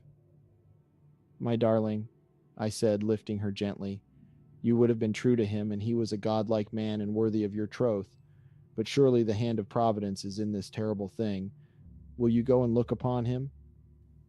Taking my arm without speaking, I led her to where our Savior lay upon the ground, and with a solemn grace and dignity that was really majestic, she walked around to the dead man's feet, and looked long and calmly at his face. "Thou wert too pure and great to be loved as a man," she spoke at last, "and in the presence of thy dead clay I feel as unworthy as Guinevere at the feet of the pure and royal Arthur. Alas, the world has lost its greatest spirit, and I a friend of whom I could never be worthy." Then as I led her away, "Oh, my Launcelot, thou art not and never can be so good or great a man, and yet I love you." Concluded in November. Concluded. For months my beautiful wife had been fading like a flower. Even on shipboard and amid the excitement of the wildest storm, she seemed listless and totally indifferent to her surroundings. The boding sadness that began to come upon her after the terrible accident that resulted in the death of Professor Hallam never left her, and while she sometimes simulated vivacity, her gaiety pained rather than pleased me, for my love penetrated her sweet little deception, and I knew that it was for my sake that she pretended what she did not feel. I had fondly hoped, and so had her parents, that when she was out of the country and away from the scenes that reminded her of her past, her old buoyancy of spirits would return. Indeed, but for this and the dreadful melancholia that grew upon her day after day, we would never have yielded to her desire to undertake the desperate journey to America. But it was not so, and the bitterness of my disappointment amounted to anguish. Every morning on board of the vessel, as on shore, she would awake at the exact moment when the wonderful matins of Professor Hallam had been wont to roll out from the Tower of Music, and listen wide-eyed, and with every faculty strained to the utmost tension of alertness, listening. And as I lay beside her sometimes and held her hand, feigning sleep, I could feel the nervous tremor that agitated her while her pulse fluttered with the intensity of the nervous strain. My God, it was terrible that my sweet wife, the most beautiful and gracious woman I ever knew, and the only one I ever loved, should suffer like that. And at sunset she would listen for the nocturne with the same fever of excitement. Thus, as long as we were in latitudes where day and night alternated, and when we reached the regions of the pole where there were no sunrisings nor settings, instead of becoming better, she grew worse, and this intense, preoccupied, listening attitude became habitual. I employed every artifice I could devise to interest her and fix her attention on objects about us, and she, with the sweetest grace, tried to be interested. But even as I held her hand and talked to her with all the animation I could effect, looking into the fathomless depths of her glorious eyes, I would lose her. With the most intense concentration of mind, she would follow me and sense what I was saying for a few minutes. And then she listened indeed, but not to me. And oh, she tried so hard. One evening we stood by the rail on the quarterdeck, looking out over the hissing brine at the sun, which hung red upon the horizon. It seemed as if it were just ready to sink out of sight, though really it had been but slightly above the horizon for many days. As I stood with one arm around her and holding her hand, her gaze was fixed on the red ball of fire that touched the ocean's rim, and which was reflected in her eyes like the flashes in an opal. I drew her to me and spoke ardently of what I hoped to accomplish when we reached my own country, even putting my face against hers as I spoke. But I do not think she heard me. Like one hypnotized, she seemed totally oblivious of her surroundings, and I saw with a pang of anguish that she was listening for the strains of that glorious nocturne, such as was never heard except from the tower of music, and such as was never played by any hand save that of the dead master. And then I believed my heart broke. Then a pain struck through my breast that has never ceased from that hour to this, waking or sleeping. Dropping her hand, I fell forward with a groan, and catching the rail, rested my head upon it. Starting as if she had been struck, my darling came back to herself, and with a cry fell down at my feet, and with a torrent of broken words and sobs begged me to forgive her. "Oh, my love," she cried as the tears ran down her beautiful upturned face, "my heart is breaking for you, but I cannot help it, indeed I cannot. Oh, when I cannot see you or hear you, my heart aches for you with never-ceasing misery. I have struggled and I have prayed, but God will not help me. And I have feared that you might not understand, that you might think, oh, what shall I say? That you might not think that I love you and you only with all my heart. Oh, my husband, pity me and forgive your poor, miserable, unfortunate wife. Oh. And she fell forward with her face against my knees, sobbing and quivering with the violence of her emotion. Lifting her gently in my arms while my heart was bursting, I carried her down into the cabin and laid her on her bed, and with her arms still about my neck, as when they held me back from a fearful death that summer afternoon. I fell on my knees by the bedside, and with my face against hers, wept with her. And in the dim twilight of the cabin, while the sun hung red upon the rim of the sea, and the billows rustled along the vessel's side with a sad murmur, like the sighing of an autumn wind, she told me that Professor Hallam's music had always impressed her in a way she could not understand. That whenever she heard his wonderful matins and nocturnes, she seemed to lose herself, and was borne away on the billows of harmonious sound. She told me that she could even divine the music in advance of the playing, and knew each bar before she heard it as well as if she had composed it herself. Stranger than all, she said she always knew by some mysterious influence the very moment the music was going to begin, and she knew by that influence, that mysterious something, that the master was playing now, was playing all the time.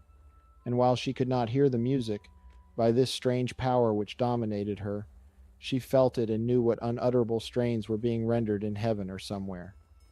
She told me as she lay there with her soft arms about my neck and her dear face touching mine, that if she had the skill to set it down fast enough, she could write the grand music that was being rendered day and night and day after day without cessation. At first, she said she only felt it evenings and mornings, and then more and more, until finally when we passed into the zone where there was no alternation of day and night, she felt that he was playing all the time. She could not hear it, but she felt its beauty, and could not escape its power.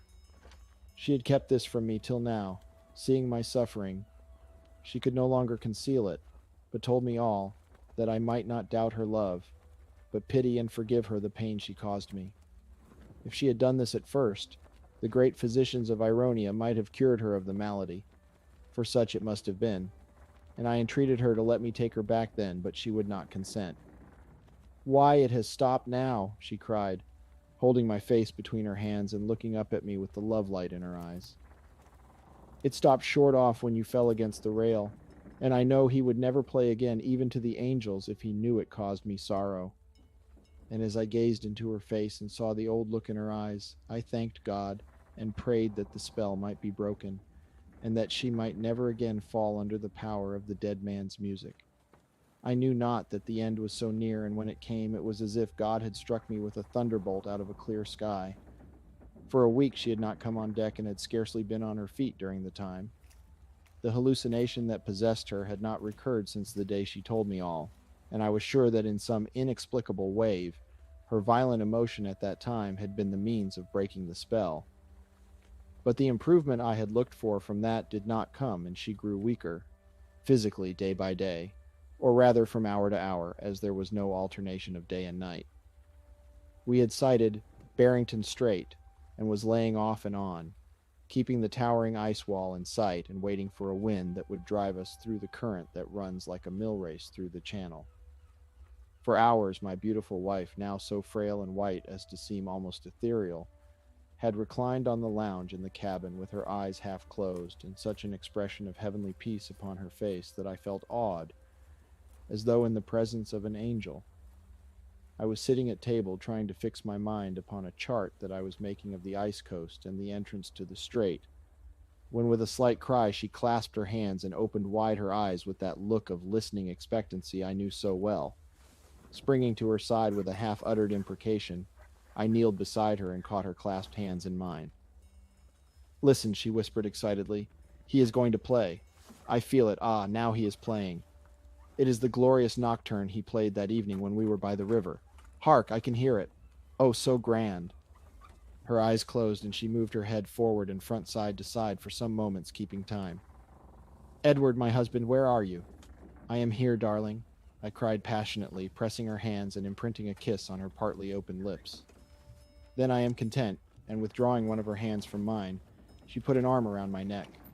I started to speak caressingly to her when she stopped me with a quick, "Hush, I am to sing." "He is playing the prelude. Now he is motioning me to begin. Now." And inhaling a deep breath, she began to sing the great peace hymn of the Republic. Of old, when down the star-girt sky the angel voices swelled and ran, this was the burden of their cry: "Peace, peace on earth, goodwill to man." In the refrain: "Peace, peace, peace on all the earth, peace, peace, peace, peace among all men, peace." Her voice swelled grandly and floated out over the black ocean. She drew my face down upon her bosom, and as the triumphant notes of this magnificent hymn, the masterpiece of Professor Hallam, rose and fell, my heart seemed to melt within me, my tears gushed forth, and I felt as if my spirit was outborne on the wings of song, far above the sphere of earthly hope and passion, beyond the sound of discord, beyond the veil of darkness, into a great luminous ethereal space that throbbed with the rhythmic measures of the music of the spheres. And as I floated upward on the waves of unutterable melody, where there was no horizon and no sky, an angel held me by the hand and about the neck, and that angel, I felt, had been my wife. I was aroused by a touch on the shoulder, and looking up I saw the kind face of Captain Brent bending over me. "Where am I?" I asked in a dazed way. "You are in the hands of Almighty God," replied the captain solemnly, "who doeth all things well." I staggered to my feet and gazed about me, and then looking down saw the earthly image of my wife, still and white as a reclining statue of marble. Her eyes were closed as though in slumber, and her lips were parted with a smile. And I realized that God had struck me the final blow, with a calmness I could not understand. I motioned him out of the cabin and bowed myself in the presence of my dead. When I went on deck again, the sun had disappeared below the horizon, and fingers of golden fire pointed from the rim of the black ocean to the zenith that was flushed with rosy light. But why should I linger with these sorrowful details? I was not stirred by any emotion and felt nothing except that dull pain in my heart, which has never left me. Captain Brent was like a father, and the boys pressed my hand with a silent sympathy that expressed far more than words. I say I was not moved by any great emotion except once, when, after Captain Brent had read the solemn service for those who are buried in the sea, and motioned to the mate to take me into his cabin while they committed my idol to the deep. Then for a time I was crazed. I had nearly gone mad, and I believe I would have killed every man aboard the ship before I would have suffered them to cast that loved form into the cold, hissing waters of that black sea. The weather was favorable, and as the billows rolled over and far up on the shelving ledge of the great berg, we had only to ride in on the crest of a wave and, drawing the boat up, make it fast on the ice. It was a little mountain of ice and snow, and tapering up from the waterline, it terminated in two glittering pinnacles, like crystal spires of a cathedral of glass. Between the two, a niche or grotto partly filled with snow, and up to this we climbed by throwing ropes over the jutting crags and lesser pinnacles that projected from the sloping sides above the wash of the sea waves. And so we toiled up from terrace to terrace, and from pinnacle to pinnacle until we reached the grot between the spires, and there we placed the couch with the earthly form of my beautiful wife and banked the snow about it. Below, the black sea sobbed and moaned about the base of the great iceberg, and above the wind sang among the crevices and pinnacles of the resonant ice like 100 Aeolian harps, swelling in fitful gusts until the triumphant chords rang out like strains from the tower of music. And there we left her a marble queen upon a crystal throne, alone with God and the angels. I begged for the love of heaven to be left there with her, but cruel in their kindness, they dragged me away to the ship. And then there burst upon us a scene of unearthly splendor. The aurora australis sprang up around us, and under it the black sea turned to gold, frosted here and there with the foaming crests of billows. Every rope and spar of the ship stood out white in the spectral light, and the great icebergs, in their whiteness and stillness and silence, looked like ghosts preternaturally enlarged. The twin spires of the crystal mausoleum gleamed like sapphires, and in the grot between, magnified by the wondrous light and irradiated by its ineffable glory, was revealed the form of my lost wife. And while the amber and golden light played around the towering berg, radiating from it like a halo, fluttering like banners and angels' wings above it, we drew away until it became a mere flashing gem upon the sea of gold. The end.